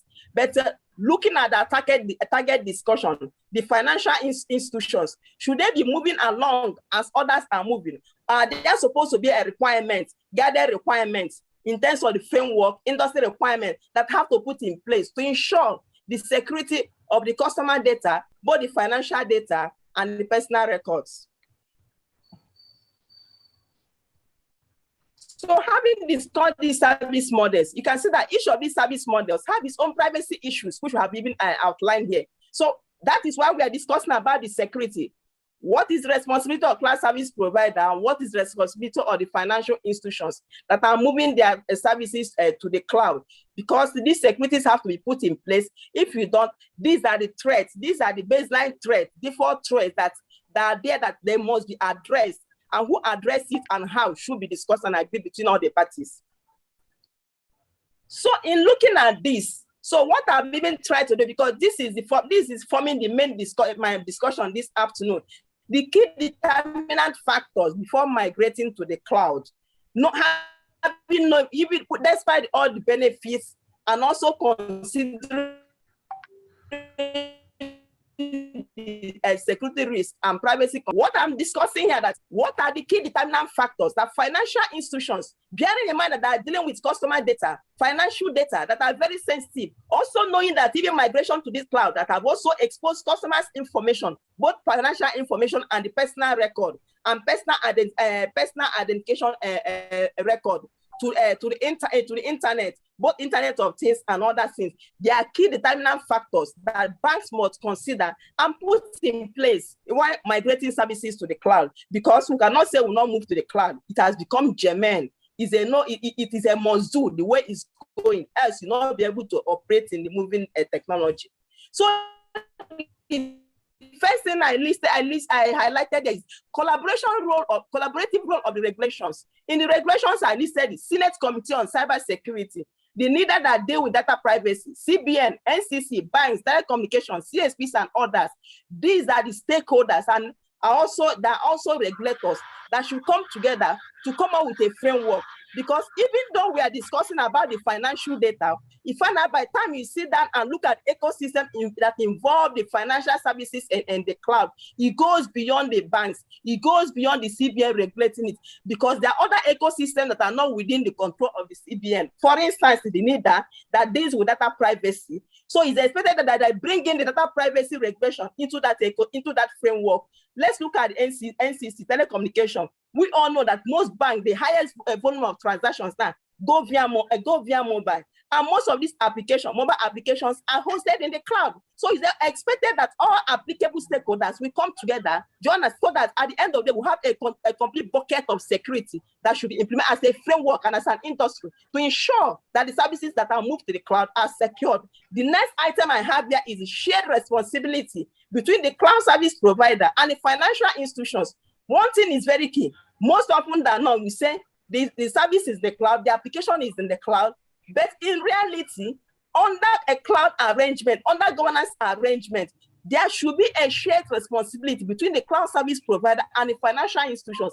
And that takes me back to why I first of all discussed the service model, where I discussed about the infrastructure as a service, the platform as a service, and the software as a service. So depending on the model that you subscribe to, and I've also shared the screen showing us for each of the services, what the cloud service provider is providing for you and what you are supposed to provide. And depending on the arrangement, and also take us to the issue of legal commitments, and also our legal team understanding the cloud infrastructure, the cloud technology and cloud computing infrastructure to be able to execute that legal SLA between the cloud service provider and the financial institutions. I do think that this is the most important aspect of this, because most often the things that are in the cloud, you don't have visibility over how the cloud service providers are managing your applications, especially when we are talking about the financial services. Then the next one is the corporate governance. I am looking at the financial institution itself now. Corporate governance, under it, I am looking at the board and executive management functions, their role in giving their approval in terms of security, because most often security is all about cost. In terms of administering that these things are vulnerable, because first and foremost, bank is there to do business, agreed. But in doing this big business, and again, because the financial services are being driven by technology that is constantly changing, and that is the reason for moving to the cloud, because of these benefits, and also to be able to meet up with the competition. It is also very important that security is integrated into that business decision in moving to the cloud. Then the role of internal security and assurance team within the financial institutions. It is expected that this assurance team or internal security team, which most often headed by the CISO, should understand the security implications, the security requirements of the cloud infrastructure. Most often they concentrate on the security of the on-prem services. No, the same kind of control, the same kind of security that's offered to your services on-prem should also be offered to your services in the cloud. And what does it mean? That it means that in acquiring your security solutions, it is expected that you also consider extending those security solutions to the cloud. Whereby you don't want to do that, it means that in your discussion and engagement with cloud service provider, it means that part of what they'll be providing for you is cloud is security, and you pay for it. So depending on the model you want to do, whether you want to provide your security on-prem and extend your security on-prem to the cloud, or the cloud service provider, offer you their own security and you pay for the service. Then the next one is implementation of the secure state-of-the-art protection technology to ensure confidentiality, integrity, and availability of the cloud services. And what do I mean here? For the solutions that you're acquiring, security solutions that you're acquiring has to be intelligent enough in terms of monitoring. For instance, your databases in the cloud, are they being monitored? The file integrity, configuration, the change management, all these processes, the same way you have your information security policy and processes on-prem and you are adhering to it, the same way such will also be extended to the cloud to ensure the safety of the services in the cloud. Then it takes also the end user security awareness and discipline. End user now, there are two, both internal and external. Internal are your staff, external are your customers. They also have to be aware. That training awareness have to be there for them to know how to go about it, because we say that one, human being, people is your greatest asset. That is one. Your weakest link, that is two. And again, the strongest threat. So your challenge now is how do you now suppress the weakest link and the strongest threat to be able to break this to be able to raise up the people at the strongest as your greatest asset. That is where you need people. But one thing is that these three attributes are by default are in every single human being. So your role in information security is to suppress the weakest link in people, the strongest threat in people, and uplift the strength in them to be able to have people as your strongest assets. Then the last is what I call the third-party assurance of cloud service providers' compliance with cloud governance requirements. We know that to have this requirement, most often you don't have full visibility into what is happening in the cloud. So as a standard, we have certified third-party assurance, or we call them third-party auditors, that are certified to audit clouds. So it's expected that financial institutions engage the services of these TPAs to go in and audit these cloud services and obtain a compliance certificate to ensure that they, that keeping with the required standard, the security standard, some of the certification they need to adhere to, because it is expected that the same information security policies and processes you're maintaining in your on-prem information systems, the same is also expected to be extended to your services in the cloud. So to have this visibility, it's also expected that you have an independent certified auditors that go there to audit them. And it's also recommended that these auditors you alternate them maybe on every year or by annual, to be sure that they don't get compromised. So here I'm sharing this in the cloud security model. If you look at my left bucket, where I've listed I've listed the different key determinant factors. And what we are saying that most often organizations don't consider these factors. Organizations don't consider these factors. They go ahead and deploy. But what we are saying here that if organizations consider these factors and get them into use to make them effective, efficient, and collaborative, you find out that these factors will address the security and privacy of critical financial services in the cloud. So in summary, this particular slide is summarizing, my paper this afternoon, talking about the security risks and privacy concerns, which I have discussed in previous slides. This particular slide is now showing us the key determinant factors that organizations must consider and address all of them one by one before moving critical services to the cloud.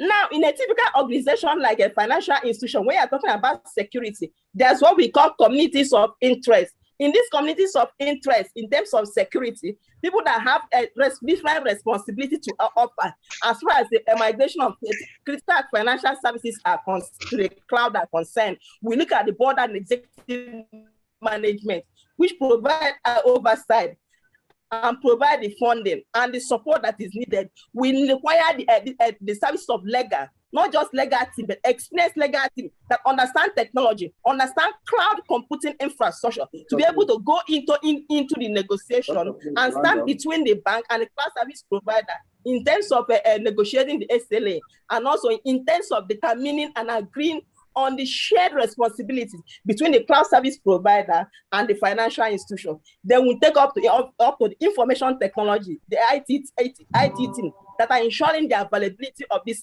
services in terms of powering the technology. Then we look at information assurance team, which includes the risk team, security team, control, audit and compliance functions. These are the information assurance that ensure the confidentiality and integrity of these services in the cloud, while the IT team ensures the availability of these services in the cloud. Then we talk about the internal end users, and then the customers. End users too, as we say that, that's supposed to be your greatest asset. So the awareness, the cyber awareness that are required, the continuous training, even the customers too. More often than not, you see customers can be hacked, customers can be phished either by phone or by phone call, or by even via email, or calling them, or anyhow. So these are these are simple tips you have to put customers to, so that they will not be phished. As you know, that is the most easiest way, social engineering. And in that social engineering, as we know today in Nigeria, phishing is the most easiest way to get customers' details and compromise their funds. So this slide is showing us the shared responsibility model. You see, what is our main objective and main focus? Our main focus here is ensuring security and privacy preservation for Dr. cloud data Francis, you have services. to round up now. The time is not on our side. Okay, Yes, and we are talking about the shared responsibility between the cloud service provider and the institution. And then we now have under this, we have monitoring and reporting TPAs, who more of the provider independent assurance function. So we are looking at the benefit of maintaining the credits in cloud services here. I'm almost at this, I'm just rounding up. So we're looking at the secure financial, if you maintain if you maintain the security of your information, financial services in the cloud, these are the benefits. If these are the benefits, the secure financial cloud service, compliance with regulation. Also know that banking is a highly regulated institutions. So when you comply with regulation, and also standardization of cloud services for Nigerian financial industry. Then first and foremost, customer satisfaction, and then good corporation image and reputation and other ones. So in sum, we're looking at the reality of diversity in financial business is compelling migration of financial services to the cloud. But the resultant security risks and private concern cannot be overemphasized. The business demand to migrate financial services to the cloud has remained a topmost issue for Nigerian financial institutions. This is due to large volume of customers' financial personal records that are required to be securely processed, transferred, and stored using the constantly changing state-of-the-art technology. And lastly, the incessant advancement in technology is making it difficult for banks to keep up with the rising change in data center infrastructure. Hence, the migration of financial services to the cloud infrastructure. So it's something that banks must do, but the challenge is there that how do we ensure the confidentiality, integrity, and availability of these informations? Thank you. Yeah, thank you, Mark, for the wonderful presentation on migration of financial service in the cloud. Before we hand over to the panelists, a quick reminder to our speakers. A quick reminder to our speakers who have not submitted their slides should do that via the chat box. So I want to hand over to Mr. Sylvester. He has questions to ask you.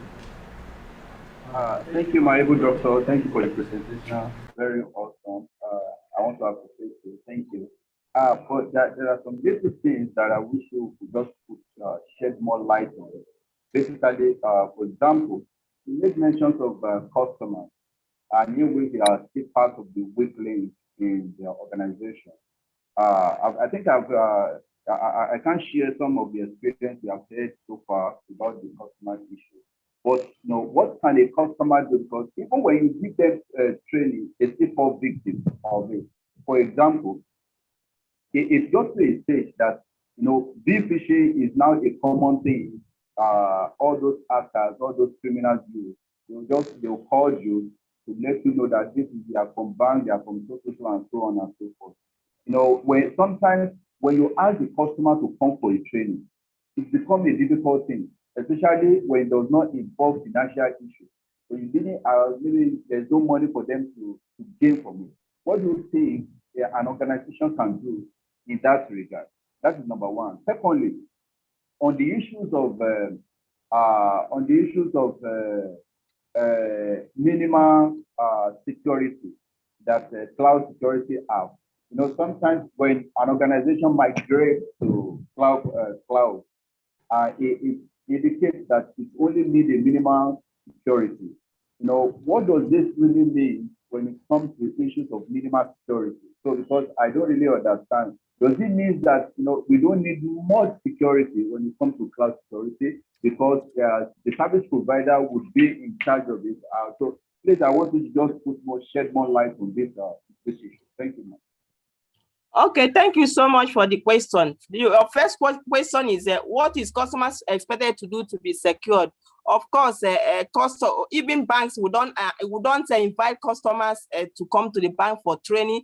There are different ways to offer these trainings to the customer. You can do radio jingles. Even if you go to a typical bank's ATM, you see where banks put a notification. At times they send you SMS and telling you not to give out your PIN or any personal information. In fact, most of the documents you'll be getting from bank, especially when you're opening new accounts, all these are listed there. Even CBN too has also a setting and said Even a radio jingle should also be done in local languages outside Igbo Yoruba, so that non-educated customers will also know it. So there's been a whole lot of awareness going on. It's just continuous awareness and continuous awareness. But just like I said, that when you're dealing with people, like you can't determine what someone can do next. That's why they say that people, your greatest asset, your weakest link, and your strongest threats. So these threats and the weakest link are the main challenge that we have to live on. And it's an ongoing concern. It's continuous awareness. That's just the only thing. In different ways to internalize that awareness. For example, bank has been saying, the bank will never call you and say, give me your BVN, give me your PIN. So even if you don't know anything, any person calling you asking you for your PIN, or even for your token or your PIN, or whatever, or your BVN, you should know by default that is a fraudster that is speaking to you. Then on the issue of medicine, on the issue of the cloud security, there are different information. We have a sensitive information, have non-sensitive information, and security is all about cost. So that's why they have the different model. You also have different medicine and deployment model, infrastructure model. You have the public, you have the hybrid, you have the private, depending on the kind of information that you're moving. Then under service model, you have the infrastructure, you have the platform, you have the service model. Depending on the kind of information you're moving, you don't because it's also a function of a cost. So for a very critical one, but for your critical services, which are your crown jewels, you don't expect to move them to your public cloud, or you subscribe to infrastructure as a service. No. Do you understand? So that's why they're categorized like that. But there are some non-critical systems, just because you don't want to continue to buy infrastructure, you move them to the cloud because anything happening to them does not have security implication to you. Even in the banks do classify their assets. So banks know their critical and non-critical services. So for critical services, it's expected that you consider all these factors and move them to secure this to the secure arrangement of cloud service. Thank you. Thank you very much, Mark. Thank you, my doctor. God bless you. While we welcome the finalists to take in charge. Yeah, welcome back. I want to introduce our panelists. I want to say a very big thank you to Mrs. Happiness, Mr. Bukumi, for holding on since morning. I know it has not been easy, and we'll hand it over to you, Mrs. Happiness. And please let us enable our video so we can see you. Mrs. Happiness, over to you. Good afternoon, everyone. Good afternoon, ma'am. My name is Happiness Obioma. Yeah. Yes, sorry, let me come back. You can turn on your video, ma'am, so I can see you, please.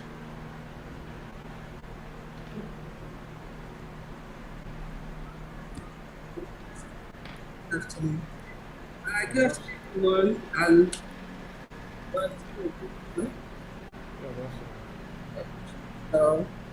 there's the wonderful presentation. Yeah, we are having issue with hearing you. Can you please speak up now? I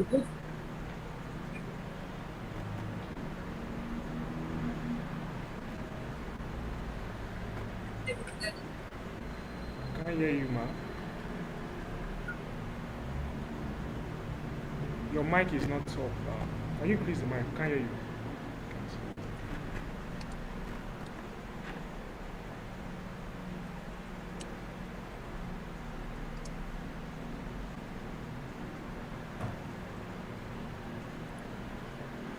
Mrs. Happiness, are you with us? Can you kindly increase the mic? I can barely hear you. Unmute your mic.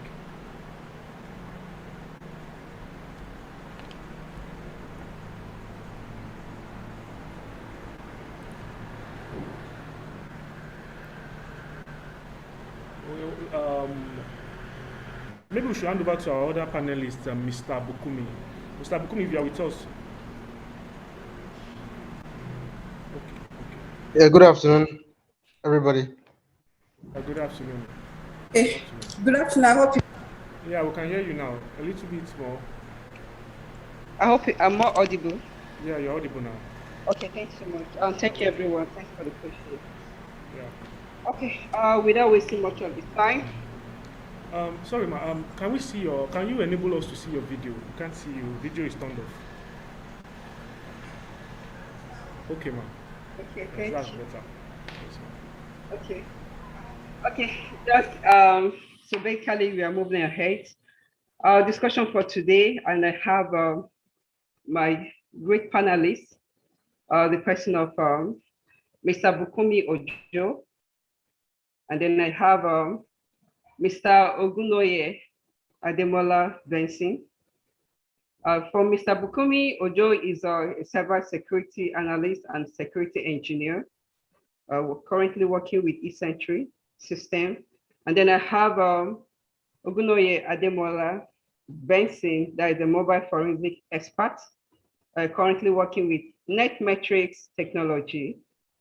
And the next person is Mr. Ifeanyi Oya Odika.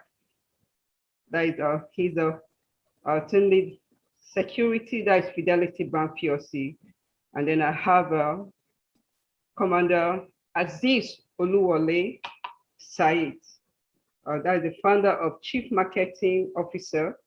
Please, I just want to be sure we have all these good panelists in the house, in the meeting room.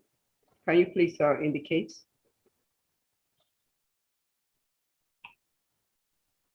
Yeah, good afternoon. Bukumi Ojo is here. Okay, sir. Good afternoon, sir. You're welcome. Okay, please, Mr. Ifeanyi.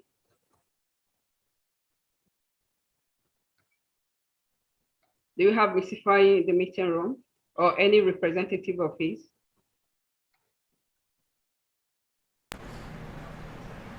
Mr. Benson, yeah, Mr. Benson has waved. Okay, okay. That's Mr. Ogunolobe. Okay. Good afternoon, sir. Good to have you. Okay, what about Commander Aziz Oluwole Said?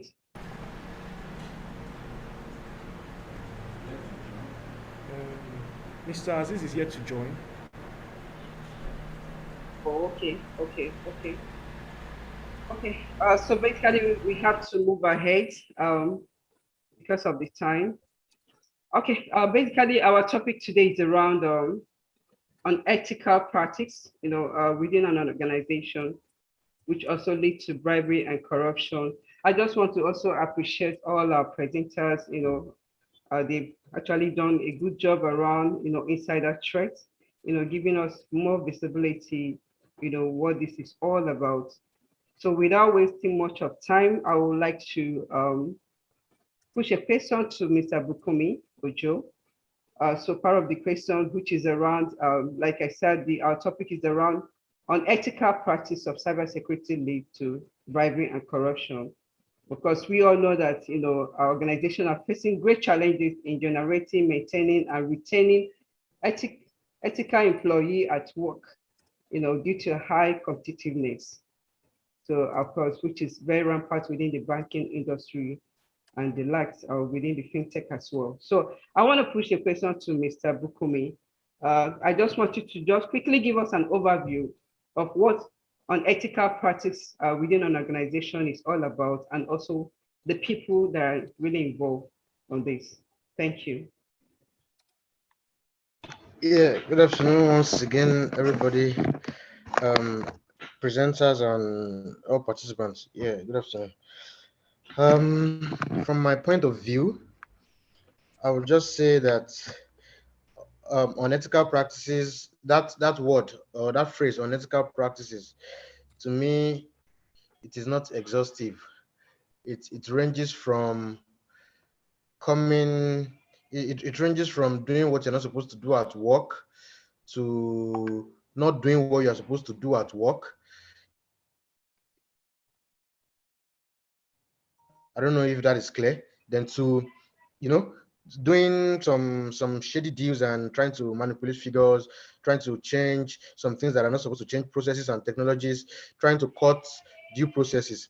So for me, I will just use those Sorry, short things. Mr. Bukumi, please, I would encourage you to put on your video, please. Yes, sir. That would be a little bit difficult. We're currently in a place where I wouldn't want to turn on my video. See if that's fine, please. Okay, sir. Okay. Yeah. So as I was saying, I would just say that those things are part of the things that's categorized unethical practices. They may also include wanting financial gain for what you didn't do, or wanting more than what you deserve, or stuff like that. So those kind of things, I think they are the major motivating factors. That the major motivating factors, as we know that a larger percentage of all cyber crimes are motivated by financial profits. So yeah, for me, I think that is a leading cause in cyber threat and risk these days. Thank you so much. But then I also wanted to know, the kind of people involved, who do you think, that are really involved in unethical? Well, I would say that nobody is above unethical. Nobody is above unethical practices. It can even start from as little as the gatekeeper to the CEO of an organization. But it is more pronounced. It is more pronounced among those that have the technical know-how to manipulate these systems and get away with whatever they are trying to do. Yeah, and so if for instance, if the CEO is not much of a technical person, he can probably get the CTO on his side that is a little bit, that is of course a technical person, and he can start doing some shady stuff.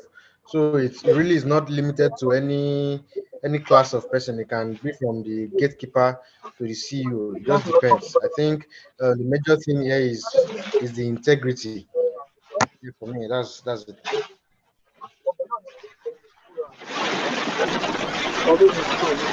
Mr. Benson, can you please reduce your mic? It's Oh, all right, thank you. Sorry. Okay. Thank you, Mr. Bukomi. Thanks so much for that. Okay, I just want to welcome Mr. Banksy. We're glad to have you. I have a question for you. I don't know if you really settled down for this. Can I go ahead, please, Mr. Benson? Please confirm. I'm with you, but actually, okay, you're not trying to see where I can pass because I'm driving along.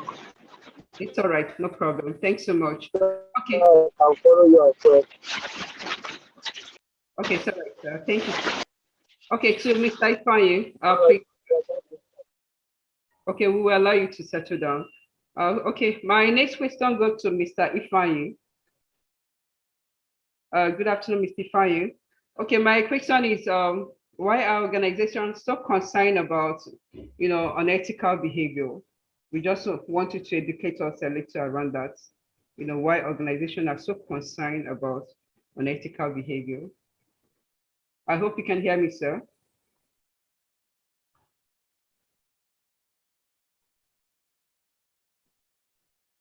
Hello, Mr. Ifeanyi. looks like Mr. Ifeanyi is not currently available. Mr. Aziz. Mr. Aziz is online. Oh, okay. Okay, that's Mr. fine. Aziz is online. Okay. Good afternoon, Mr. Aziz. Please, my question to you, and I hope you can hear me clearly. So my question is, what is the contagious of, unethical leadership behavior within an organization? What is the contagiousness of unethical leadership behavior within an organization? So this is referring to Good afternoon, ladies and gentlemen. The question is pretty straightforward on contagiousness of unethical behavior in an organization. We have a popular saying that says, when the head is bad, the whole body just gets rotten as well. You see, several times we don't really understand the kind of influence we have on people who follow us. Perhaps we forget that people actually subscribe to you as a person, not the company or the brand itself alone. A lot of time, you are an inspiration to many of your staff, or many, even if it's not a privately owned company. Maybe you're working in a leadership position for an organization owned by someone else, or government agency or ministry. I was having a chat with someone this morning, and we're just talking, and we was talking about how people actually study leaders consistently to evaluate their behavior. So we need to understand this. If you understand this, we'll know that we inspire people a lot. Number two, when the leader does something wrong, it passes a signal to every other person that, yeah, we can do it, that perhaps this is acceptable. Even if you stand your ground and say, don't ever you do this, it is wrong, it is that. I say, okay, part of the problem. We will not do it, but you do it. The third thing is, when you do wrong thing, you've laid the wrong precedent, your moral justification to effect punishment on people who also violate those standards or or your procedures or protocols become really difficult, because you had already set the wrong precedent, and then they have done it. Then you need to justify why they are punishable and you are not punishable. So it is important, like in the law, they said ignorance is not an excuse. It is important that leaders, CEOs, HODs are constantly exposed to the new trend of on cyber practices generally, so that a well-meaning leader does not, out of ignorance or complacency or negligence, commit errors and mislead his followers, because it is highly contagious. It's like taking a very ferocious poison. It spreads very fast. I mean, it's worse with leaders. I mean, that's what I can say. Thank you. Thank you so much. I really appreciate that feedback, and you are really at some point. Okay, to be Mr. Bukomi. Sorry, I have to utilize the resource I have, Okay, Mr. Bukomi, please, my question to you. I just want you to kind of quickly, what are the unethical, cyber security issue, within an organization? I just need you to kind of mention few and probably explain if possible. Unethical, cyber security issue. Okay. Thank you very much. There are quite a few. I mean, there are quite a couple of them, but I'll just touch on maybe two or three. Number one is the use of company resources in restricted areas, or let me say in more exposed areas like general internet, not, you get what I'm saying? Not a secluded, not used exclusively for company business. For instance, maybe you're on the company network, or you have a company device, and it has been stipulated that because of the criticality of what we do, these devices and these resources can only be used to do a particular thing. You can imagine an employee logged onto a critical server and is trying to access a football streaming website. So those kind of things. That is one. Then two, a lack of proper access control management is a very popular and common one in the cybersecurity space. What I mean by this is, most people, well, I won't say most people, quite a lot of people, this issue has been discussed earlier today. Quite a lot of people have more privileges than they require to carry out their day-to-day job. So this is a very poor practice, very poor habit that can expose the company, its customers, and even partners to cybersecurity exploits. Then there's something called exposure of information on need to know basis. There are some classified, of course, there's information classification. We have the regular ones, we have confidential, we have internal communication, we have restricted. Those classes of information, there are specific groups of people that are supposed to have access to such information, and it will surprise you that in some organizations there are some people that the maximum amount of information they need to know considering their job role is the internal communication or publicly available information. But you'll be surprised to know that they have access to the confidential data, they have access to restricted data.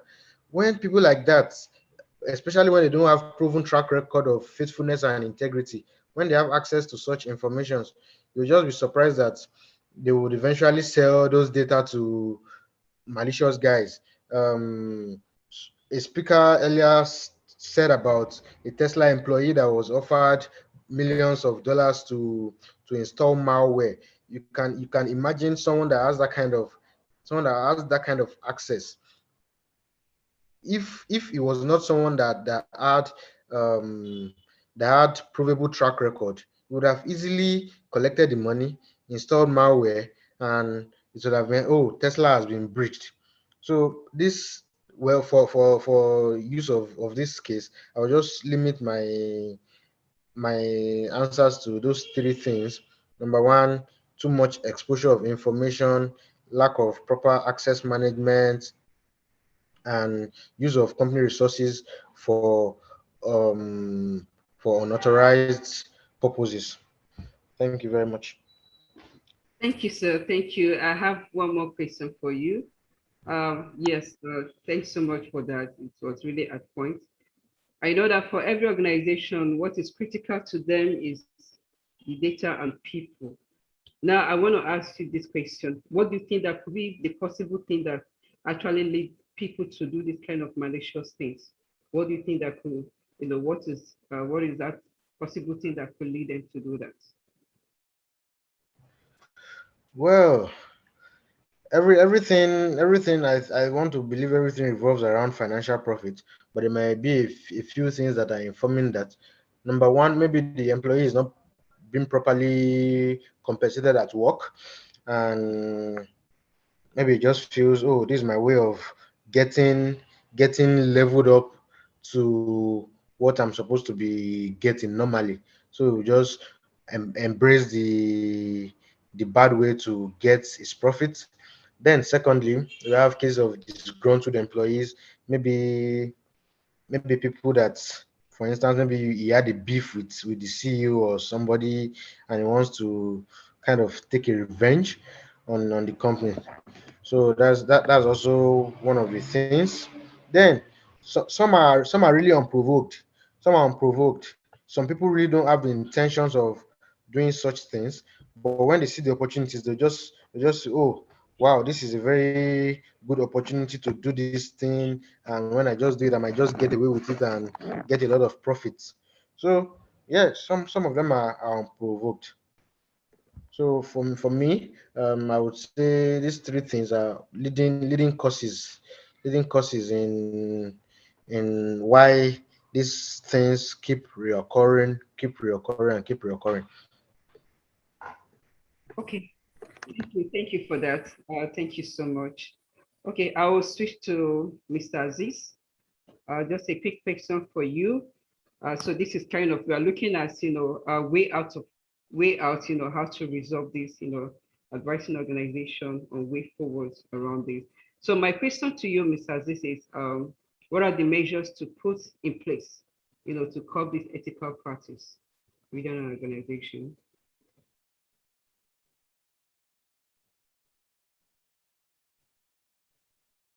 Hello, Mr. Aziz, I hope you heard Yes, me. thank you very much. Yes, sir, thank you. Thank you very much for those questions. There are things we need to put in place. I love the last speaker. He mentioned something about having beef with the CEO, all this kind of thing as an example. People might be unprovoked, some might be provoked. Systems, setting up.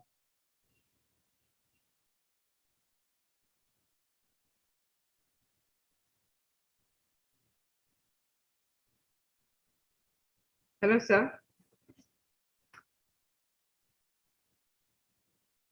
Hello, Mr. Aziz. Are you with us, Mr. Aziz? We can't hear you.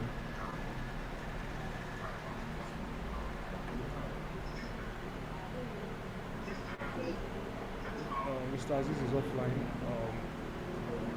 Mr. Aziz, we can't hear you. Are you online?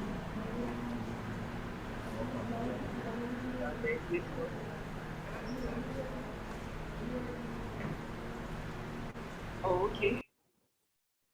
Okay. Okay, while we're waiting to rejoin. Okay, Mr. Bukumi, sorry. Please, one more question to you. Just still around, the way forward, how to resolve this.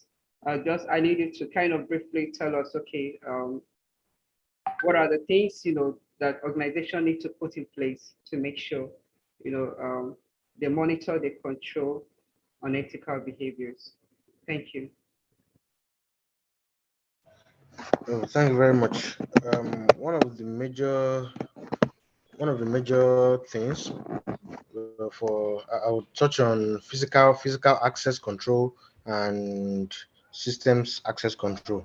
For physical access controls, I think there's a need to be more stiff on the use of CCTV cameras in sensitive areas where sensitive systems are hosted, where sensitive information are kept, so that people don't just go in at any time and do whatever they want to do. Everybody is held accountable per time when they enter, and nobody having no business should should get in to places like that. Then I'll talk about the systems access control.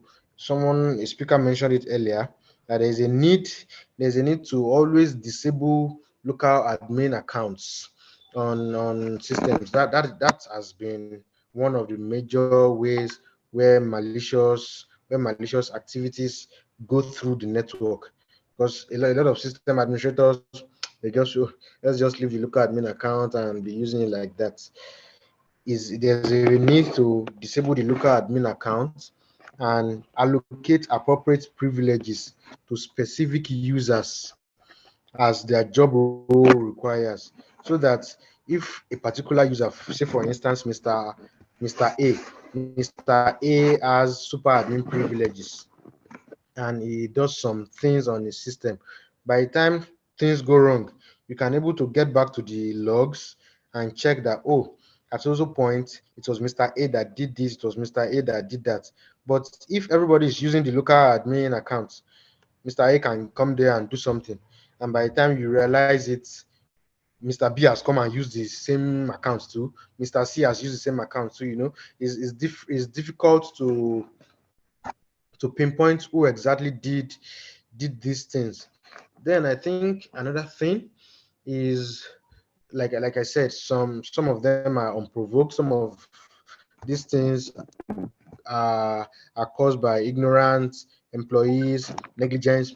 I think we need to ramp up on information security awareness, especially among the non-technical staff, because if even the technical staff, there might be some situations where maybe due to oversight or emergencies or stuff like that, there will be rush and they just tend to forget things and do things out of place, which might eventually make the system or the enterprise vulnerable, at risk to a cyber attack.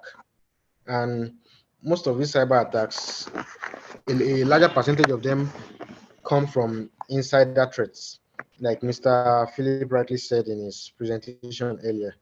So for me, those two things are important. Then thirdly, I would say that companies really need to do better. Companies really need to do better in, I would say, in form of compensation. Because for employees that do these things because they are not properly compensated, we can almost say that if they are properly compensated, they would not do such things.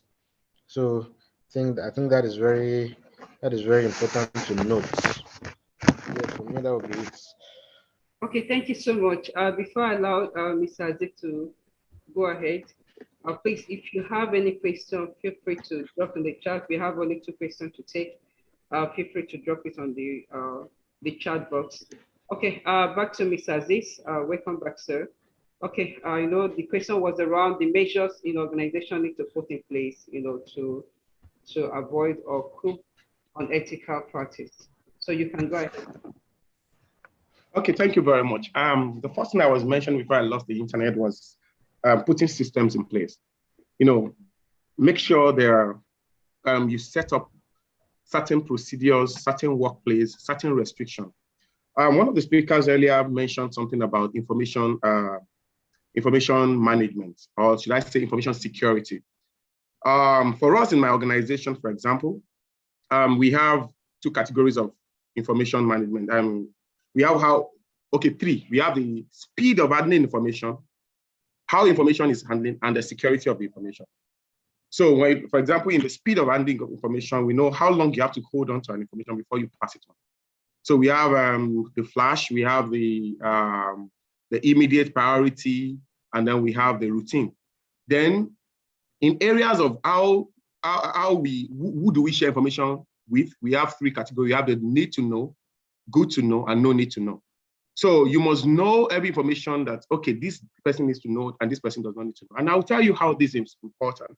So that when you're talking about access control to some things, you don't fly around information that gives access to sensitive documents or sensitive area or even door, as little as maybe server room doors and everything. Some people can just easily, throw the password around and say, no, you can just press this number you get in, or allow just anybody to log into a computer or log into, open and enter into a room. Then we now talk about information security. We now talk about what are the classification of security of information from our highest rating is secret, and top secret, we have confidential, we have restricted, and then we have unclassified. Unclassified are things that you can throw around. Restricted are the one you can only use within the company. And then confidential are things that are peculiar to people or to a situation or to an operation. And top secret are the ones that are just left for top management staff or for things.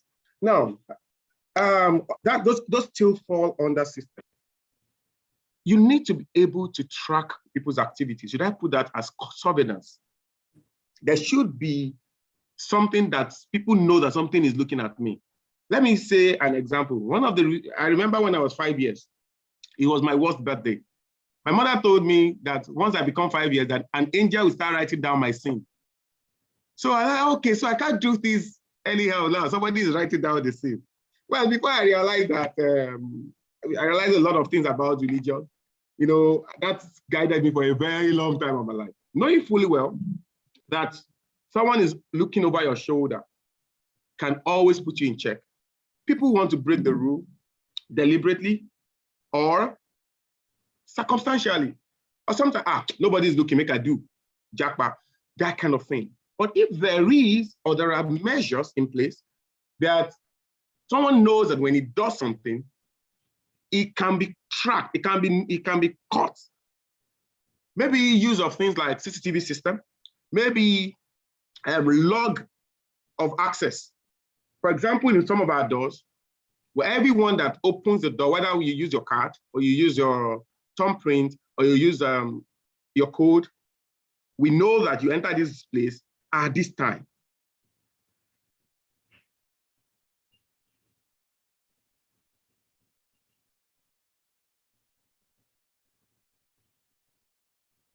Okay, it seems the internet is misbehaving. Hello, Mr. Aziz. Okay, this time, at this junction, we just want to say thank you. Does anyone have question for Mr. Bukomi? Any question from anyone?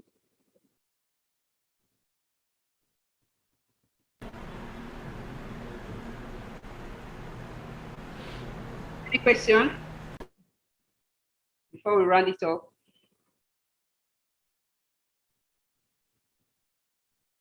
There's a question from Mr. Sylvester. Thank you, ma. Mr. Pines, good afternoon, ma. Good afternoon, sir. Yeah, thank you very much. I really want to commend your efforts so far. But I just want to ask a little things about, because sometimes we discuss about the security aspect of it, which is the levels of security. We discuss about that. Likewise also, and at what level can an admin goes? Because there was a case in our university at that time when I was going through my research, and that research stated about fine grained access control system. That is, it gets a level by level that you can have an access to. When you are a top manager, you can have access to, maybe you are the CEO of a company, you can have access to every detail that what is going on in the organization. So, but this time around, sometimes in banking sector, it's not much of that now because of the security issue. And how do you think we can deal with that kind of access privilege or access control in our organization? That is number one. And number two thing, we also discussed about the leadership issue. Like I said, we always have the leadership issue when it comes to issues of cybersecurity. So, and what can we do?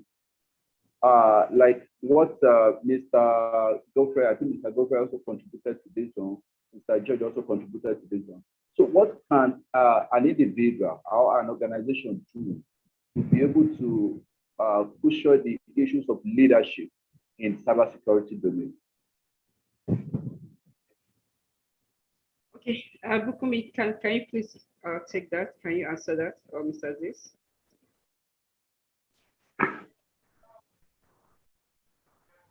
Okay, I didn't quite get the first question properly. Maybe you could please. Yeah, the first question is just talking about how to limit access control, within maybe probably within the main users, how to limit access within the organization. Okay. Well, we not to overflow the issue. We've said that proper privilege management. So I think the first step to this is having a log of what every employee is expected to do on a day-to-day, and properly documenting, okay, at this level, what amount of information does he or she need to know, or what amount of access does he need to have, and what does he not need to know. So I think first step to that is a realization. Once there is a proper outline of, okay, this is what he needs to do, and that, then it can move to the stage of approval from the top executive level. They approve, and then the system administrators and network engineers move to implement this. So I think, and of course, there should be a regular check, or as we call it in information security, audit of these privileges, to ensure that at no point were those privileges escalated, or at no point were they assigned to somebody that was not supposed to have them. So for me, I think those three things: one is outline, then two is approval, implementation, and regular audits to make sure that these things are in check. Okay, thank you so much. Thank you. Because of our time, we are actually very, very conscious. There are other people, also waiting to present. Okay, because of our time, I just wanted to just sum it up. Mr. Aziz, I'm so sorry that we had to end it here because of the time allocated to us is almost past. So the overall, it just for the sake of our audience, I would just say thank you once again. But the important thing, what we're trying to communicate is to say it's very, very important for organizations to, to make sure they put necessary check in place, around securing their critical infrastructure, and also to make sure, yes, the required tools and trusted vendors, solution vendors, that is well implemented, within the organization. And of course, just to make sure there's continuous, phishing education, cyber awareness, for people to also understand, what it takes, for everyone to secure yourself, you secure the business as well. And then, of course, also I feel leveraging on SOC vendors, for continuous monitoring, protection, detection, and response, against any malicious activity is really, really key. And I feel from this point, I just want to say thank you once again to Mr. Bukumi. At this point, we're going to end our section. Thank you from my own side. My name is Happiness, the country manager for this. May God bless you all. Thank you. Yeah, thank you very much, Ma. What a wonderful presentation from our panel on ethical practices of cybersecurity. Yeah, thank you, Mr. Bukumi, Mr. Aziz, and Mr. Ojo. Our next speaker, we want to introduce Mrs. Mrs. Chinatu Uzogui.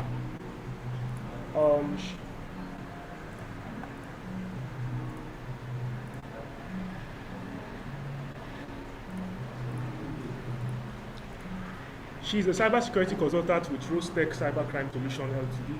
She is currently the president of the ISC2 Nigerian chapter, which she formed as the Pensioner, which was also nominated in the top 50 women in cybersecurity Africa 2020 accolade by Cyber in Africa. Prior to Rostec, she has over 10 years of information technology experience with some banking and manufacturing firms in Nigeria. She is a Cisco Certified Chief Information Security Officer, CISSP Certified Information System Security Professional, CISM Certified Information Security Manager, and CISA Certified Information System Auditor, CEH Certified Ethical Hacker, as well as other information technology related certification.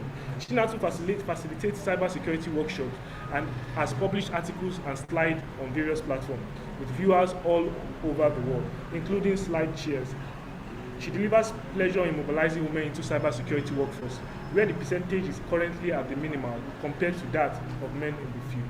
So I'm going to be handing over to Mrs. Chinatu for her presentation.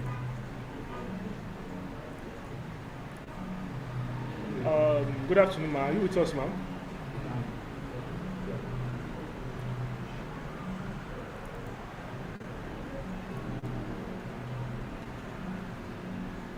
Good afternoon, ma'am.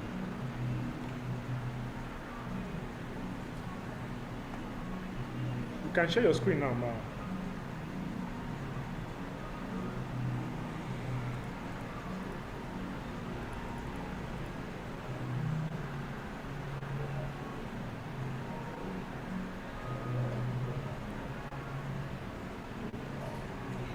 As we are waiting for Mrs. Chinatu, please let our speakers remember to submit their slide if they've not to the chat box.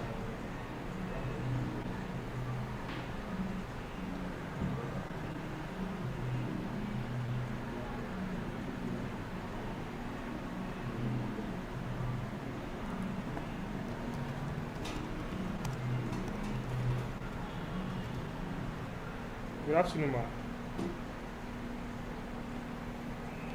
Can't hear you, ma'am.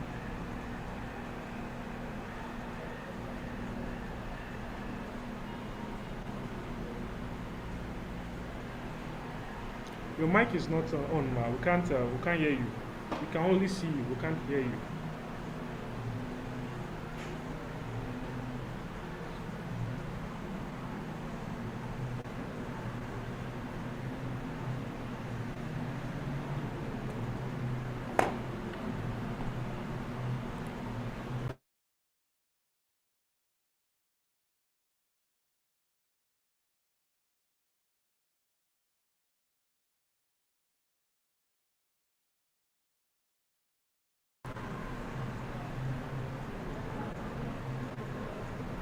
Hello, ma. We cannot hear you. I think you have issue with the mic. The mic is not coming up. We can only see you. Please check your network.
Hello, Mrs. Chinatu.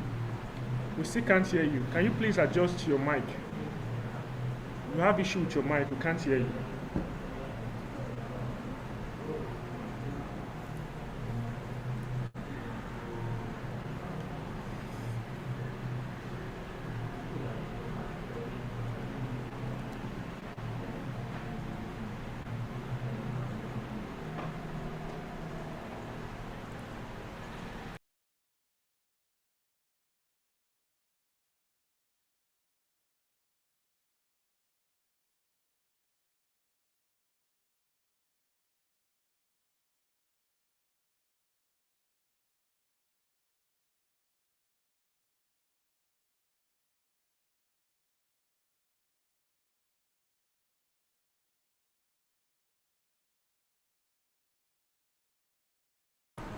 It looks like Mrs. Chinatu has issue with mic.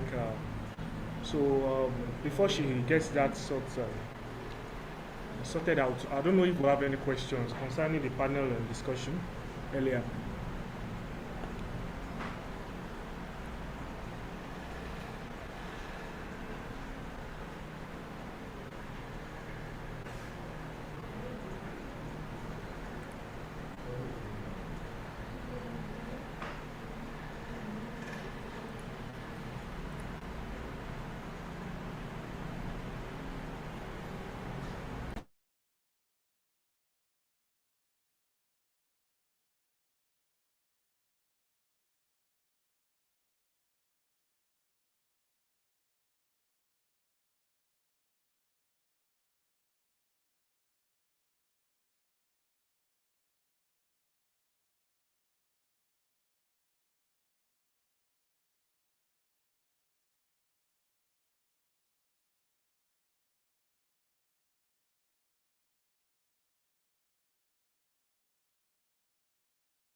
We are here to fix Mrs. Chinatu mic issue. So, not to delay on that, we'll be asking a few questions that we have here. So, I would like to throw the question to our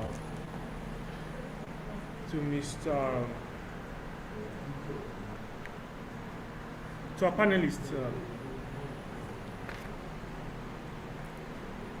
Can you hear me? If you can hear me, please signify.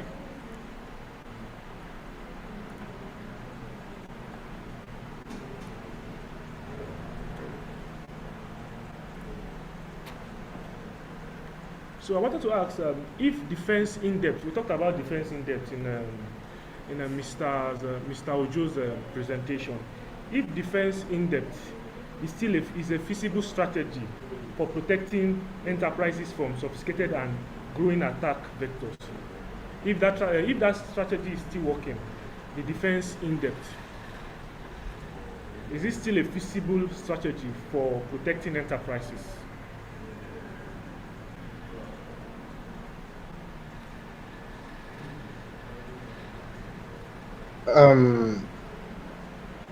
Myself. Okay. Thank you very much. Mr. Shei talked about defense in depth in his presentation earlier, and I want to reference that. Like the saying goes, there's no silver bullet in security, and there's no such thing as absolute security, right? So yeah, defense in depth will always will always be useful and will always be a way of tackling cyber crimes.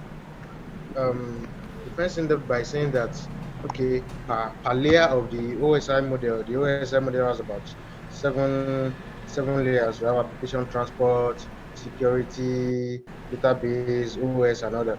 So this defense in depth is just let me say not using too much grammar to to package it. Defense in depth is just a way of saying that putting a security measure in each layer. That's just it. Putting a security measure in each layer. For instance, you want to enter a building, and by the time you enter at the gates, they ask for your ID card. You give it to them. You get to the next gate. They require you for thumbprinting. You give it to them. You get to the next gate. They require you for biometric iris scan. You give it to them. So those things that's just the way defense in depth is per layer of the OSI model. So it will always be stronger compared to when you have just one gate and you get there, they ask for your ID card and you're able to enter the building. So yes, defense in depth will always be a pragmatic approach to tackling cyber crimes.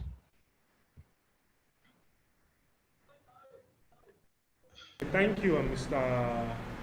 Ojo, for that answer. That's a nice insight into defense in depth. Yes, let's introduce Professor.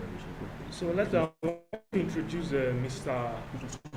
Miss Professor Alise. Good afternoon, sir. If you are with us, you can signify, sir. Mrs. Professor Alise.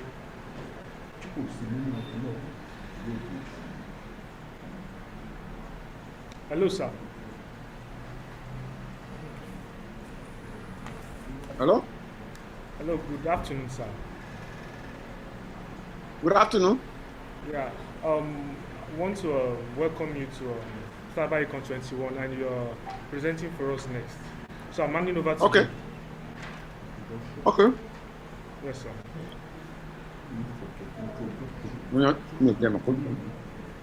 Okay, I'd like to introduce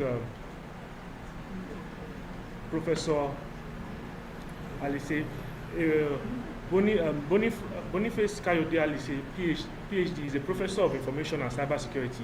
He has about 23 years of teaching, research, and practice experience in the field of cybersecurity. He is a member of many professional organizations and societies, including Nigerian Computer Society, NCS, Cybersecurity Experts Association of Nigeria, CSEAN, Information System Security Association, ISSA, United States, Information System Audit and Control Association, ISACA, among others. He has over 250 publications in reputable journals and referred conference. Proceeding to his credit, he is the editor-in-chief of International Journal of RFID Security and Cryptography, IDRFIDSC, based in the United Kingdom. He is a consultant to many organizations on cybersecurity. I welcome you, sir, and you can take on, sir. Thank you. Good afternoon. Good afternoon, sir. Yes, sorry for having to join you late, and I'll just have a short time with you because, like I told the coordinator, today is the convocation day in the university, and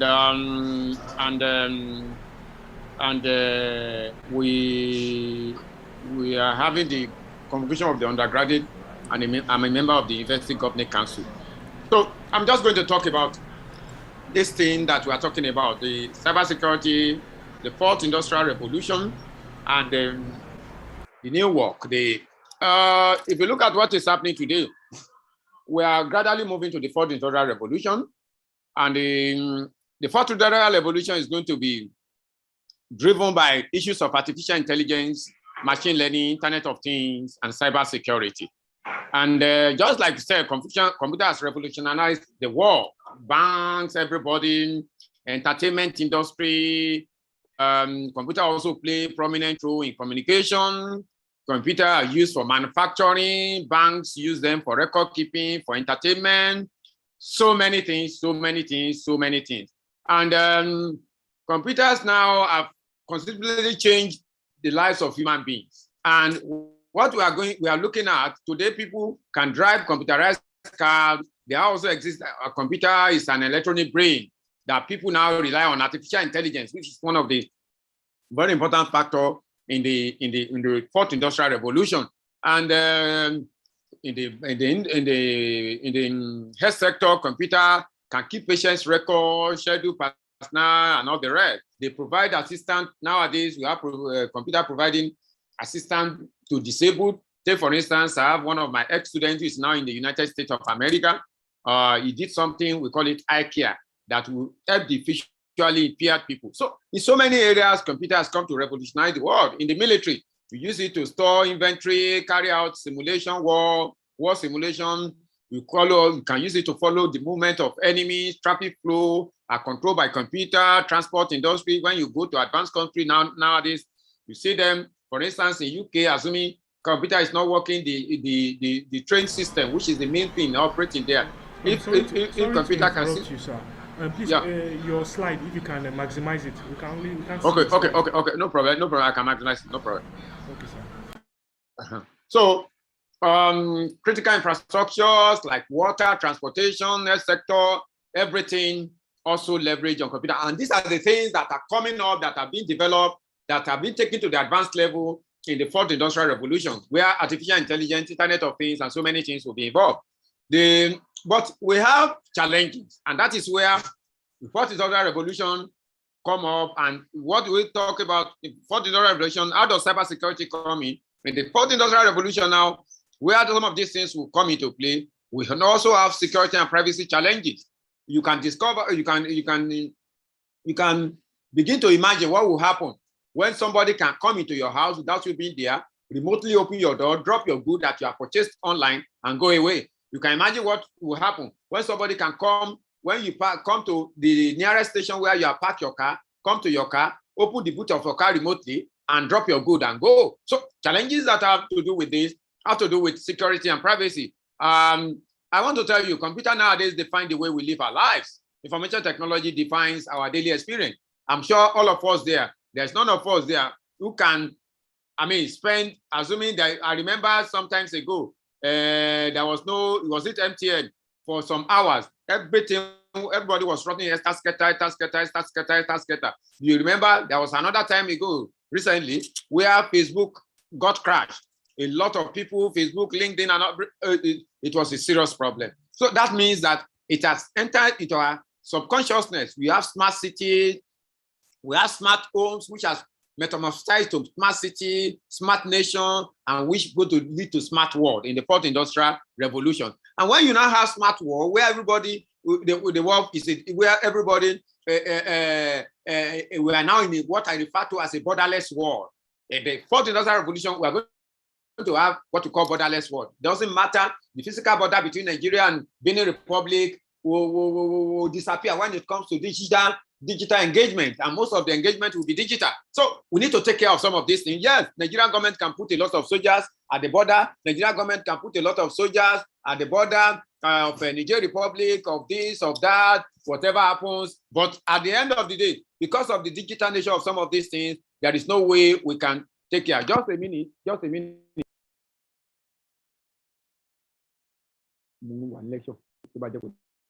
So sorry.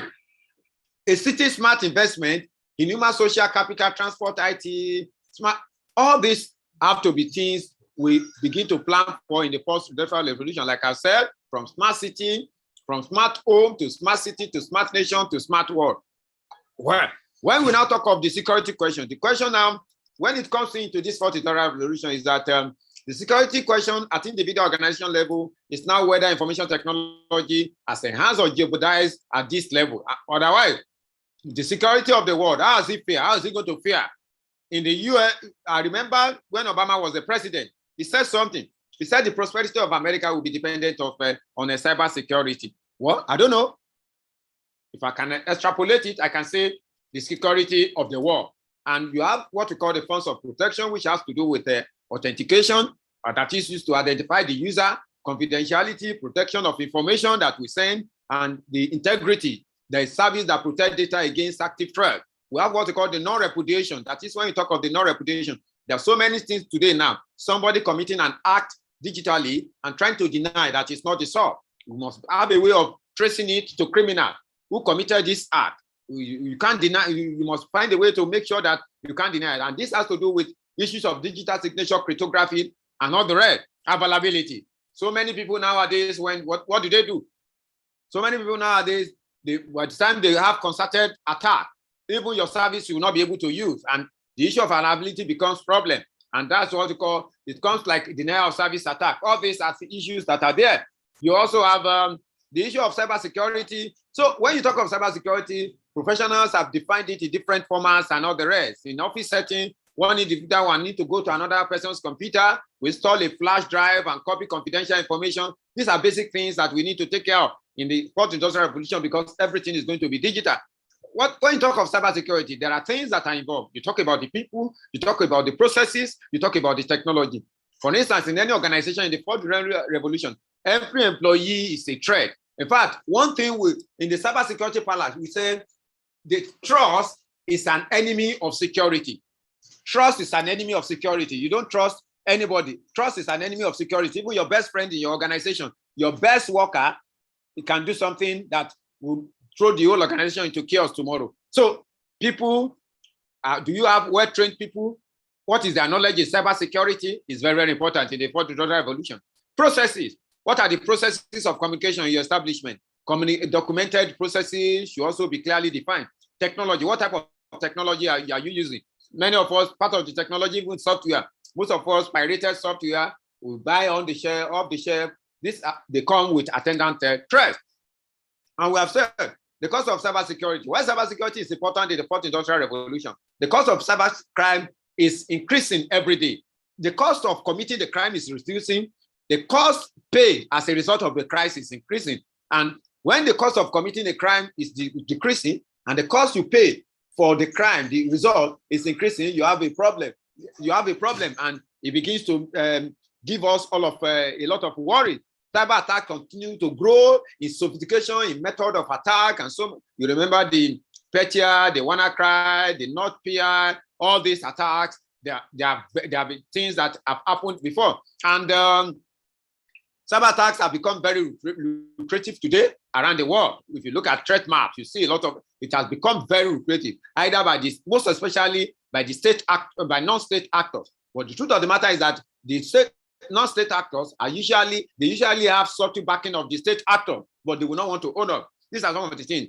And new regulations. And that's why even when you turn to the matter of law, when it comes to cyber crime or cyber security law, it's something that is beyond border because cyber crime has international dimension. The law guiding it also has some international dimension. Security issues, for example, security issues have become very astronomical in context, and a lot of crime. Look at it. Sometimes ago, 23 financial crime committed between 1996 and 2000, 87% were accomplished without even the people knowing the knowledge of cyber security or technology. There's one man called Lois. Committed a sabotage that resulted in $10 million loss, sometimes many years ago, and some layoff. Two traffic engineers at the time, they made sure they disabled the traffic in Los Angeles capital, and there was a lot of chaos. Just like I remember Fela in those days when he sang, motor is coming from the east, motor is coming from the west, and nobody can move forward. You can imagine what will happen. So many of them, breaches, a former account payable clerk at North Bay, you assess the firm's accounting software and issues 127 checks payable to himself and others, and at the end of the day implicated another person. So many of them, the war of malware, which will happen through the slammer war of 2003, and many of them are still happening, and they are becoming. And you can see chain of computer attack. You can see the malware from the attacker, from the attack command, botnet, attack packets, and all the rest. We have many things, and we have malicious cyber crimes. We have the global, where you have the criminal action, the estimated costs that have taken place in the recent time up to 2017, piracy.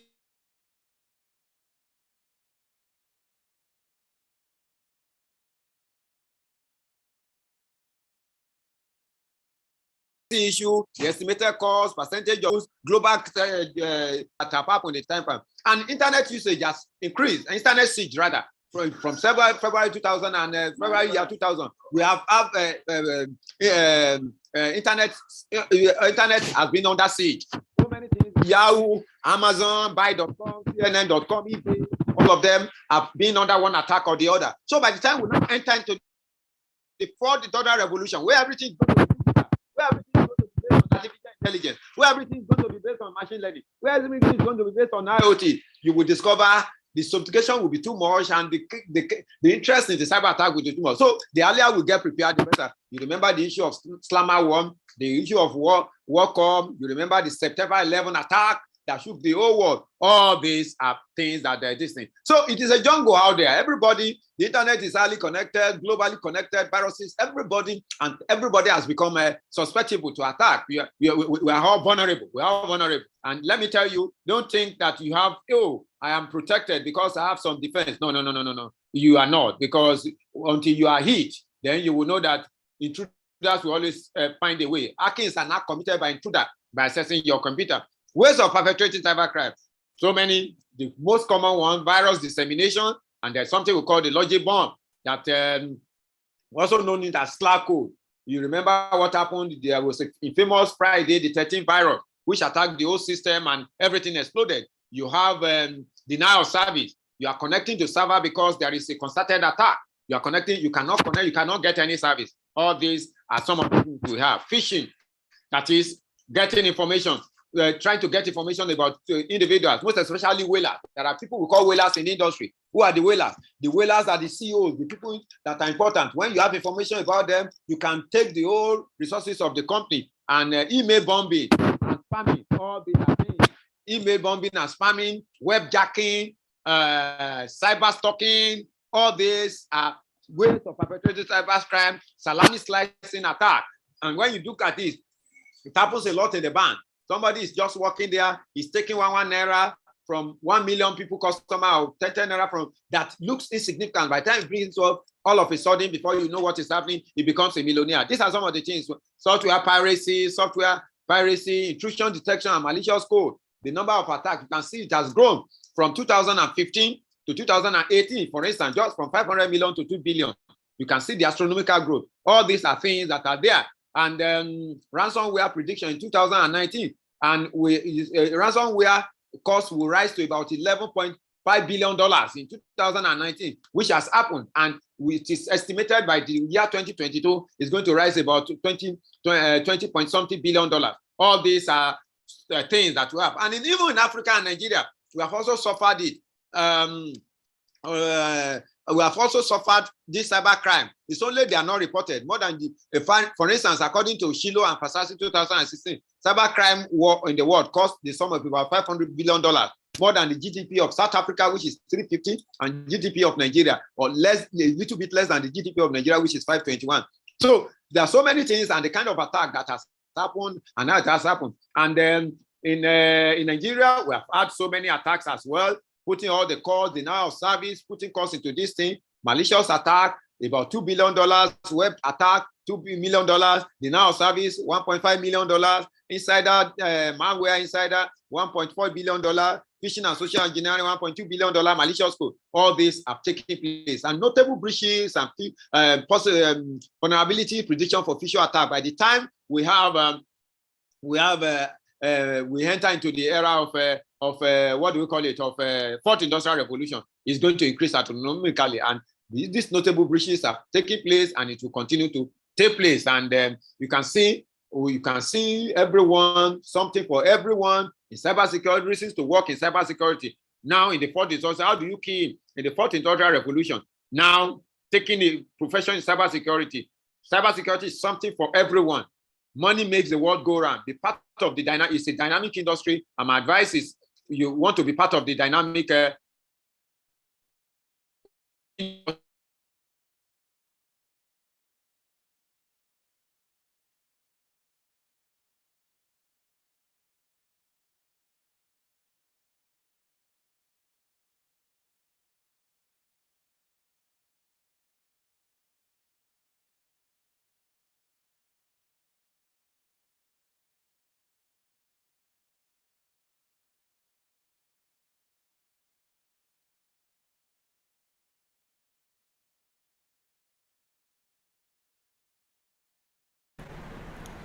Hello, sir. Please, we can't hear you, sir.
I was offline. Sorry. So I just came to, because today's convocation, I just took the time off to come and. Thank you. Are you there? Can you hear me? Yes, sir. We can hear you. You can go. Can you hear me? Yes, sir. We can hear you, sir. Thank you. Thank you. No, I'm done. Yeah. Thank you very much. I don't know whether I have any question before I run again. All right, sir. Thank you so much for that session, sir. We really appreciate. Okay. We have a question from Mr. Sylvester. Okay, so Mr. Sylvester, over to you, sir.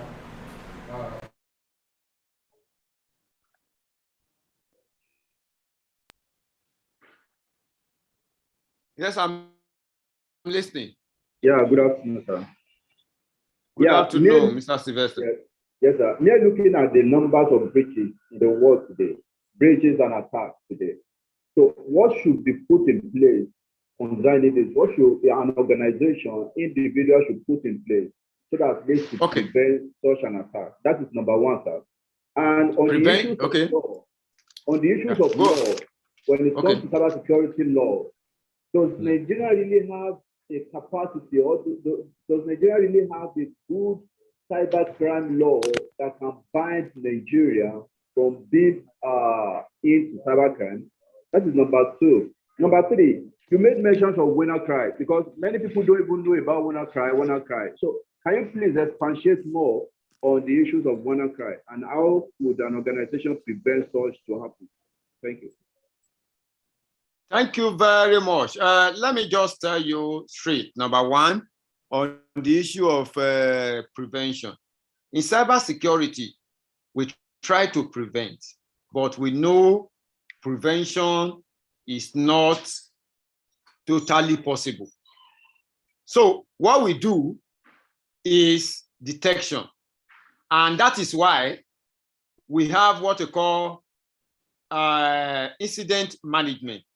Any organization must, like I teach my student, we are not talking of, sorry, I'm connecting with my phone. We are not talking of,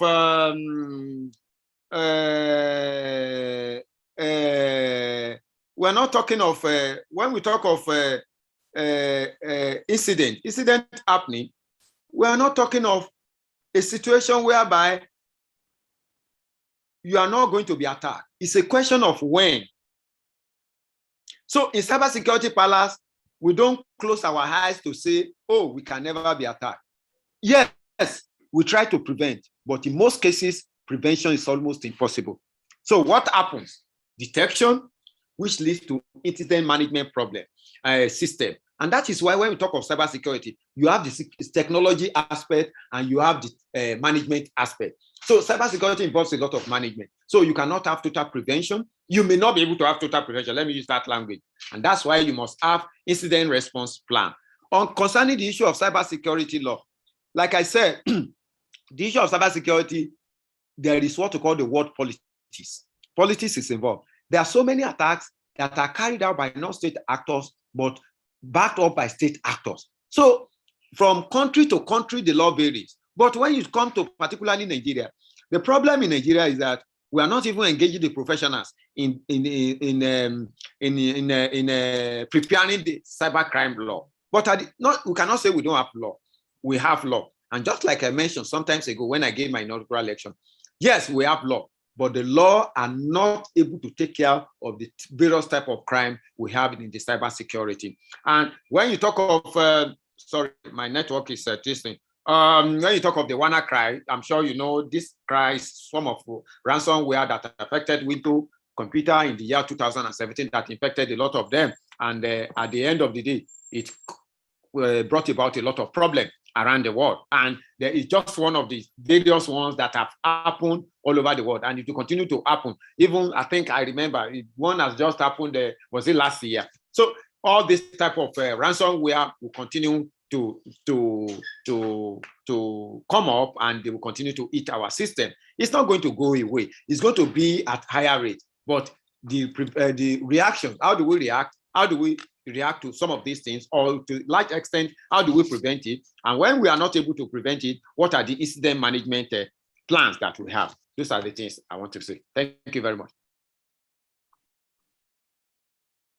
Hello, are you there?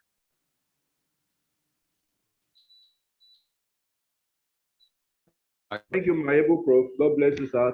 We really appreciate let alone you have a tight schedule that you are still able to answer us. We want to appreciate you. Thank you very much, and God bless you, sir. Thank you. Thank you very much. Sorry, I will be taking my leave now because some other things are taking over. Thank you very much. No problem, sir. Thank you, sir. Thank you. Yeah. All right, sir. Thank you so much. Thank you, Prof. Okay, for that powerful session.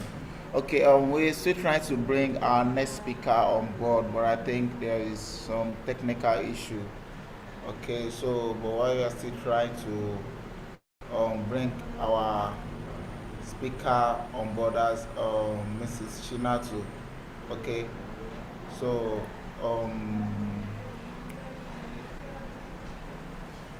okay, so I don't know if anybody have question for our speakers. Okay, we have questions you can ask now while they give their response to the question.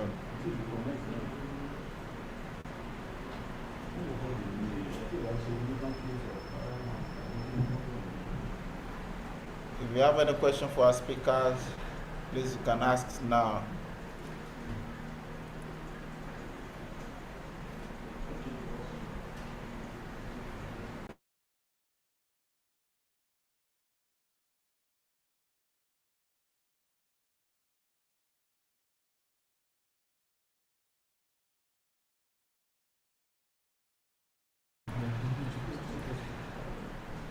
Okay, while we're still waiting for anybody have question, okay, I don't know from the attendees so far, I don't know if any, Mr. Baka, are you there? Hello, Mr. Baka.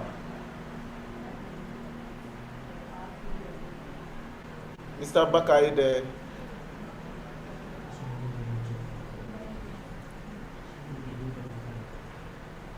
Mr. Baka, if you are there, please kindly unmute your speaker and give a response.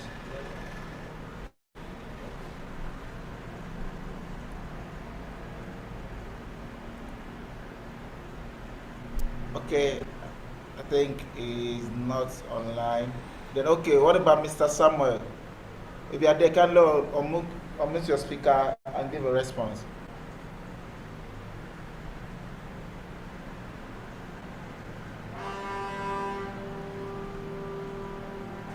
Hello, are you there?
Okay, why Mrs. Chinas is still trying to join this session? Okay, I would like to ask if, so far since we've started the summit in the morning, I'd like to ask if we have really met your expectations so far.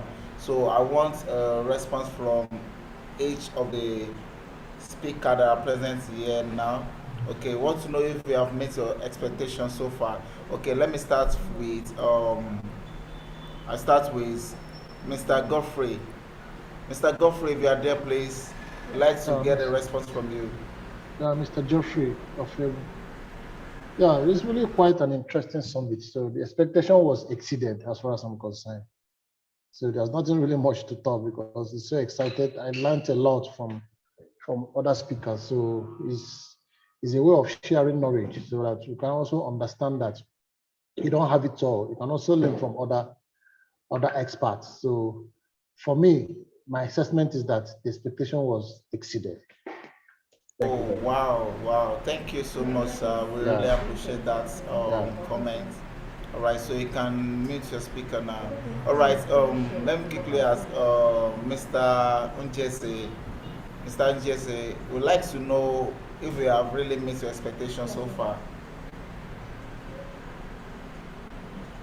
Mr. Unjese, are you there? If you are there, please kindly unmute your speaker and give a response.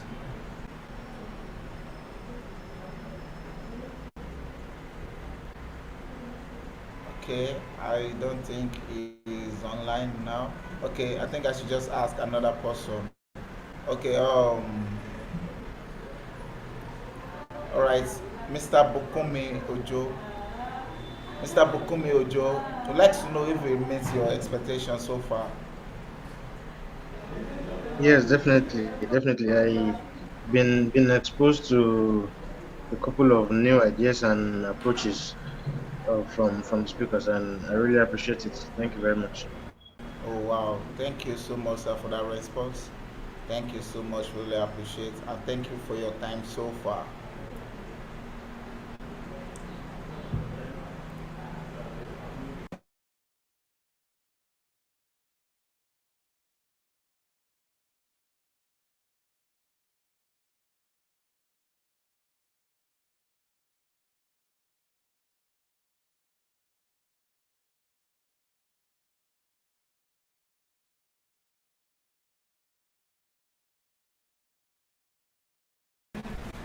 So as we're waiting for our last speaker, Mrs. Chinatu, well, it has been a wonderful conference and an interesting one.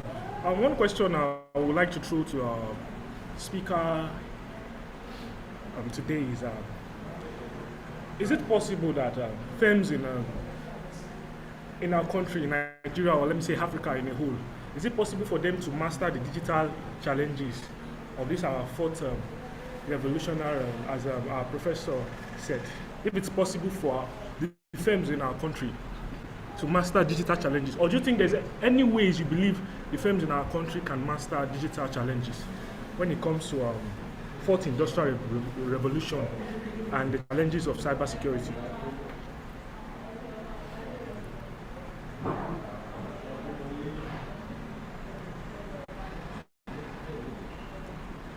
Anyone in the audience, if it's possible for our country, or let's say our continent in a whole, to master how to challenge the digital challenges we have when it comes to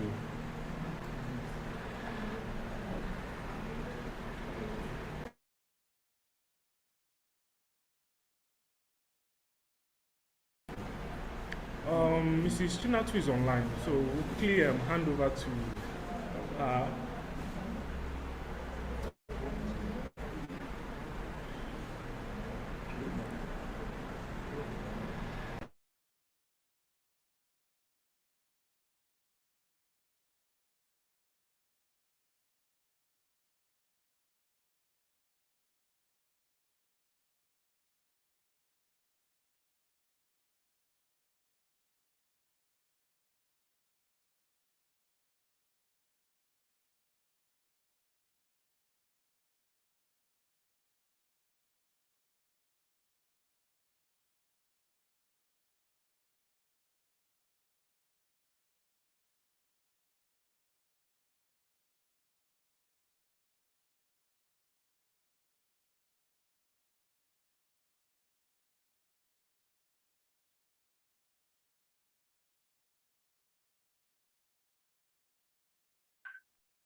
Sorry for the break in transmission. Looks like Mrs. Chinatu won't be able to, speak today. So she said she has an issue with mic setting.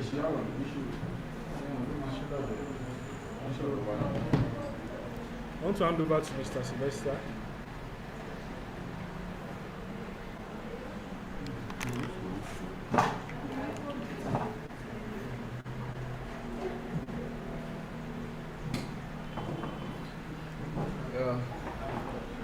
Thank you very much, sir. Let me start appreciating everyone here, starting from Mr. Godfrey, Mr. Njeze. I want to appreciate everyone for being here with us. Like I said in the morning, that we are going to enjoy while we are here, and I believe we have already enjoyed the dividend of having this kind of cybersecurity summit. And it's been a very exciting platform for us today, that if we are able to learn one or two things. And I want to appreciate you. In fact, for even calling you and you answer us is a privilege as an organization. So, and I believe when next time we call on you, you will always make yourself available. And before I leave, I just want to appreciate, because I need to let you know some things, basically because of why we didn't do this thing physically. Because one, when we get to state government, the government said the total numbers of what they are looking at, they won't be able to take it because of COVID-19 third wave issue. So that is what brought about online program that we are able to partake this today. That's what bring about it. So we are able to fight the court a very length, but it got to a stage that they don't even, the state government or your state government don't even want to see us as regard it. But thank God today that thank God for internet, thank God for Zoom, that we are able to connect with each other, that we're able to share information, resources that we have as regard the issues of cybersecurity. This has contributed to cybersecurity awareness, and also many people have also learned a lot in this platform today, and I believe continuously we keep on involving you, and we'll keep on involving as many as possible, so that at least to give more room, and so that, and also for other people to be able to learn, novice, so that they will be able to learn very, very much from us. So that is why I just want to appreciate everyone. I want to say thank you very much for this opportunity you have given to us. By the special grace of God, before next week, we will send message to all our all our speakers, so for them to be able to send their address, so that whatever we have, all the gifts that we have provided, we'll be able to send it to their address. So the clothes, the bag, and everything, we'll send it to them as soon as possible. So I want to appreciate you once again. Thank you very much. Not only you, and I want to appreciate all the staff of Cyberacon' International for their resilience as regards this summit. It's been long. We have been fighting this. We have been trying as much as possible to make this thing happen. But it's been a very good anxiety to all my staffs. Thank you to every one of them. In fact, they are really, really wonderful set of people. Not only that, and I want to appreciate our media team too. So they have been doing so wonderfully well. Thank you very much, and God bless you.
Tosin, I think we are done for today, right? Ma?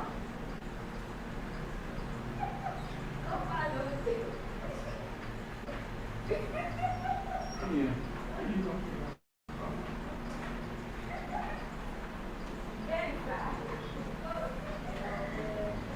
Let me watch a normal film.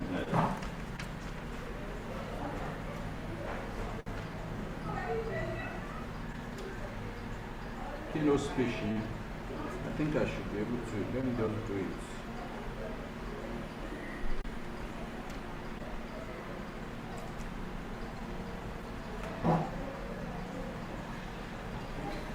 Are you still on?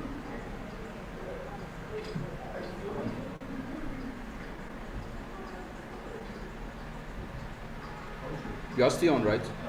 I want to do this keynote speech so that I'll just use it for my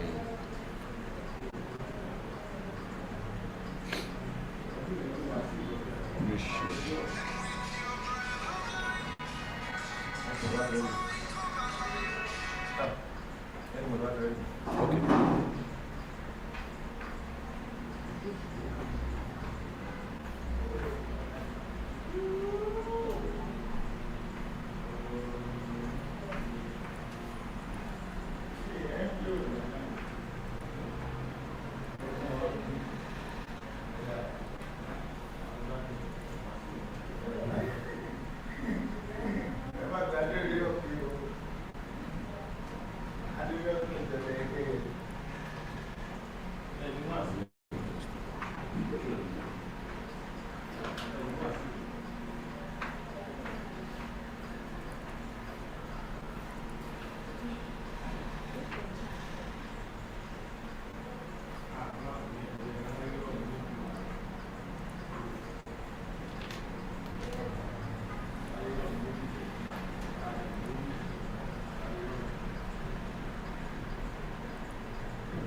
Yeah, let's go. Should we go ahead?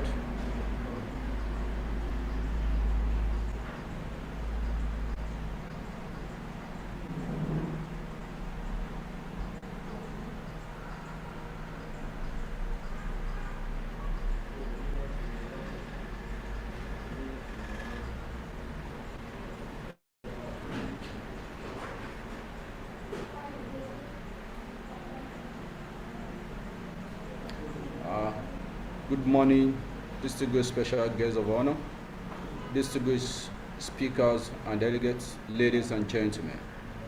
It's given me a great pleasure to see many like-minded people to attend today's Cybersecurity Summit, being a very important theme on leadership and internal security threats in cybersecurity domain, prospering safeguarding economy and financial sectors in Africa.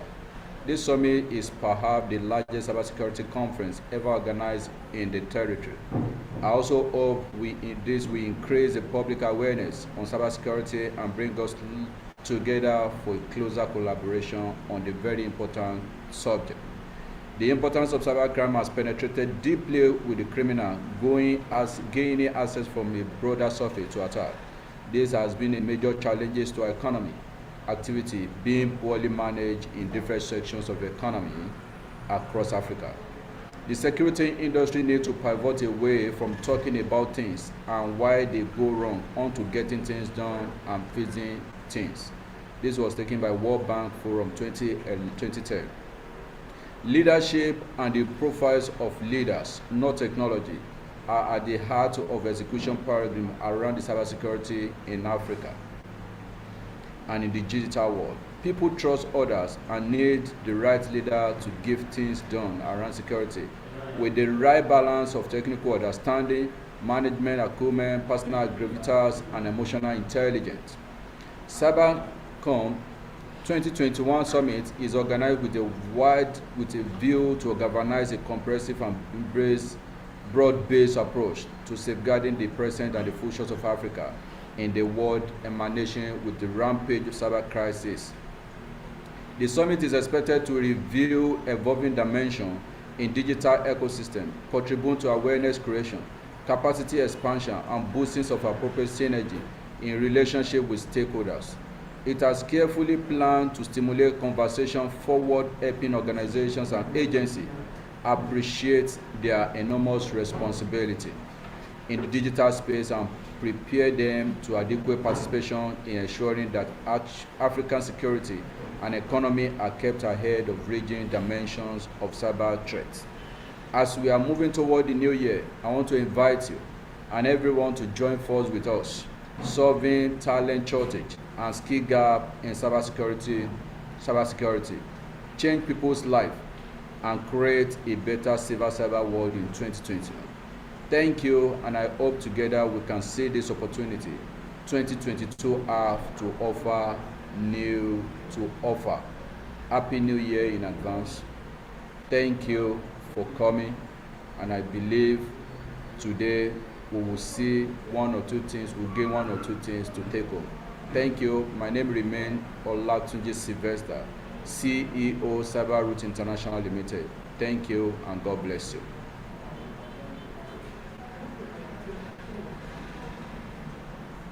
Tosin, please come. Did you even discuss about the company and the program? Come here.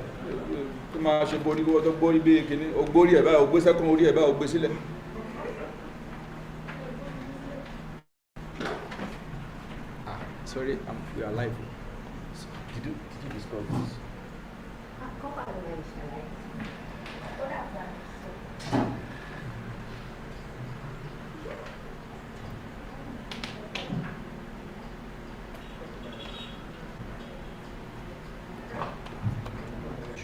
Come and discuss this. Come and discuss this. Company diseases. Okay.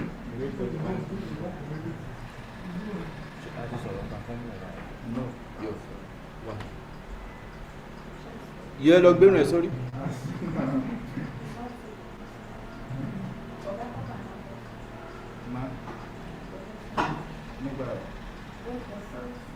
Okay.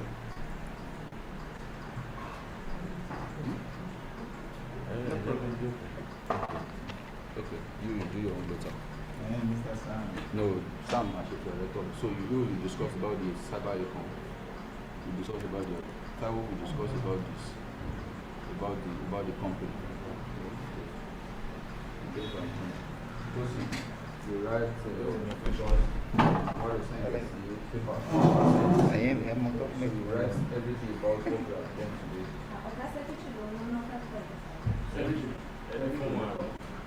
Okay, so am I good to go?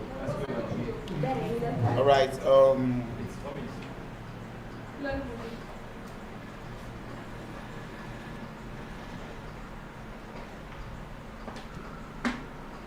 So what do you want to send this paper?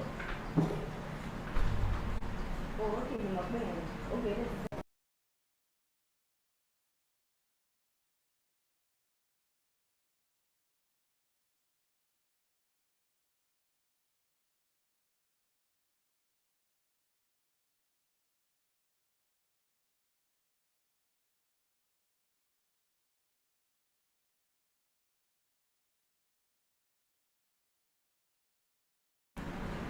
All right. You are welcome to Cyberacon'21. Okay, and what is Cyberacon'21 is all about? You say, like other technologies, ICT are essentially neutral and can be used in ways that most of us would consider beneficial, as well as in ways that are harmful to our society through internet. Among the harmful things is cybercrime, as the internet has opened a plethora of opportunities and possibilities to consume, access information, and possibilities to consume, access information, and connect. The impact of cybercrime has penetrated deeply, with cybercriminals gaining from a broader deeply cyber criminals surface to attack. This has been a major challenge to our economic activities in Africa. Cyberacon 2021 has been carefully planned to stimulate conversations towards helping organizations and agencies appreciate their enormous responsibilities in the digital space and prepare them to adequately participate in ensuring that Africa's security and economic are kept ahead of the raging dimension of cyber crisis. Cyberacon 21 is the first of its kind in Nigeria that will attract over 1,000 plus cybersecurity experts around the globe. This summit will include keynote presentations, panel discussions, training, networking, and many more. Thank you for being a part. Shit. You have spoiled the video.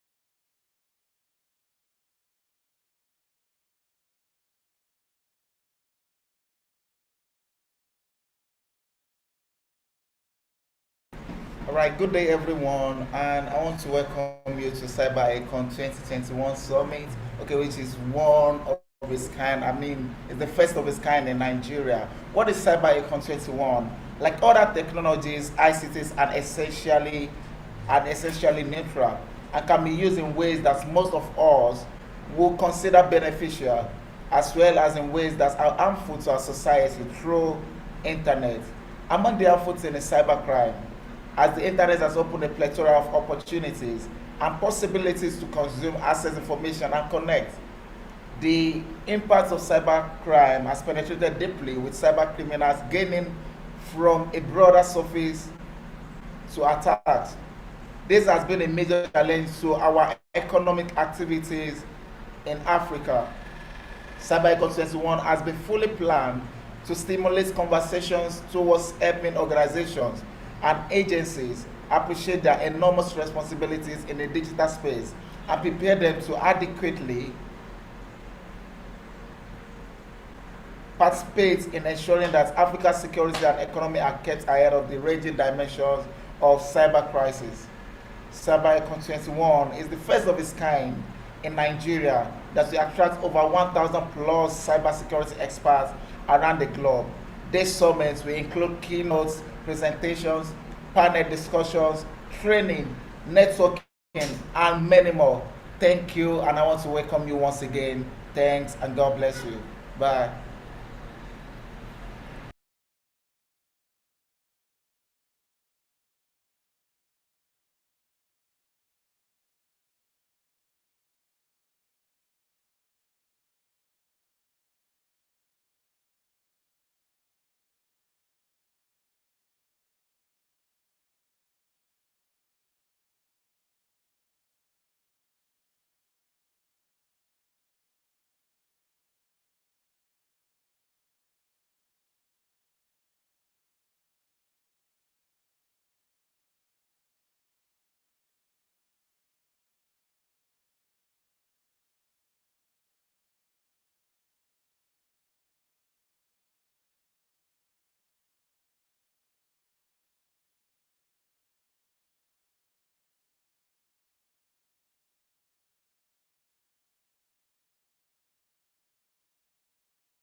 Good evening, viewer and listener at home.